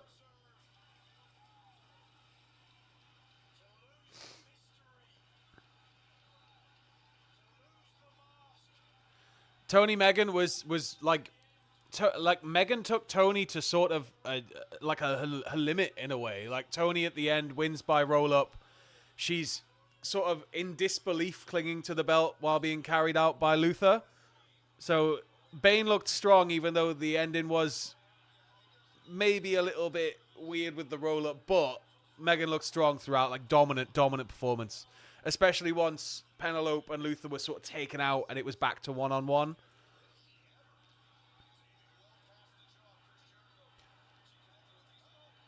Wearing the Ring of Honor title and Bandido's mask.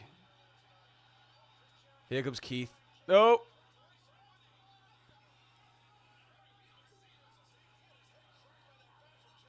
Right. Clear out. Clear out. No. They're fighting. Jericho has now got the baseball bat.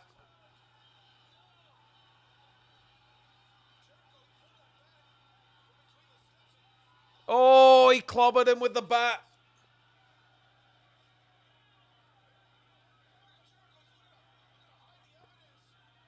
Hiding the bat back underneath the ring steps.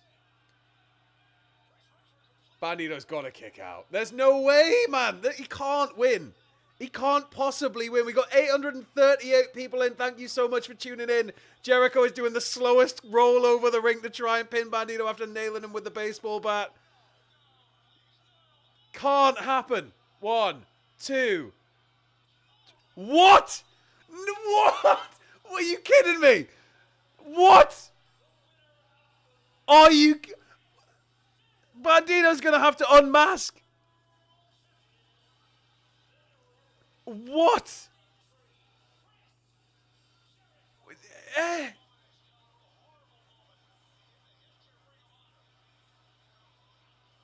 I mean, fair play, but like I did not see this as the outcome at all.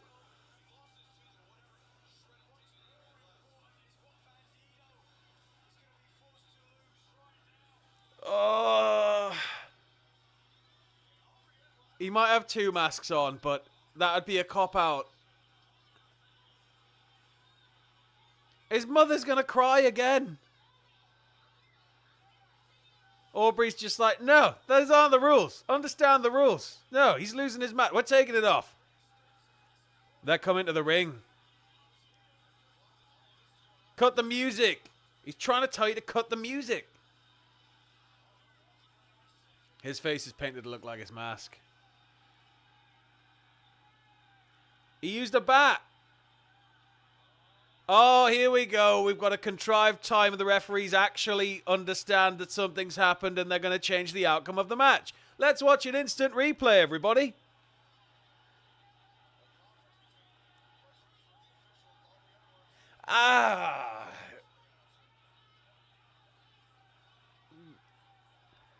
God damn it.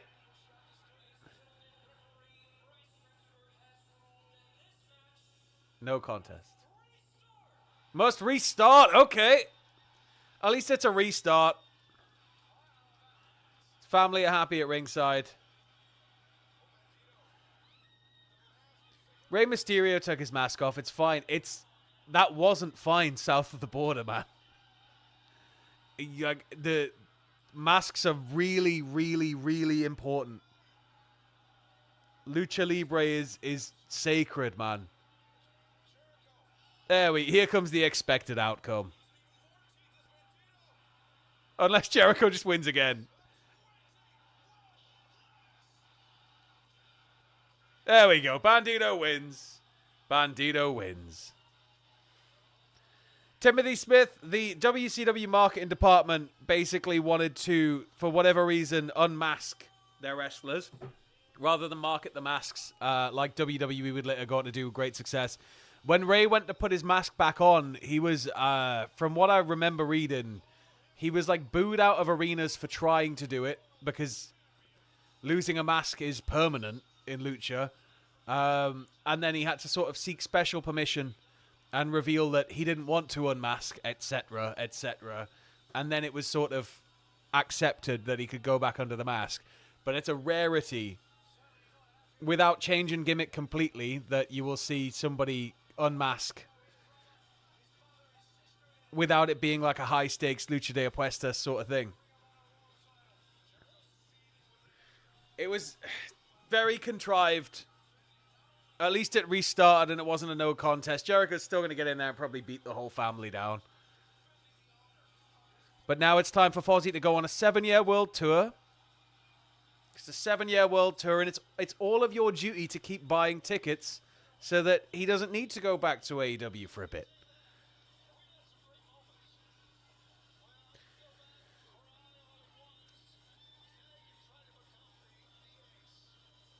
Bandido should use the GTS instead of the 21 players finisher. WTF kind of finish was that one I just let Bandido win. Yeah, it was odd, wasn't it? Book them for the Cultaholic Christmas party.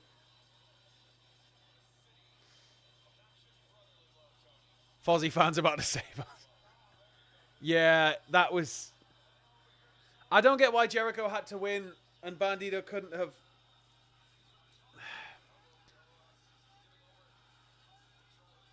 Bandido cleanly getting a victory there rather than that. I mean, there was a lot of talks about this match might not have even been able to happen in the build-up to the event.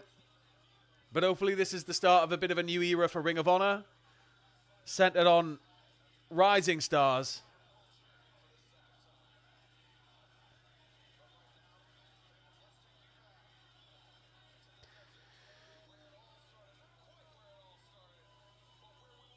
How hard is it just to have a clean finish? Exactly. Like, at least it restarted, but it... What? Did Jericho really need to get the pin? We're getting an all-in. Oh, no. Double or nothing. Captain Podok, this sort of finish just feels like Jericho's way of personally saying I can do whatever I want, and I will hold the audience captive if it means executing my vision. It should, in theory, mean Bandido disappears to Ring of Honor now, because he's Ring of Honor champion. I have a feeling Jericho wrote the finish. You and me both.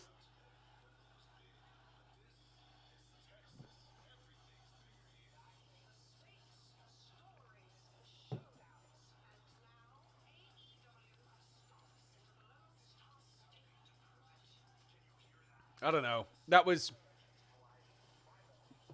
Basically, if you sit in the front row, you can make sure no one cheats ever again. Well, this is it. It's sort of... Wrestling referees are supposed to be kind of dumb. So to have it reversed, it just feels weird. And then Jericho didn't really need the win if it was just going to revert like that. We got the initial moment of, oh my god, he's going to unmask. And it was a bit of a shock, but... I don't know. Swerve Moxley will not be next. That will be main event in the show.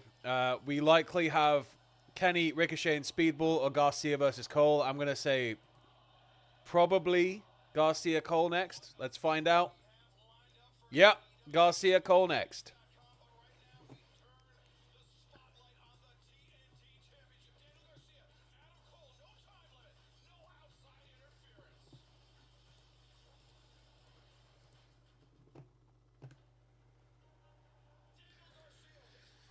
So I've gone Garcia. Ross has gone Cole.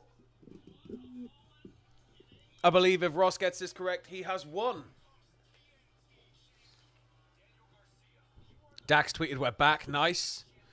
Captain Product, I want Big Bill to get rid of Jericho by unhinging his jaw and eating him like a snake. It's the only way to make sure Jericho doesn't come back. Just going around with Jericho's body in him for a couple of weeks. As he just slowly digests him. Normally AEW never disappoints, but this hasn't been their best showing, says Shalboski. That was sort of my first big of the night, like.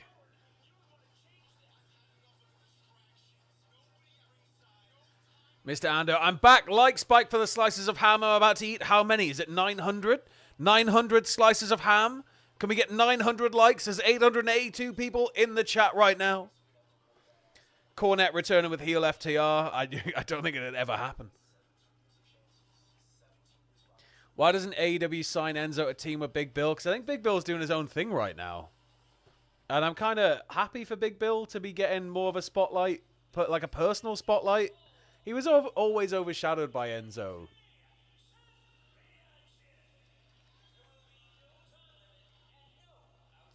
No time limit, so we could be here all night, everybody. No outside interference is permitted, though, which means fuck all. Oh, no, means nothing at all. It's wrestling. It's wrestling. I didn't say the bleep word.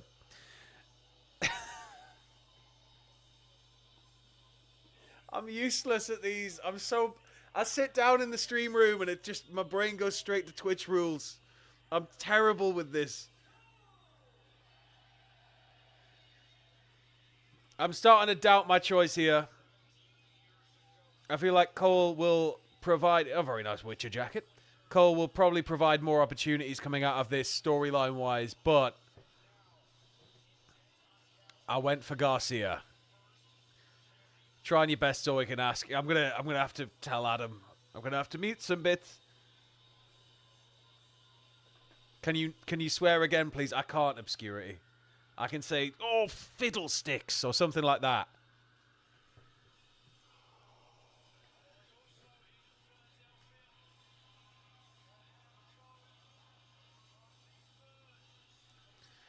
Poppycock. Sugar.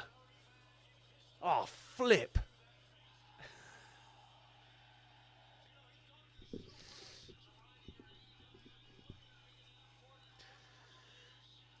This would be a return to form for Cole. But go on, Garcia.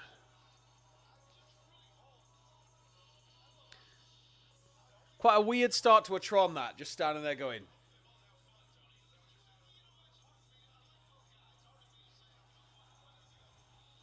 Yeah, it was Russ who swore. Russ is the one who's been swearing all night.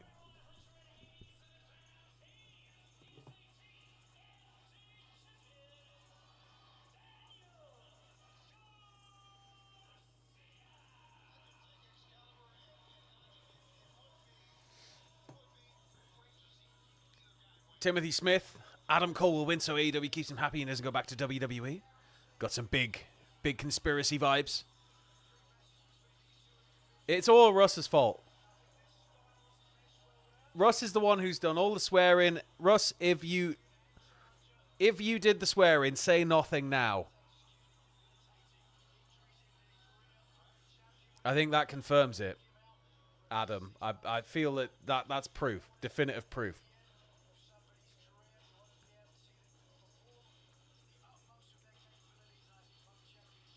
Oh, no, we can't unmask him. He didn't. Right, no, he's got to stay in the mask now, doesn't he?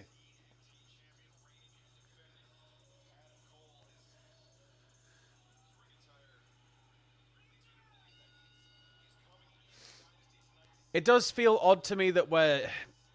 Because the TNT title's a TV belt. I always feel odd about TV belts on pay-per-view. But I guess Landmark wins should be followed by rapid defenses on weekly TV. So hopefully we get that.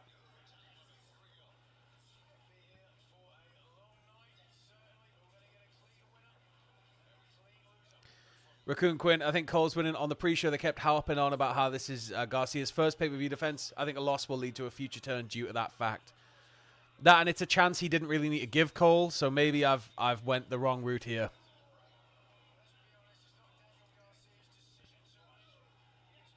Under that mask is another mask.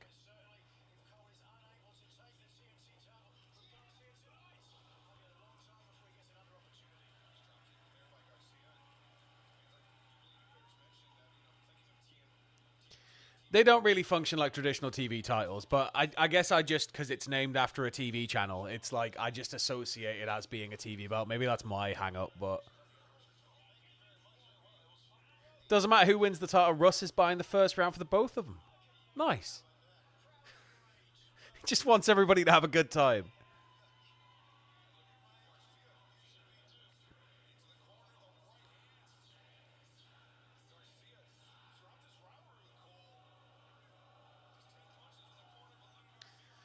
So Garcia firmly in control right now, but all Cole needs is an opening, right? And we're going again for the corner punches.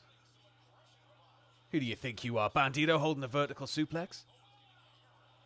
And Cole just driving him to the floor.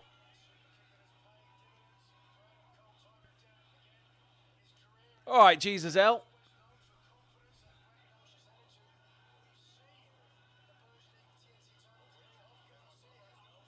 Oh.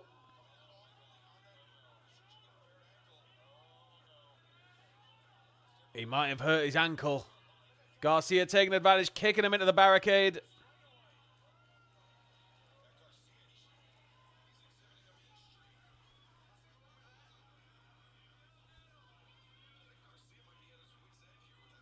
According to Cole, it's also his 17th year wrestling on the day, and he started in Philly. This has me leaning toward. God damn it, I wish I'd known that.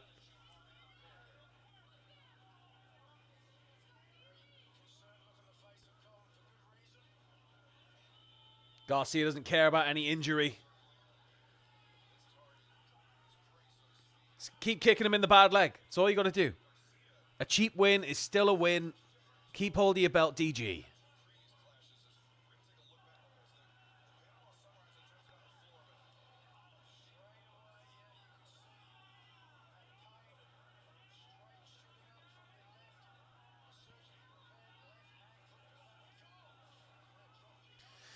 Getting a replay of that kick through the barricade while Garcia starts laying in strikes.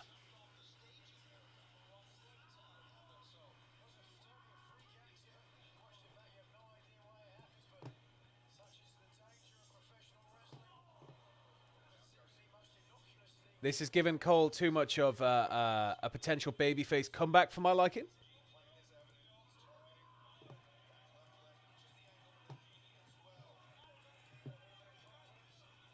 Just making sure we're all still live here.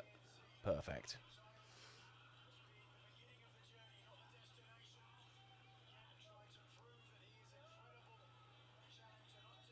Garcia going for a surfboard.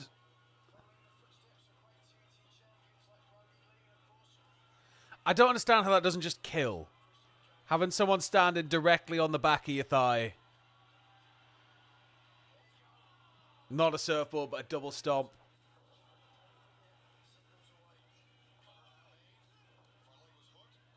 Natural Entertainment, thank you for subscribing.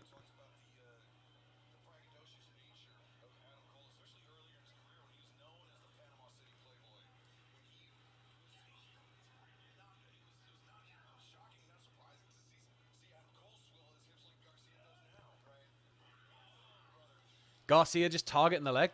It's all he can do. Just keep targeting the leg. He's going to have to give in at some point. We don't believe in big comebacks. We just believe in targeting injuries and getting a secure, nice, easy victory, Daniel. That's what we believe in. Let's go.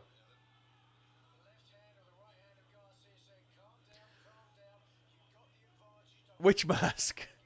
Is that a Curryman mask? Where? On what? We got Liger. We've got Rey Mysterio. There's La Parka. Russ will be dressing up as the greatest luchador of all time for the main event, though, I feel.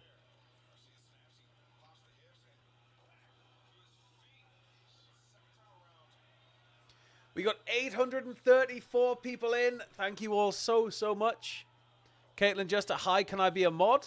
I can't make anybody mod tonight, but Obscurity's giving you the big thumbs up.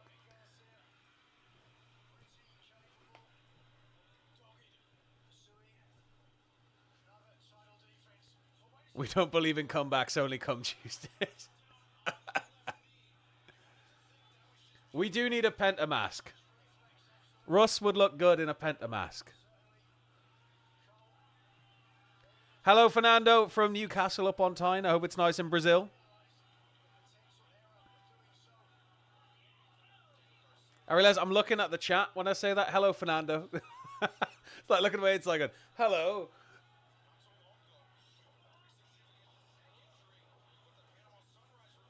Okay. Oh!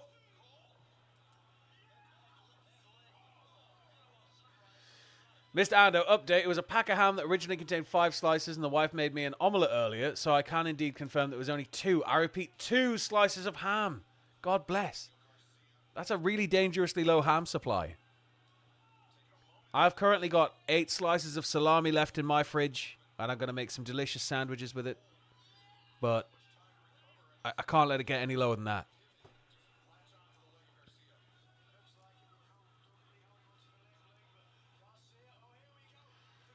Oh, GSP.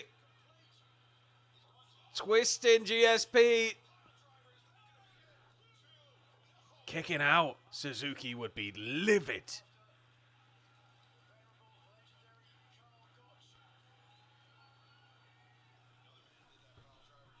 I like chicken and salami club sandwich is like the boy. It's the boy. Get some good bread. Just, yeah, perfect. Rum ham in Philly just seems appropriate. I'm sure one of my mates made rum ham for his birthday once. I vaguely remember seeing him with a picture of an actual rum ham that they made by steeping ham in rum. The cheese will differ, but usually it'll be some form of vintage or mature cheddar. Why didn't you take me for club sandwiches, you doodle? You didn't ask. I could have, but I would have take you all the way across town.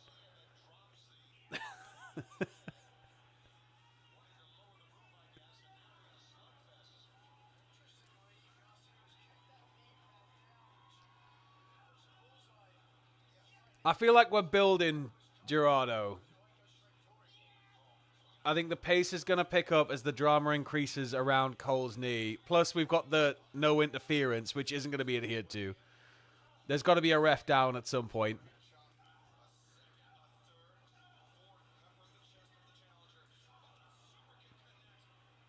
I'd say it's been maybe a bit slow. Not necessarily bad.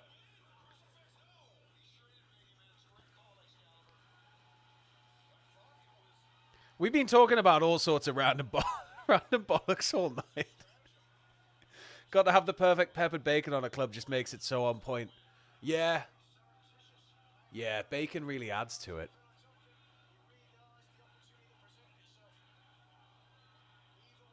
I can't remember the last time I ate bacon. That's a mental thing to say. I'm going to have to go home and immediately eat some bacon.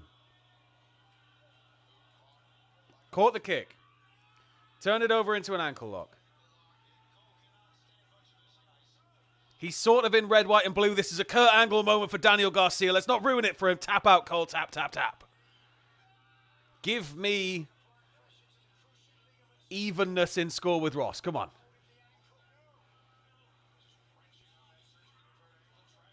Sam, when was the last time you ate bacon? Probably before I went to Denmark. It's got to be like at least January. It's too long. No wonder my life's been going off the rails. This could be a 5-star classic. We would still be discussing deli meats. That's just who we are. Yeah, I think that sums us all up.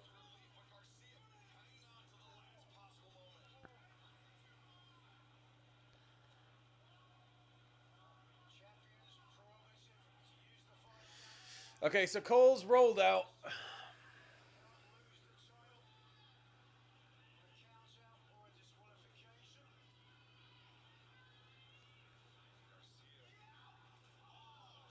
And then, again, just legs straight into the side of the ring.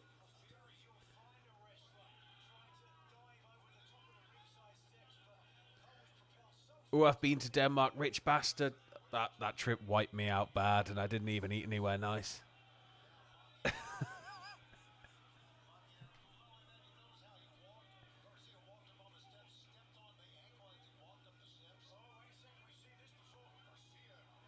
Here we go. We're going to go trying to get up for a GSP on the steps. Oh, God. Garcia just did the thing that I imagine every time they're on the steps, which is if you slip off and just scrape the entire side of your leg. Oh, God. Okay. Cole back in control narrowly.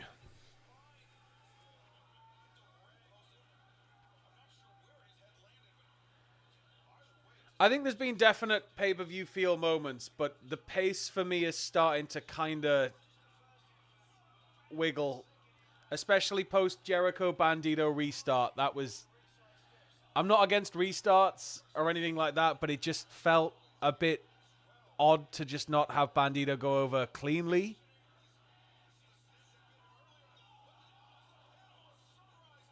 But does it feel like a mega show? Not yet. But we still got a few matches left, or a couple of matches left after this. We could still have some big moments coming out of Kenny, Ricochet, Speedball, which I think is going to be match of the night. And then we got Moxley versus Swerve as well. Garcia has dropped.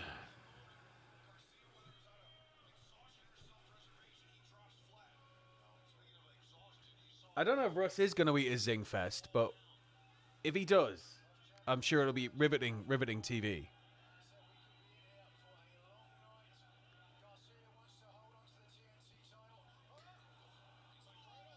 I think it can be a bit directionless, sure, the P197. Like, it feels like sometimes more thought goes into certain elements rather than overall.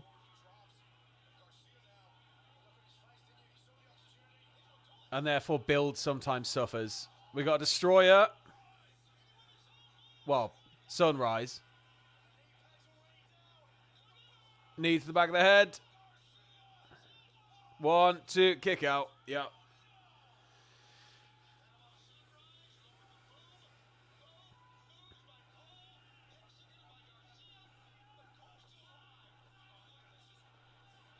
Targeting the leg. Just keep targeting the leg. It's why, like, as a kid, when you'd watch people like Angle, Benoit, Malenko, when they were just systematically targeting body parts. Like, I love that stuff. But the viciousness just isn't quite there here yet. It doesn't feel. Going for another GSP, but drops him. He's seen somebody at ringside. He's staring off at Bandido's family. No. No, he's staring at the corner. Right. Oh, he's going to go for the pile driver the long ways, Eric. You're right.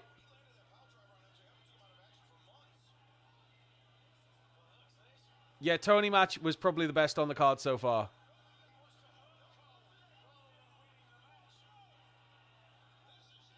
Osprey Knight was pretty good as well. Cole shifted his balance.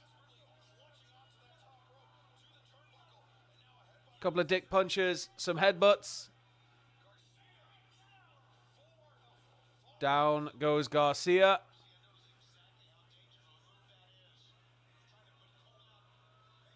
I'm going to have to give Russ the title here. Panama Sunrise. This has got to be coming to a close soon, but I feel like there has to be some sort of shirking of the no interruption rule.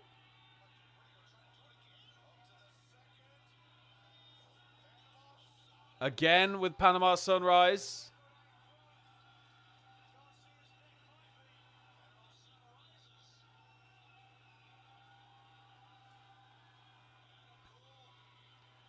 Cole restoring the feel into that leg. This has got to be it.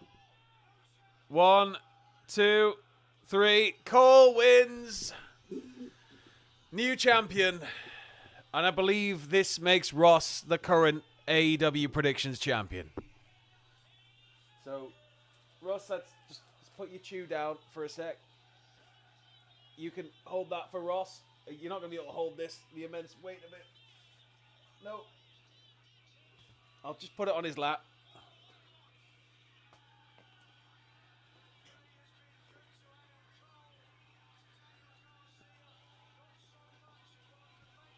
Let's just sit him a bit further forward.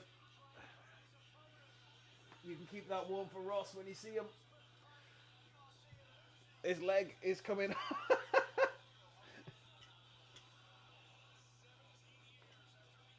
There we go.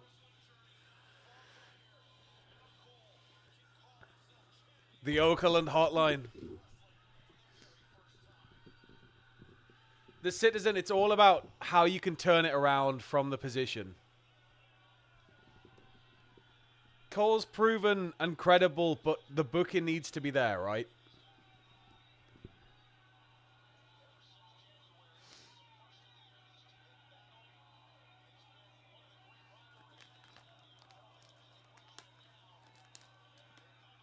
Cole outstretching his hand for a handshake.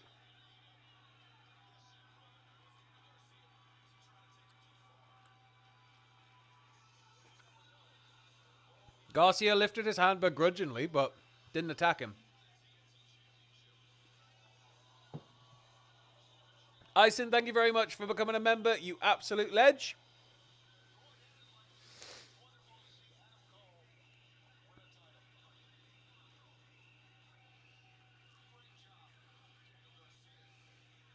We are at 4 a.m. Cole does need to have a strong run here. They need to start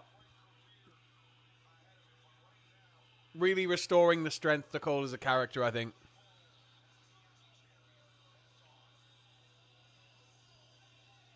Let's hope he be a defending champion. Let's hope the stories coming out of it are compelling enough to give us some great build toward All In.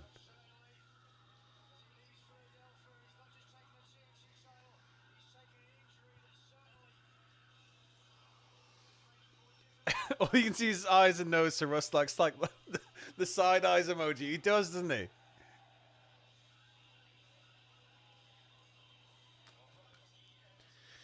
A weekly TNT Open Challenge would be nice. Next, we're moving on to Ricochet Omega Speedball. This should be one hell of a match.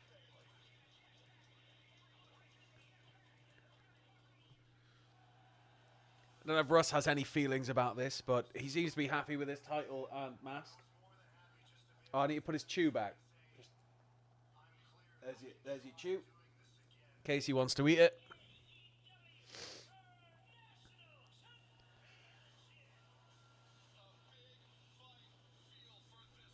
So I think it's surely got to be Kenny retaining here. Although he doesn't need to lose, right? TNT Championship more prestigious than international? Well, it shouldn't really be if the international title is technically a world title, right? Because it's international. So international title should be higher up than TNT, which is a national broadcaster. Well, it's 4 a.m. UK time now. I reckon this will kick out close to 5 a.m. here. So if it's, yeah, that'll be what, like midnight US time? East Coast at least. Dynasty, like, I'm seeing people saying it's been boring. Like, I think it's had high points and some weird points like the Jericho restart. But overall, I wouldn't say it's really stood out in terms of the AEW pay-per-view offerings, but I wouldn't say it's been a bad show. It's been a bit slow in places, but we've had some good moments so far. Hopefully this match will bring things up a bit.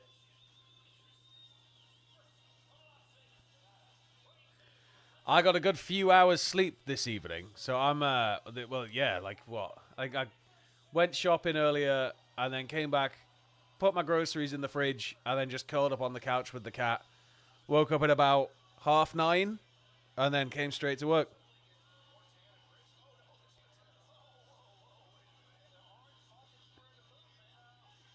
Oh, Ricochet struggling to deal with fan sentiment on the front row. What did I buy? I got some bread, some seeded loaf bread. I got some cat food for Cooper. I needed to get some washing tablets for my my washing machine, and bleach. Needed to get some bleach for my bathroom. It was a pretty boring weekly shop, mate. Sam, order yourself a Weatherspoons breakfast. It depends what time it kicks out. I might be able to just walk straight into Spoons on my way home. I have I think he's a British long hair.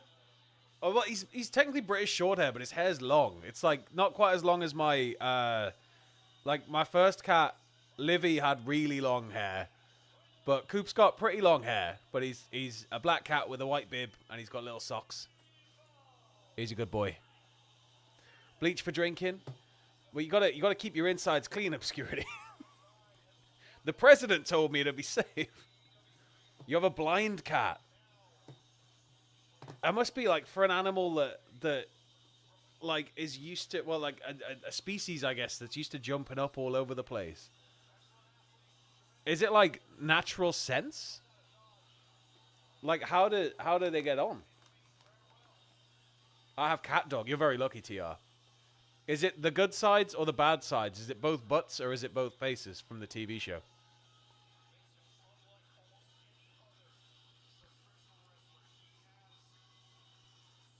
Coop does like cherry pie and coffee. I shouldn't be feeding him it. Imagine. No, Coop goes mad for if you get like sandwich meat. If you buy like, or if you cook up chicken or anything, you put it in the fridge and it goes cold. Like if you open the fridge and he can smell chicken, he'll just sit at the fridge until you give him some chicken for hours. It's same with ham. If you open a packet of ham, he will just start wheezing, like, and drooling everywhere. Like he starts literally just going like until you give him ham. He's a weird cat. She gets along just fine, jumps on the couch in bed, no problem. If she gets excited or freaks out, she'll run into a door at times. Bless. But I was going to say, there's got to be some sort of, like, because they've got incredible hearing, so they're going to sort of be able to, I guess, get around. Omega getting a massive entrance here. As expected, obviously, but I've got a 15-year-old old man cat who thinks he's a kitten. That's the best way, though. When they're still absolutely daft. Coop really likes bags. So, like, he's interested in boxes. If, like, I come back from Costco or whatever, and I've taken a box, because, like, they don't do bags there or whatever, and I've got a few things. Just get a little apple box. If I turn it upside down so he can hide under it, and, like, prop it up against a couch so it's like a little sort of fort, he'll sit in that for hours. But if you give him, like, if you even bring a carrier bag in or a paper bag in the living room and just sit it upright, like, even if it's got stuff in it, he'll just sit there, like, attacking the handles of the bag, and then he'll keep trying to peer in, see what's in it. You ever look at your cat and just go, get a job? It'd be nice if he could contribute toward the rent, like, I'm not going to lie. I was, like, it's a thing, apparently. Like, somebody was telling me it's, like, an actual thing for cats. Like, they have, like, a need to run around at stupid hours of the night. Coop likes to, he's worked out he can jump down my stairs in a fun way, because my stairs sort of do this. So, like, one goes down and then like that. Not like a spiral, but, like, kind of like there's a corner and it drops. But he realized he could jump from the top to the bottom, sideways on. So sometimes at 4 a.m, I think somebody's breaking in, because he's a bit of a pudding. So he'll jump down and you just hear thunk, and it's like, and you realize it's just Cooper. Feed the cat Bovril. It might be a bit salty, but we can try. Russ, have you got anything to say ahead of this match? He's not really been excited since Penelope Ford.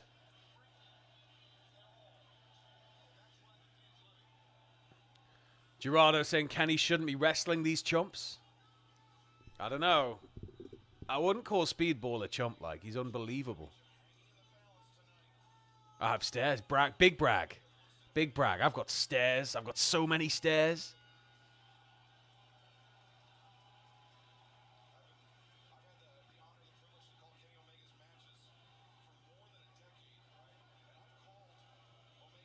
Living in a mansion.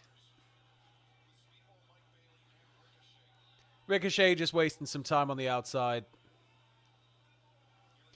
Yeah, but how do you put aura on people if you don't make them wrestle bigger stars, Brian? A great showing in a match against Omega is something to tout about.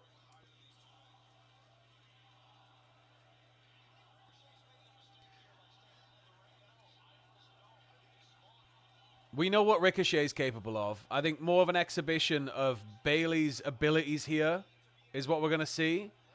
But hopefully we get some drama. Hopefully we get some really nice action. Am I friends with Adam Pacitti? Where is Adam Pacitti? Yes, I am. Pacitti covers WWE with Andrew. So I'm on the AEW side of the reactions. Never heard of him. Yeah, that's what I should have said. Never heard of him. Who's this Adam Pacitti everybody's talking about? Omega straight out. And into the announce table. Ricochet finally entering the fray.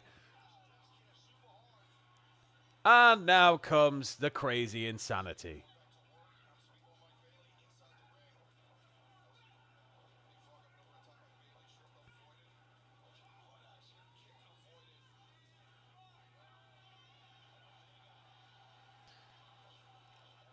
Preston saying, I watched Speedball 3 times live, twice in one night in DPW. Deadlock, like, seems amazing. Like, I'm seeing more and more press for Deadlock. I need to check them out at some point. But Mike Bailey, he wrestled for WCPW a while ago, like 7 years ago now, 8 years ago, and then he came to North fairly recently, and he seems to have just improved, man. Like,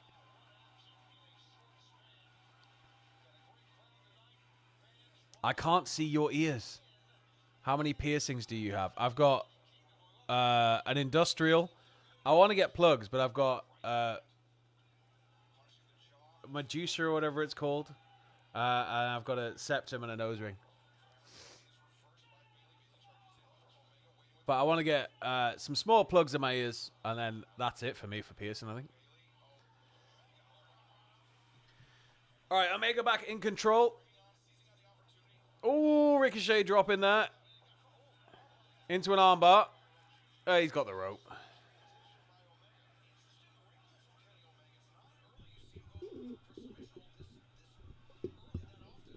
Oh, Sam. Have you got any piercings we can't see? Wouldn't you like to know? No, the thought of somebody taking anything that pointy near that end of my body would make me do a scared turtle.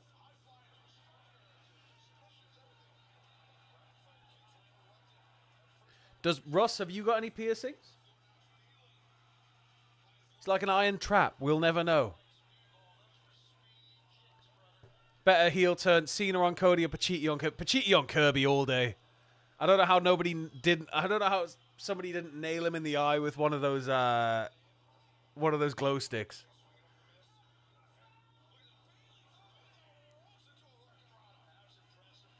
So this has just been sort of even footing here so far. Nobody really gaining any credible advantage. We're now all on the outside. Ricochet's bald head getting slapped. Seth Rollins. Russ does. I've seen them, unfortunately. His bunghole is pierced, knowing Russ. Got that hoop on the out. Russ just DM'd Devil Kazuya that he's got a Prince Albert. Deadlock's doing a Japan show soon as well. Nice. The Workhorseman matches, Jay Malachi, Jay Vaughn events stuff is next level. I'll have to check that out. Thank you very much. Raccoon Quinn confirming the Russ Prince Albert rumors.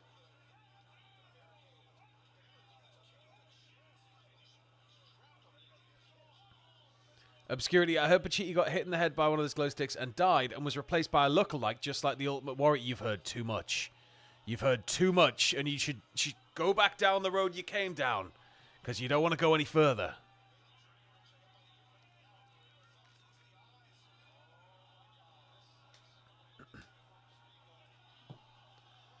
Okay, Speedball getting laid out over Kenny's back.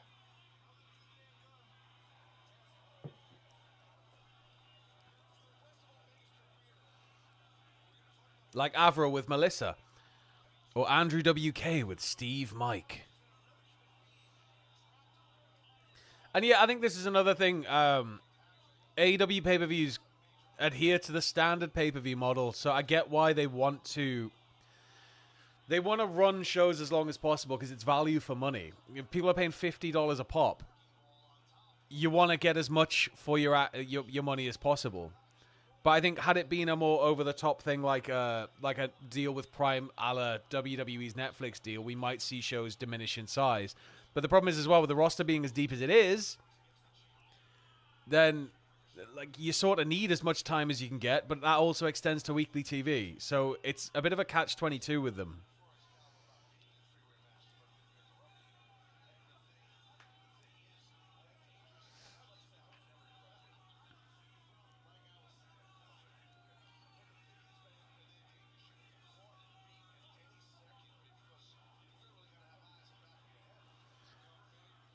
Ricochet going for a cocky cover there. Bailey kicking out a 1. TR is insisting this is the worst pay-per-view since World's End 2023.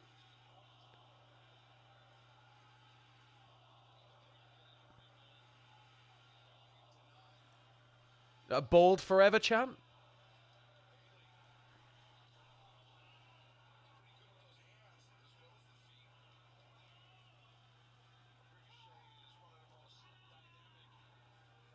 Right now, showing it is Omega versus Speedball versus Ricochet for the international title.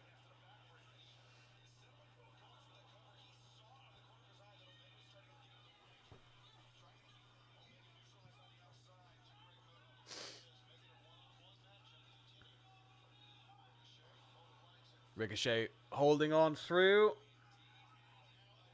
Omega coming and stopping the second suplex, though.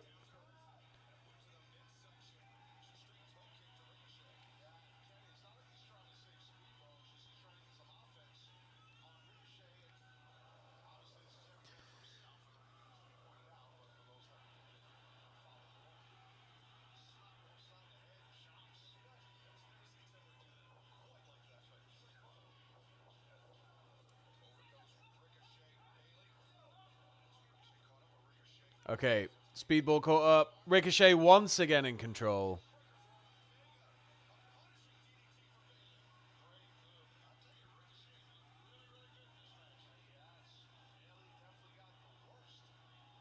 Is he too bald to be trusted, perhaps? There must be a reason he has no hair.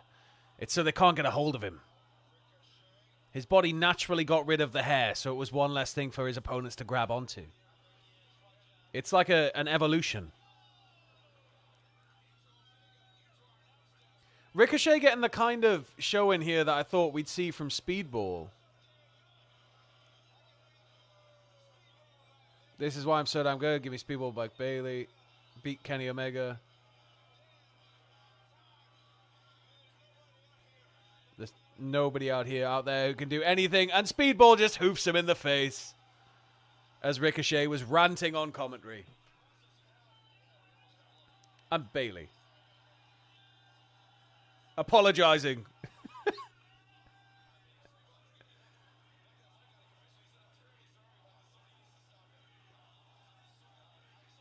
Right, come on, Speedball. Massive drop kick.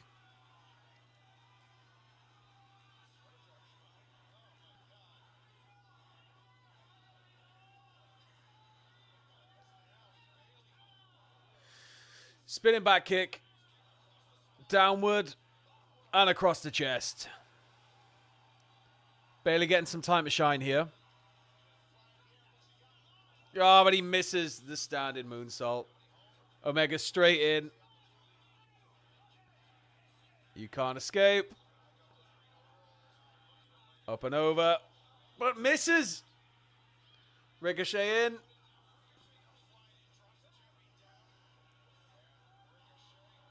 But misses.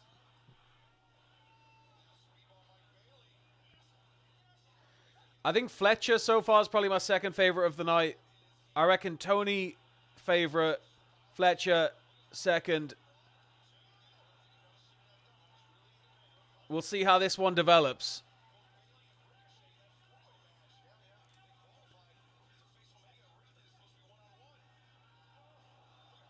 Okay, Bailey going for a double pin.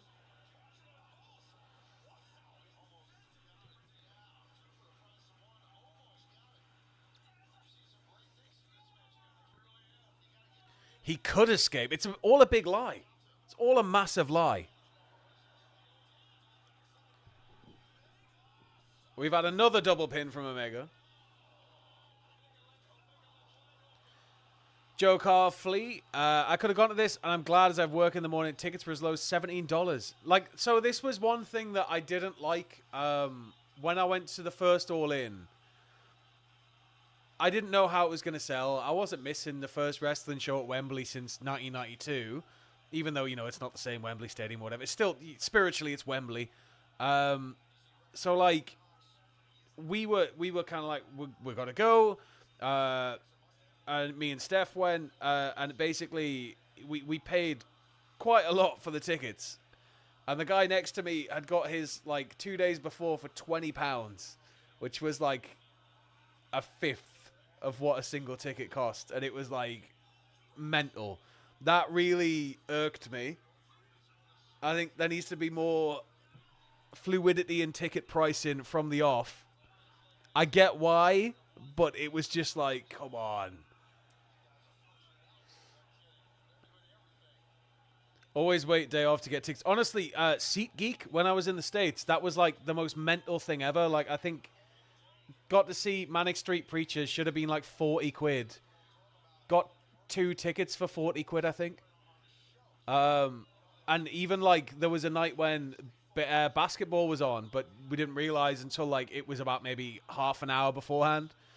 Worked out we wouldn't have been able to get across town in time or whatever, but like for what would have been $100 seat on the website was like down to 15 quid. It was mental. I don't know if SeatGeek's in the UK, but it needs to be. Like, it was really good.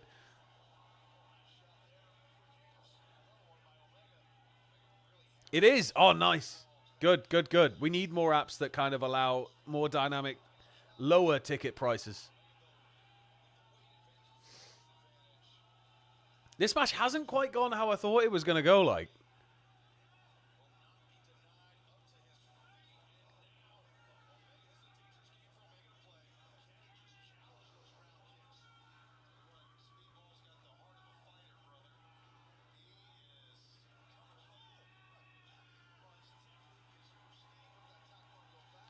Ricochet back in, though. Put a stop to Bayley.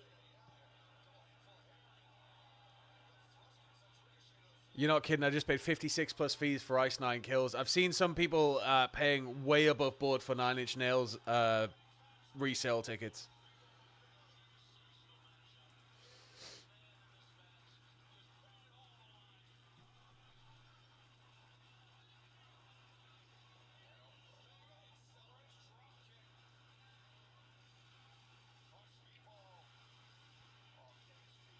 I don't... Let's have a look.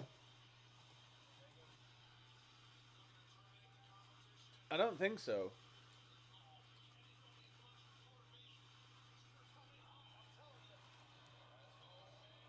No, I don't believe they have ever faced off against each other. It'd be an interesting dynamic for sure.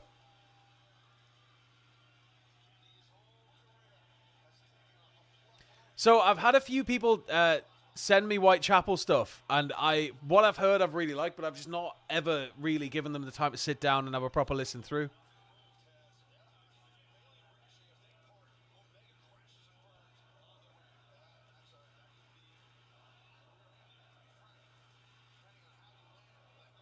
Okay, Omega back to the ring with Ricochet. Ricochet cutting him off, keeping him on the outside.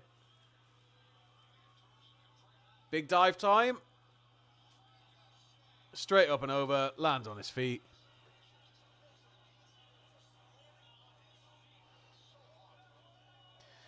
Seeing them on Tuesday. Nice, nice, nice, nice. Enjoy. Kin is the album to check out. Okay. I'll have to check them out. There was a band Atkins sent me recently which were just brutal. Like Dragged into Sunlight, I think they were called. Oh, it's Bayley just straight up and over. Wiping them both out on the outside. Bayley's chest is now bleeding from the chops. Yeah, I really wanted to get some... I wanted to get tickets to the final Black Sabbath show, but it just was never going to happen, was it? I'm hoping that they do it into like cinemas or something. Seth Tron's basically on this. Do you like Cradle of Filth? They're not for me. I just know them from the IT crowd. I think they're really posery. I think like they knew how to market well in the 90s. And they've gained rep in the black metal scene since, but like it's a very closed off scene. And it's very pretentious. And I know they've got a big following. They were never like the operatic element of it just wasn't really my bag. I can't get away with stuff like Nightwish either. Double knees.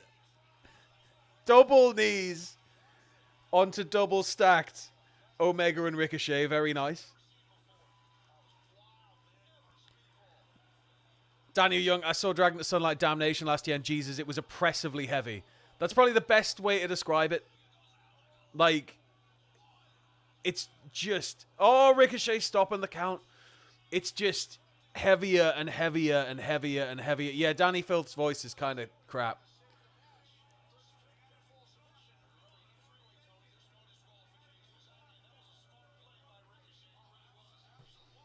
Samantha helps him win the title and becomes his manager, says Zarek. What's a band I think you would like? I think you should listen to the Pale White.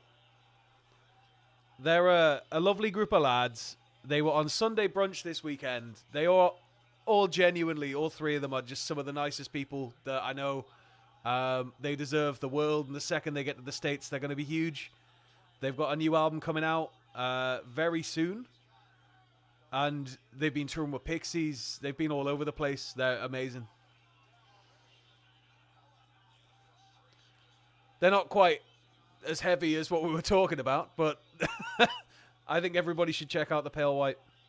If you're looking for a heavy band to check out Rituals. And if you're looking for a pop punk band to check out Home Truths.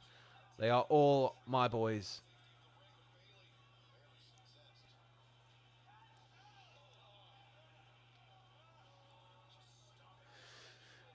Because he was disrupting the flow of the referee's work, Raccoon Quinn. Oh, the double knees onto the apron. This might be Bayley out. That was a hard landing. Ricochet just getting out of the way in time. Speedball's back on his feet, but not for long. Oh, Ricochet pushing both the ref and Speedball, whose leg is now facing the other way.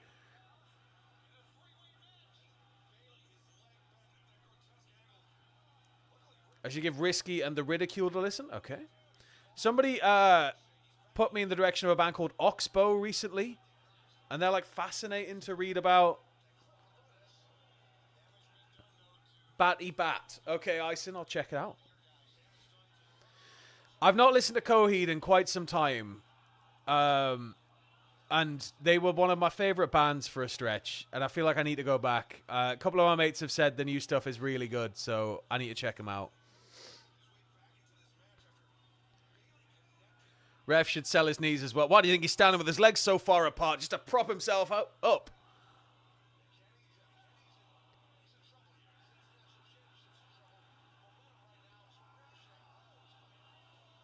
Oh, Ricochet biting. Oh, Bailey's back up. Okay. I thought he'd be out after that. We've got sort of a Tower of Terror going on.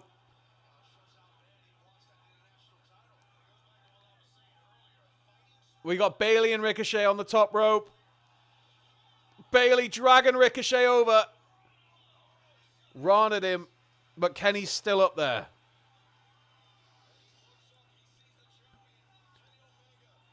I had a crust punk phase, made me want to get a banjo and hop a train. I'd love to learn how to play banjo, but the tuning seems mental. I can't get my head around it.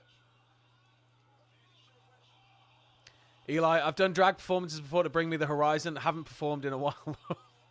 That sounds class. Jethro Tull, Do Rock.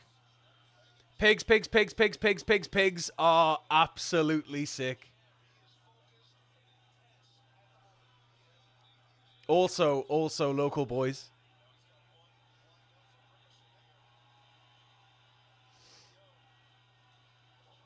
Snap. This is Omega's now. Gotta be.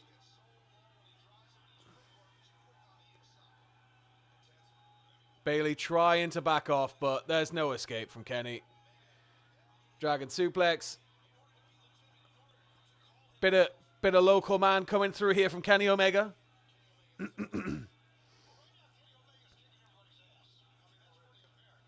Did Happy Song a few years ago. Crowd loved it. That's class.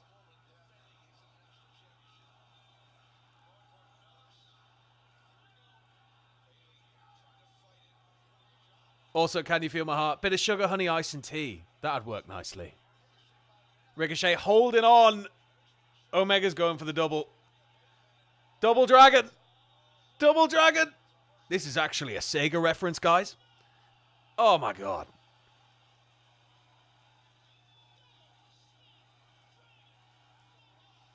Swerve Mox is after this. All that's left is the main event.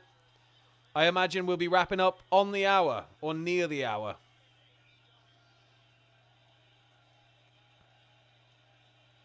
Sega for the 11th best NES. It was on Sega as well, wasn't it? I swear I had a copy of Double Dragon on the Master System. I never had an NES, though, so my point of reference is the first console I ever owned, which was a Master System. Which, by the way, the Asterix games in that era are so underrated. Oh my god, you need him so hard he went out the ring! We're down to Ricochet, Kenny. This has got to be it. Going for the Angel. No! Escaped. And back over for Omega. Elbow to the face. Alright, Omega's got him up again. For the Angel. No. Pulled him through. Into the suplex pin. No. 2.999.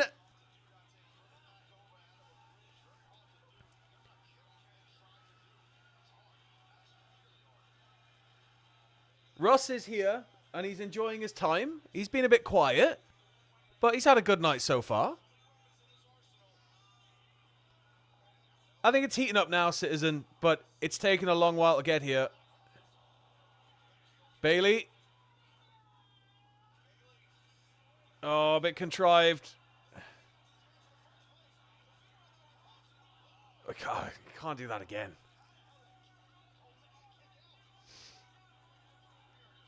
Don't laugh, I owned an Atari 2600. Man, my dad had a 2600.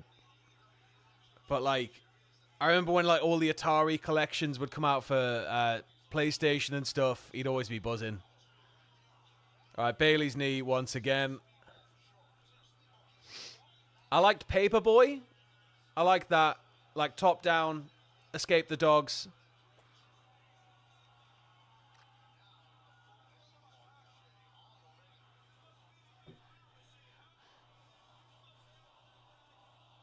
Ivan Davison. Sam did the live sound of my old punk band a good 15 years or so ago. Fun, humble brag for the chat. When was that? When was that? What was the band? What? Ricochet now out of the ring. Omega and Speedball. Speedball's going to take the pin. Maybe. No, Bayley cutting him off with a super kick. Where's this going?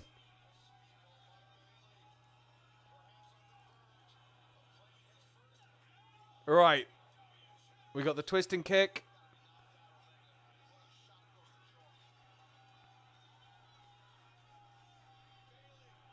We're going for the double knees. No, misses the shooting star knee drop.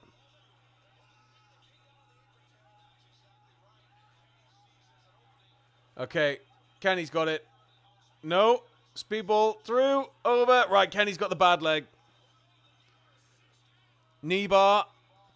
Ricochet's now coming through.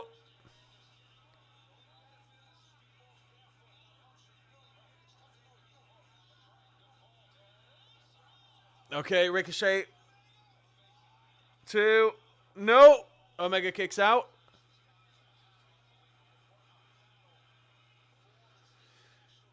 Ricochet's the only one on his feet right now.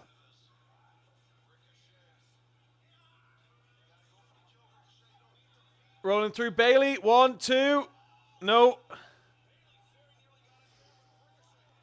Happy he lost the belt, but not in the way he lost it, Mark. That was sort of the weird thing for all of us here.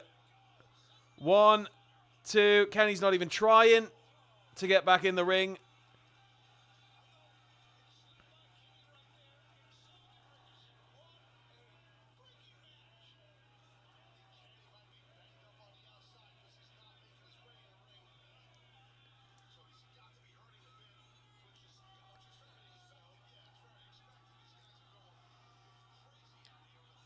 Ricochet, still the only one on his feet. Omega now stopping him. Omega pulling him to the floor. Omega back in. This has got to be the end. No. Misses the knee. 1, 2. Oh, rolled over onto the ref. Black lung. Oh my God, yes. You're that okay, sorry. I didn't realize you were that Ivan. Was this an LB show? back at the original little buildings.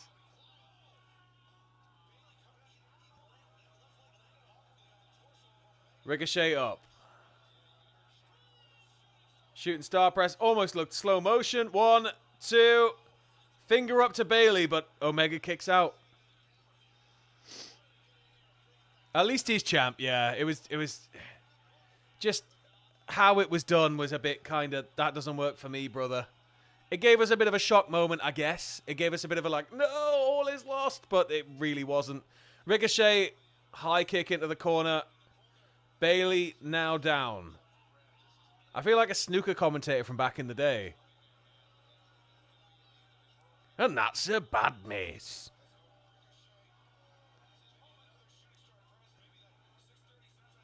Shooting star, knees up from Bayley. Bayley rolling through 1, 2, kick out.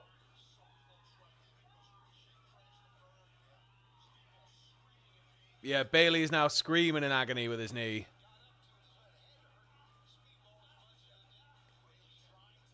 They are literally going to fight forever. It's going to be on the cover of Fight Forever 2 for the PlayStation 6.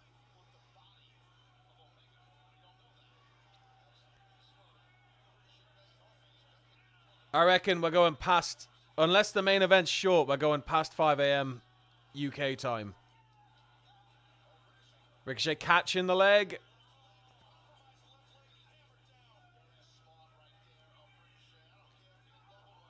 Oh, God.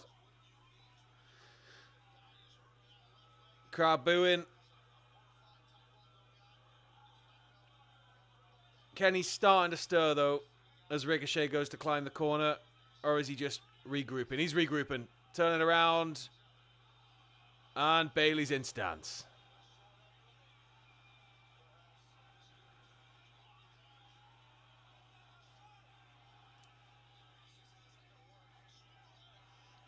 Ricochet just kicks him straight in the leg. Runs straight into the kick, of course. Bayley going to go up. Is he going to go for the double knee? SSP.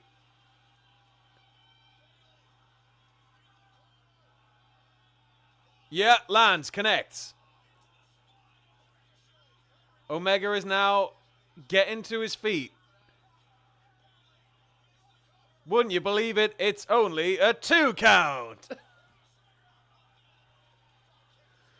There's been maybe a few too many false finishes.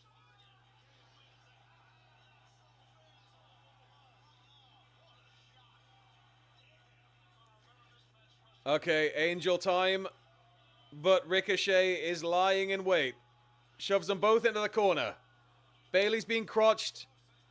Omega has just been inverted straight onto his noggin.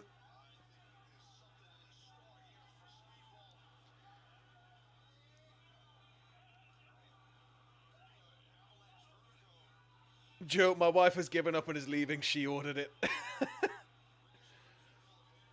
Like, yeah, that Ivan. That's why I'm chiming in with local references. All that makes sense. Apologies, Ivan.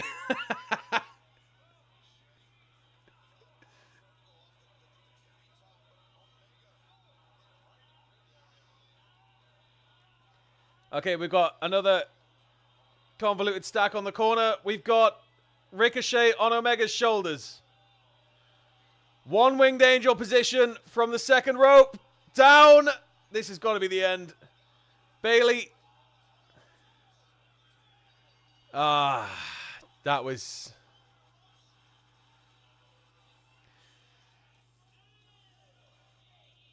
It felt like Bayley was maybe supposed to be in the Tree of Woe position earlier than that, because he slips down too easily into the position just as the pin went in. Wasn't too mad about that match. I thought that was going to be my favorite of the night. But, I mean, some big moments throughout, maybe a few too many false finishes, like... But man.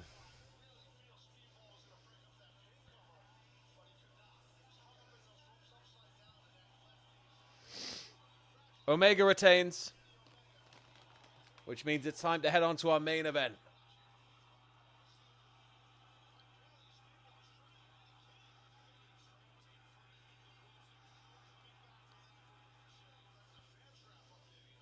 It'll be interesting to watch that back and see the wide angle. Omega either wants a drink or a microphone to drink. Yeah, he's got water. We got nearly 900 people in. Thank you all for tuning in. We're about to go on to our main event of the evening, so I'll get that layover set up. Where we go? And Moxley Swerve. That's the one. Oh! Okada's music's just hit. Did he need the water because he's about to talk on a microphone? Maybe he was going to drink the microphone. Bryan, have a good night. Lovely having you in. Thank you very much for tuning in.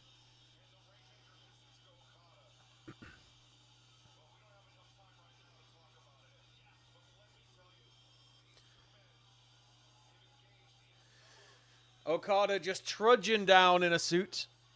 Let's sellotape these belts together.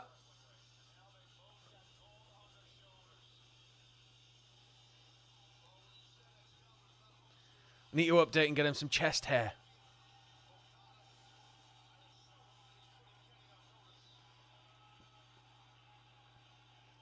International and Continental. Could we be getting an Intercontinental title here if we just sellotape them together?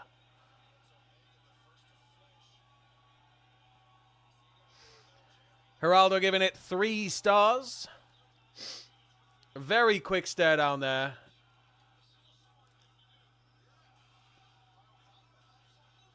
Dismissive Omega. But weird. Very weird. You'd think something like this would have maybe been a bit longer. Continental,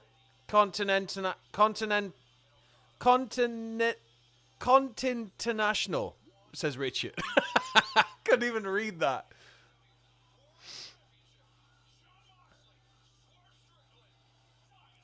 Am I the only one that doesn't want another Intercontinental title? If it takes 2 belts and makes them 1, I don't mind. I think we just need less belts overall.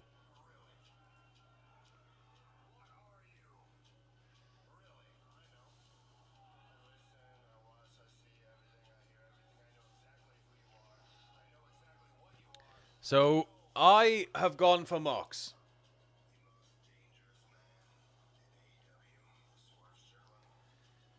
I don't know why, but I just feel like this anger is going to continue. This sort of disbelief in the storyline is going to increase. And then eventually, we get a monumental clash. But at the same time, I can see them going with Swerve here. I still feel confident in the pick, but less confident than I did when I made it. Because, like, I was confident last time just in the idea of letting it roll, right? Let the anger continue.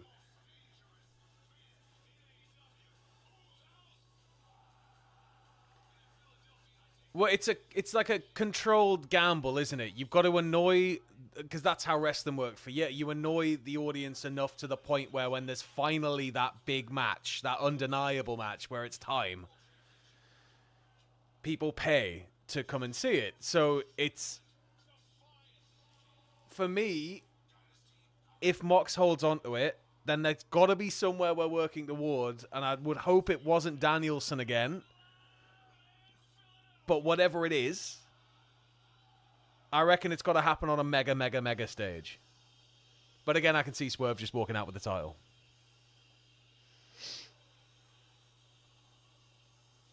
Any new wrestlers make a debut? We had Anthony Bowen's return, but no debuts. Russ is still here. Oh, we need to dress him up as the greatest luchador of all time for the main event.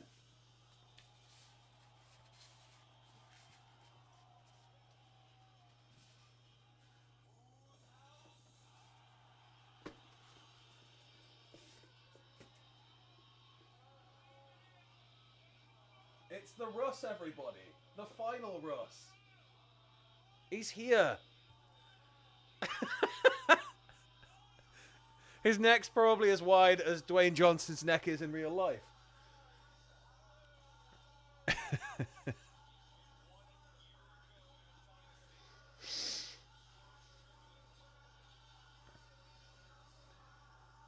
So Swerve making his entrance now.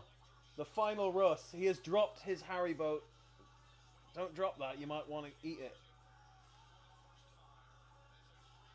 Eat your Haribo. There we go.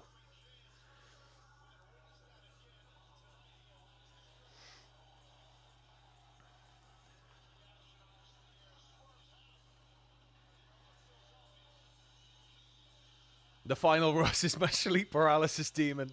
Static Swerve, everybody saying.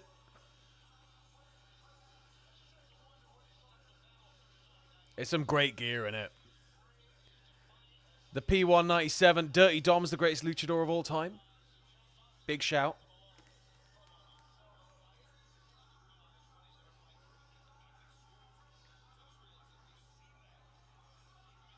Really cool gear.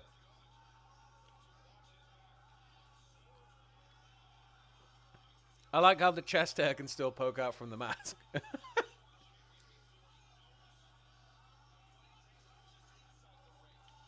Glass or tack? What, in this match? It'd be funny if they got a hold of some tack, like.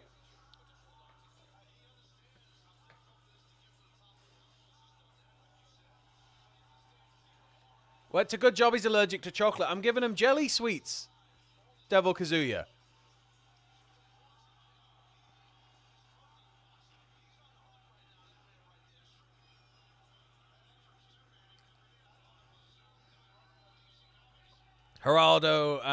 Gerardo making a comment that AEW's pyro game is weak.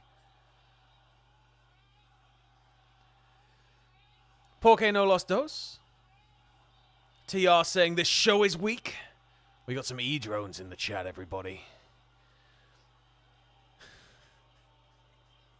Quick tribalism.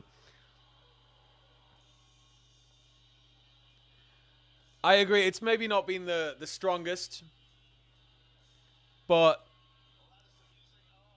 really enjoyed the Toni match. Enjoyed the Fletcher match. Let's see what we got here.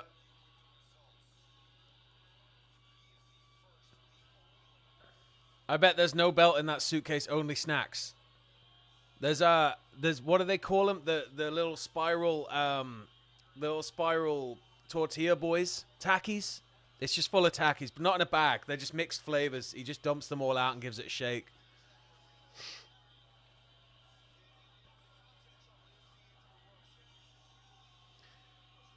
Jericho match was just odd, man. Like the back and forth, fine. The initial shock of the victory, but the restart, the whole, no, he used a bat. It was so contrived.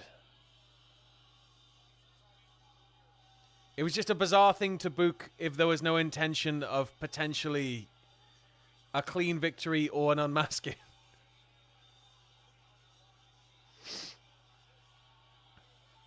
We're in Philly, so how extreme is it going to get? That's my question here.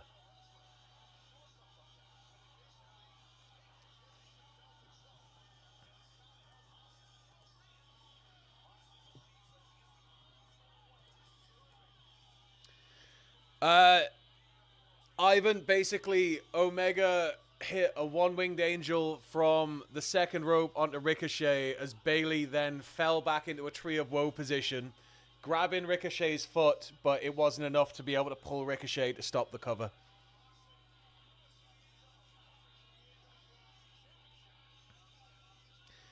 Raccoon Quint, I think Mox wins leading to a Texas Death or barbed wire match at Double or Nothing. It's shocking to me these two isn't a big stip. It's that I feel like it's got to be like a mega match where it finally happens and he's dethroned. But again, with the turn in the audience, I could see it tonight.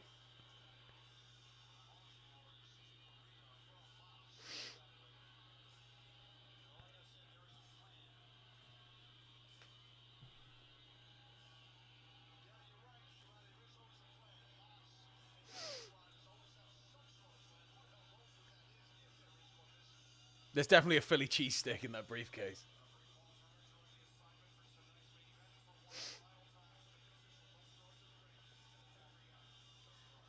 Okay, so Mox is getting angry in the corner as we go to introductions.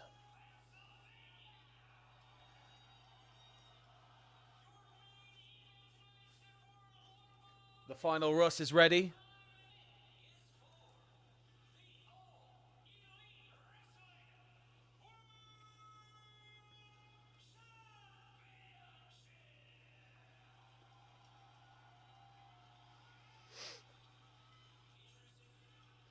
Hangman Swerve in Texas is a better option, says Joe.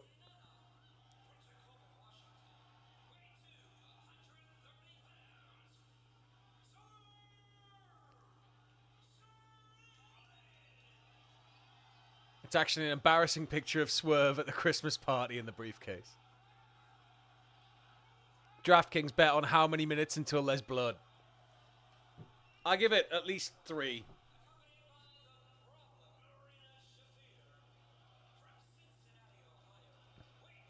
Yeah, there's always the Hangman element there.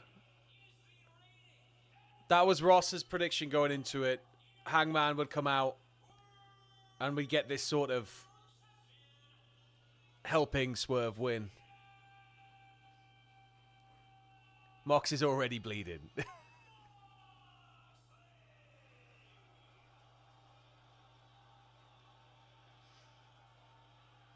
It's just a heart-shaped photo of Bigfoot. TR making some wild claims now. Any 2000 WCW pay-per-view better than AEW Dynasty.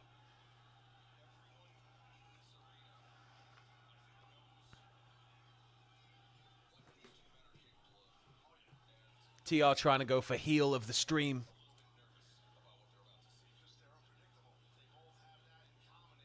Technically it was Dingle's pick, but Ross took it as his own. Yeah, let's give Andrew his credit. Yeah, I was watching in 2000. It's that those were some very, very dark times. Some very dark times.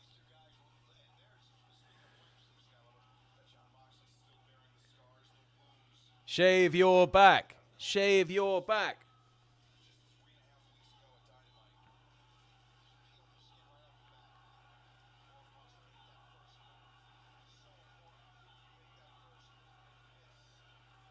Disposable film camera there in the crowd. Nice.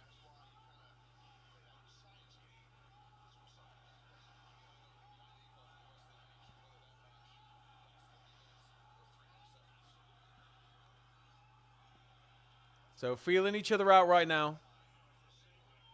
Swerve locking in the leg.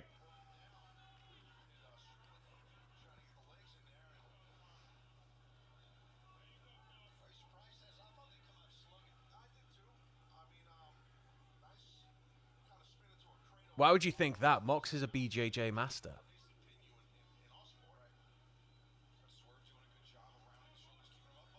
The Yeti. If the Yeti makes the save, I think Jack will absolutely lose it. I don't think there is a time limit. I wasn't listening to the announcement, though.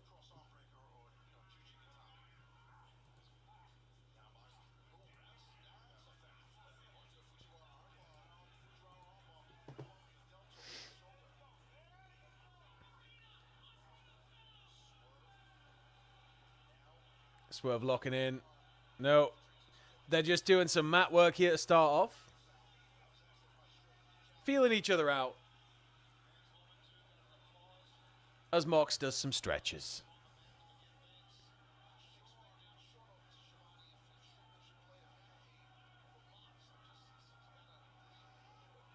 This match is also boring, says TR. Is there anything in life you enjoy, TR? It's just started. Raccoon Quint also before the main event gets going, thanks for the stream, Sam. I imagine it's hard to do it on your own, but it's been fun chatting and hanging out with everyone. It's been fun, honestly, just getting to sit and chat with you while watching the show. I'd just be sat at home watching it alone anyway. So I figured I may as well come in and stream with Russ. But thank you all for tuning in, honestly. It's been a lovely night. And now we got the main event underway. And not a single man is bleeding yet. Not Mox, not Swerve, not the referee. But all that's about to change very shortly. You better not forget your bacon. I'll try not to. TR is Russ in the chat. TR equals the Russ. Hit the like button. Yes, please do hit the like button. Give us a like spike to send the main event off into the next level. Thank you all if you tuned in right now. Maybe back for more streams with Russ in the future.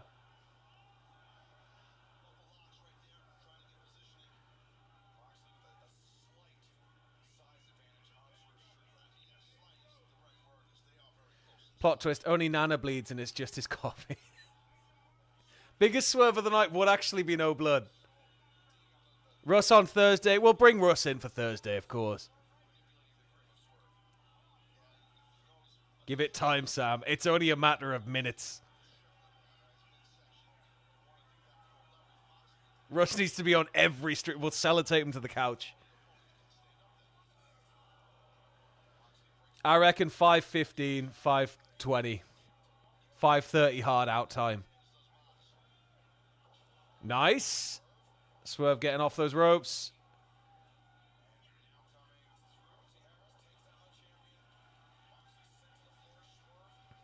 When is the blood happening? Here we go. Kick to the face.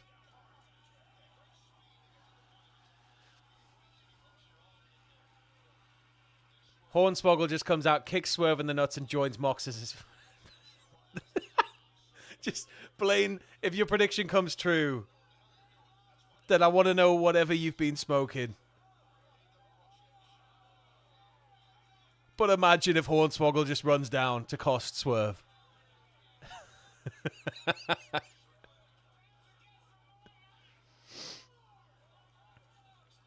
Swerve of the night says icing. Nana throws coffee in Swerve's eyes and joins the Death Riders to promote his new Death Rider brew coffee. I can also see it. Who comes in first in the morning? It'll be Monday tomorrow, so probably one of the editors. I think the editors start at like 8, but I think people upstairs also start sometimes at 8. Just put Russ in my chair. Editing. Marina getting involved.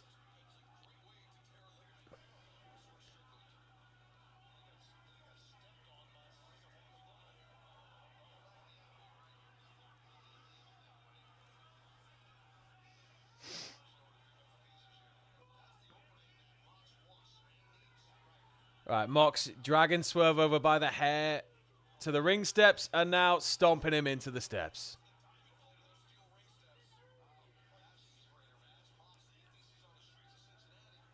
And into the other set of stairs he goes.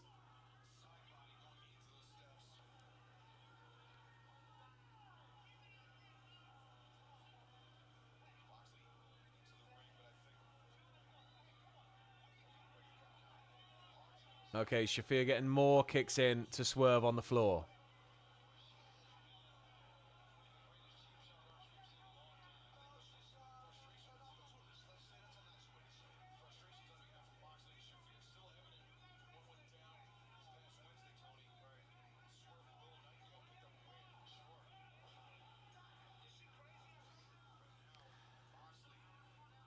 Obscurity, I think, well, Dan is probably one of the funniest people I've ever met. Dan technically hasn't appeared on camera.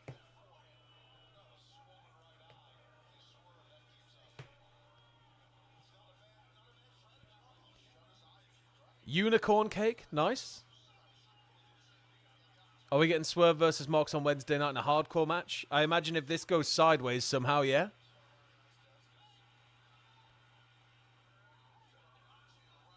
Back to the outside. Into the... and over the announce table for Swerve. Taz barely getting out of the way there. Taz wanting nothing to do with this. It's almost like shades of Bobby Heenan in 96 WCW.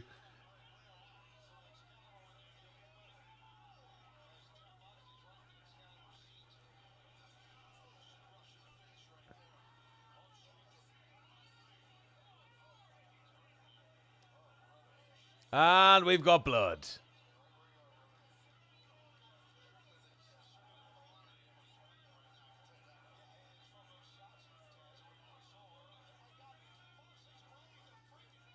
And Moxley's now pulling the stairs away from the ring. Didn't have popcorn, but had a bag of frozen corn. It's practically the same thing, right? It's crunchy, but it's cold.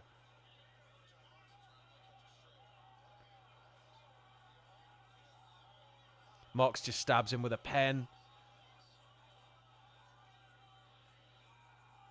He's fish hooking him. He's biting him.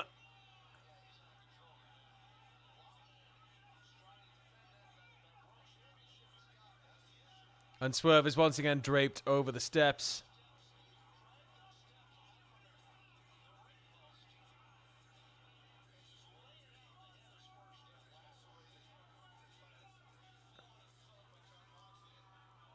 I'm surprised it's not Mox bleeding, if I'm being honest.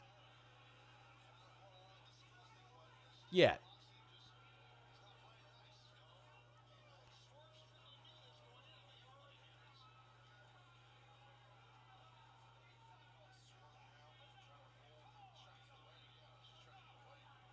Okay, Swerve still on the outside. Mox getting back in the ring to have words with the ref.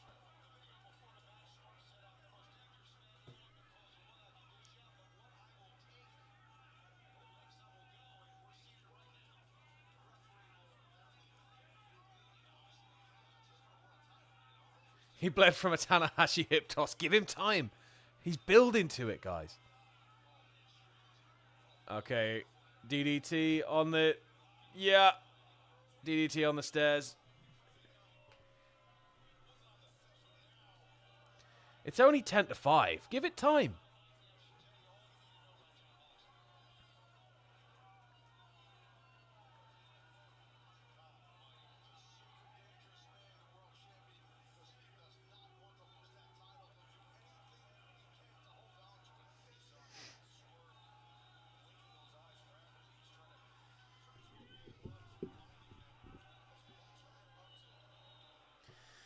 Swerve struggling to get back in here. He's at 9. Managing to break the count.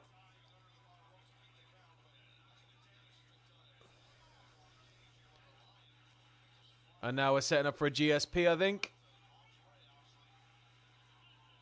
Oh, stalling pile driver.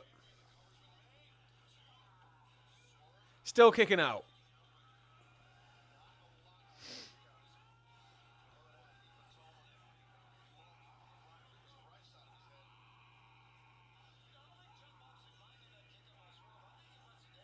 TR, are you a hate watcher of wrestling? Not like nothing, just curious. Like, because I know people hate watch it. It always interests me when people hate watch it.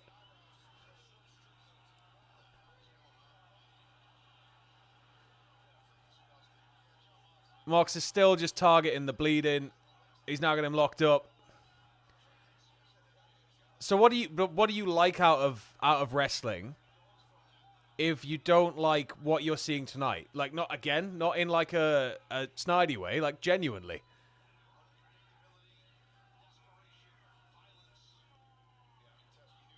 Because obviously, all wrestling isn't for everybody. People have different tastes in wrestling.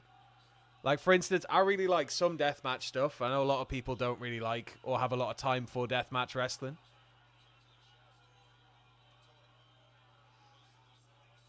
Revolution was amazing. Do you have like a company you follow like more religiously than others, or do you just watch as much as you can? I like AEW. It's just a poor pay-per-view in my opinion. Okay. I think, again, there's a lot of talk about it being sort of a rebuilding phase, right? But it's sort of... The main event picture has been off. But the only way back to it is either through more Moxley and fan anger, building to something, whatever that something is, being huge, or we put the belt back on Swerve tonight, and then we can sort of try and move out of it into wherever the hell we're going next. Hangman, probably.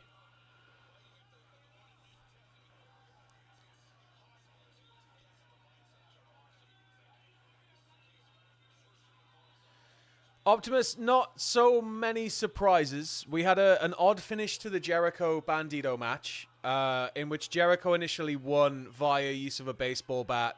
Then Bandido's family pointed out to referees at ringside.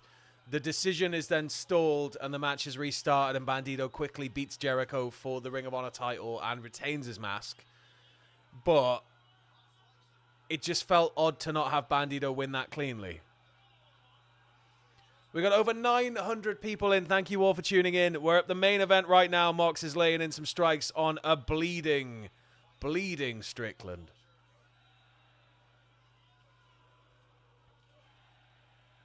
Russ is really having a great time.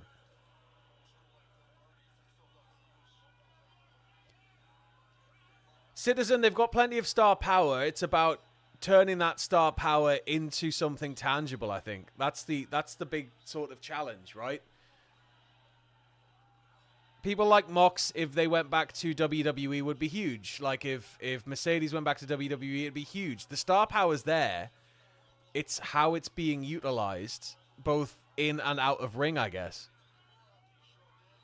But they're still a very young company. We came for the Sam, stayed for the Russ.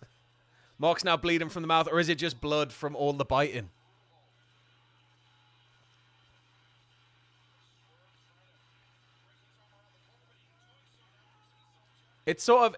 Yeah, I think course correction's the best way to put it. It's just off course right now.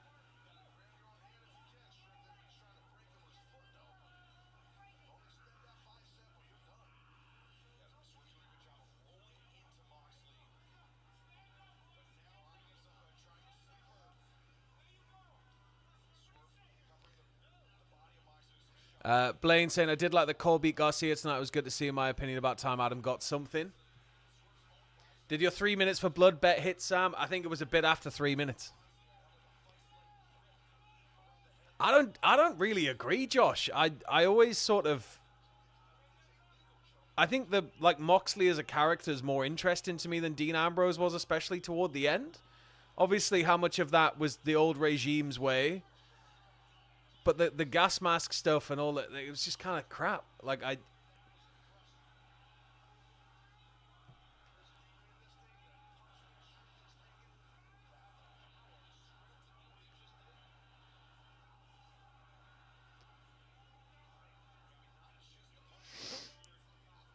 Bumpy Johnson, I don't really know the profit loss margins. I don't know if they are publicly available because it's a private company, but they've got to be doing something right to get their deal. Shag, Mary, Kill, Claudio, Pac, Mox. Thank you, Russ, for the question. Shag, marry, kill, Claudio, Pac, Mox. I think you got to shag Claudio, and I've got to marry Pac because he's a local boy, and unfortunately I'm going to have the gargantuan task of trying to kill the unkillable Mox. James, thank you very much for that. I think until you see hard figures, you can't really make calls like that. I've seen loads of people just making headcanon numbers about profit loss, and it's weird to me. Like, this is more jobs for more wrestlers. It elevates the industry in terms of there being more money floating around, more competition for WWE. But the profit loss stuff is it's billionaires playing with billionaires' money. It doesn't really matter. Obviously they need to generate some form of profit, otherwise it'd be dead in the water. If it was losing money hand over fist, what has Tony got on these TV studios and networks that means he gets all of these deals? None of it kind of stands up, so there's got to have been some form of profitability. It doesn't matter if a business has had periods of improfitability if they are overall profitable to the deal that they are part of. Plus, wrestling's incredibly cheap to shoot compared to, say, a drama series. But it's weird to me when people sort of go oh, they're losing money. And it's where's the figures? Where's the hard, figures? Ratings, of course, are tangible. Ratings get harder to track when you're adding things like Max and Netflix to it.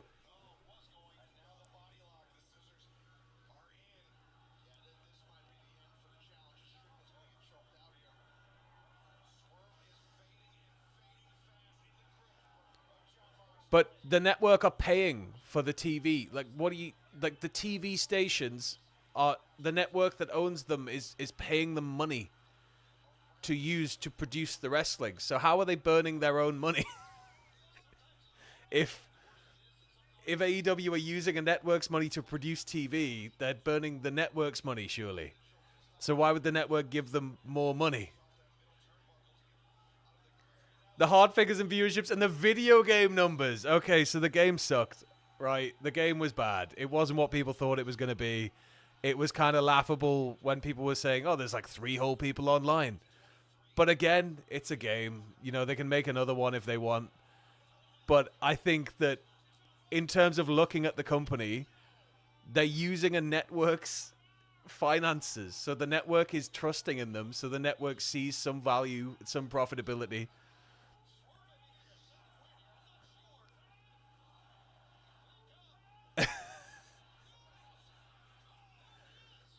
Last call.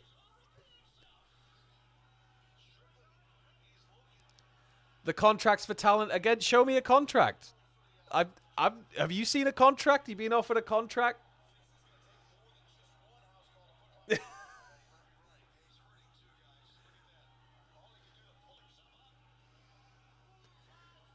I agree. It's been weird seeing half full arenas.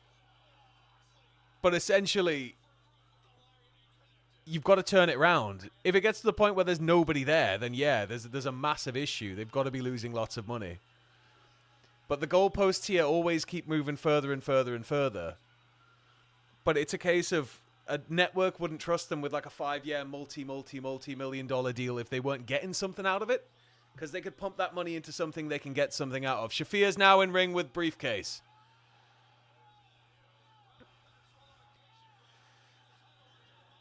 Gonna go for a cheap DQ? Or is Nana gonna get involved? You're out of here. Go on. No, Nana's in.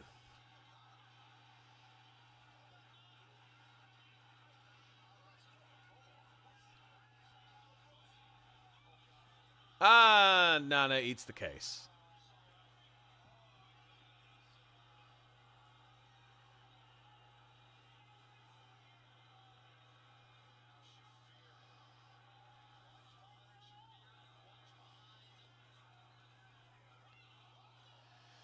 Okay. Backfired. Swerve. Swerve hit the paradigm shift. 1, 2. No. Kicked out 2.9. I thought there was a 3 there.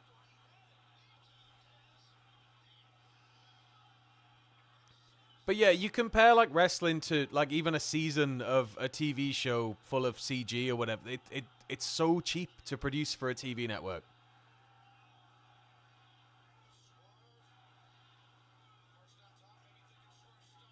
Oh my God, Mox just shoving Swerve to the floor off the top rope. He did that thing where he disappeared under the ring that looked like he just kept falling forever.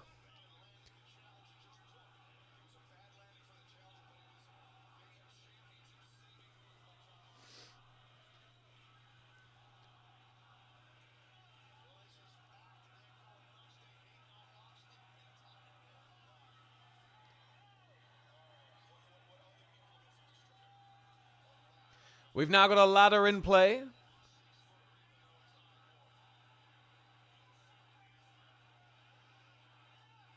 That went 31 minutes, did it?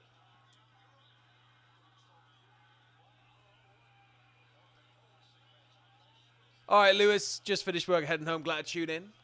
Good to have you here. Ladder is now set up between the corner announce table, the Spanish announce table, and the stairs. This is going to be gnarly. Hopefully.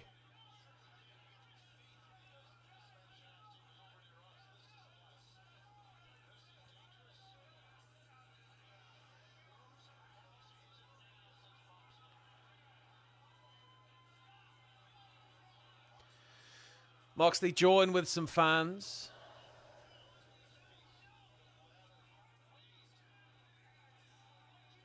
He cinched him up.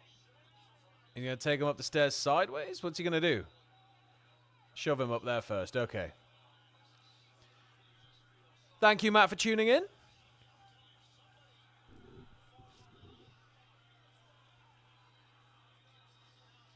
Okay.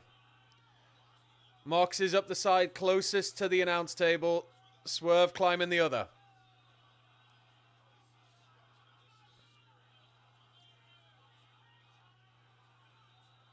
Mox laying in some punches, gouging the cut, biting again.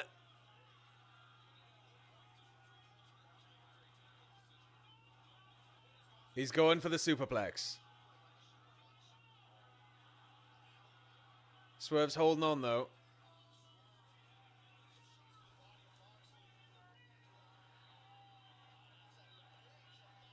Swerve scraping the back.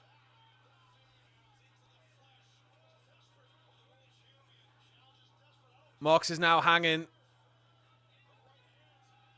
And Swerve is biting back.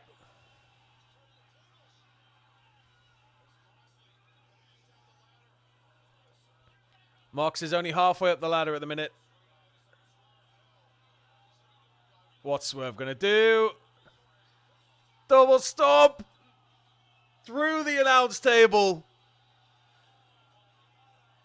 Moxley's finally rattled. That looked like a horrible landing. Not the Sprite can.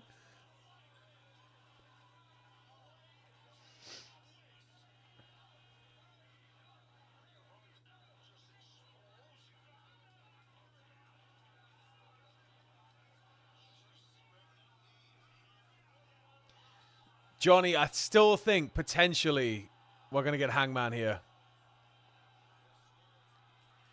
Obscurity, Sam, I think there should be more unemployment and less competition. Do you agree? I think so long as my billionaire is winning, the other billionaire can lose.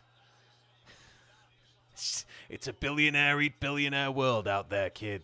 And everybody's fighting it out for multi-year $800 million TV contracts.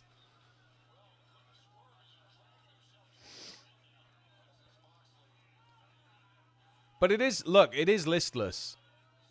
And it does need to be reined in. It needs more control. It needs to come back to where we know it can get to. But I think that overall, it's nothing but a good thing.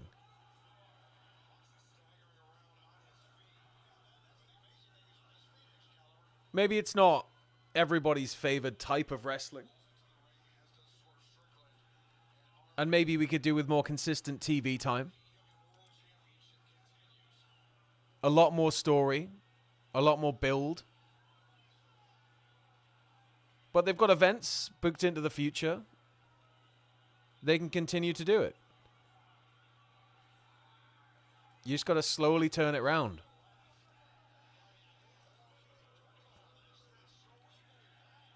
We got nearly 1,000 people in now. Oh my God. This is Russ. Thank you all for tuning in. We're now back to exchanging fists in the ring.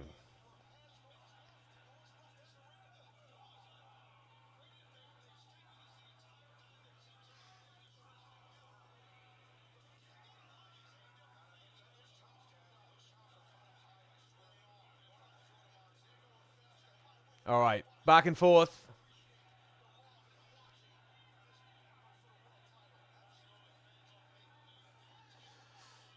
Swerve getting cut off with a low kick. Mox is calling for a chair from Marina. One last like spike for Russ's chest hair. Oh, right. Chair was launched. Swerve ducked it. Chair nails the referee in the face.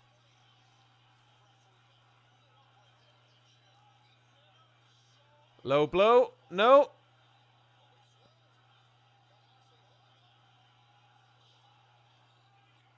Swerve with a vertebraker. But he's clutching that knee. Crowd going wild. Out comes Hangman Page. Tony the ref's going to bleed. Come on, ref, bleed. Hangman staring at Swerve.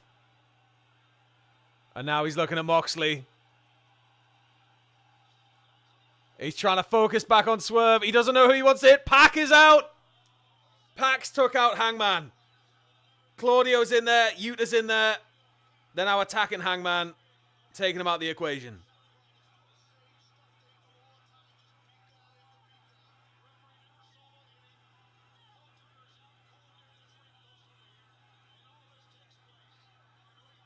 Yuta's about to take out Hangman proper, but he ducks it. Claudio's gone. Pac's gone. Yuta's gone. Moxley going. No. Dead eye on Moxley. Claudio dragging Hangman away. Not before driving him into the ring steps. And Pac's going to get some kicks. And Yuta, yeah, they're not very happy with him. The Ops are here. The Ops are here and brawling away the three ruffians.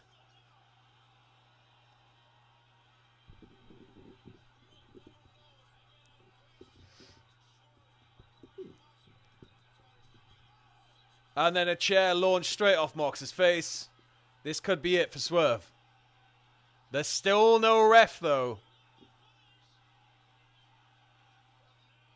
And I believe Marina's still hanging around somewhere.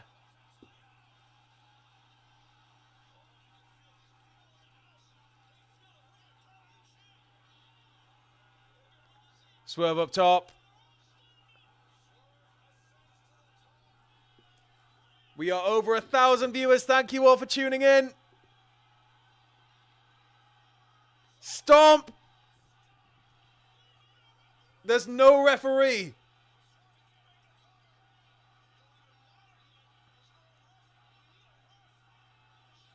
Where's the diligent refereeing from earlier? This match should be stopped and restarted. Lights out!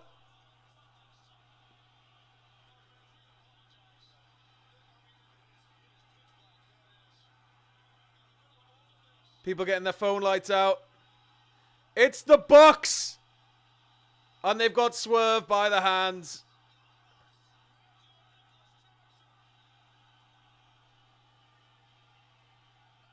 And double knees.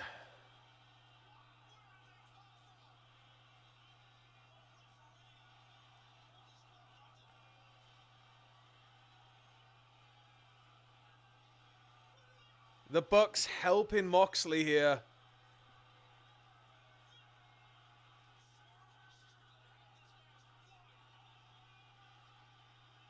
Mox.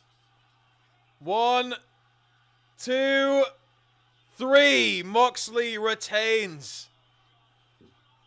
With the help of the Young Bucks.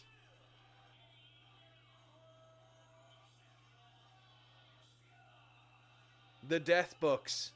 It wasn't what I thought was going to happen.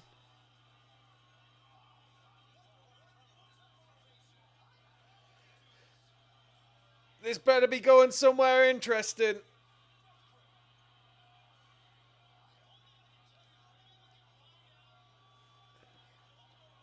The Bucks escaping through the crowd as Marina helps Moxley out. Swerve is just coming to in the ring. The ref is done. Moxley continues to hold the title.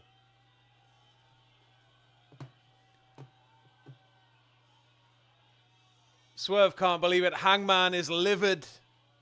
And that's it. We've had the ident, we've had the graphic. It is all done. That was AEW Dynasty 2025. Thank you all so much for tuning in. We're going to have a load of content coming out the back of this. What Happened Out will be live soon on the channel. We'll have a pay-per-view review. There's all sorts of everything will be coming in the next couple of days. Just keep your eyes here. But thank you all very much for tuning in. I've had a lovely time. I hope you've enjoyed me streaming with Russ. I'll probably be back next time. Catch you all in a bit.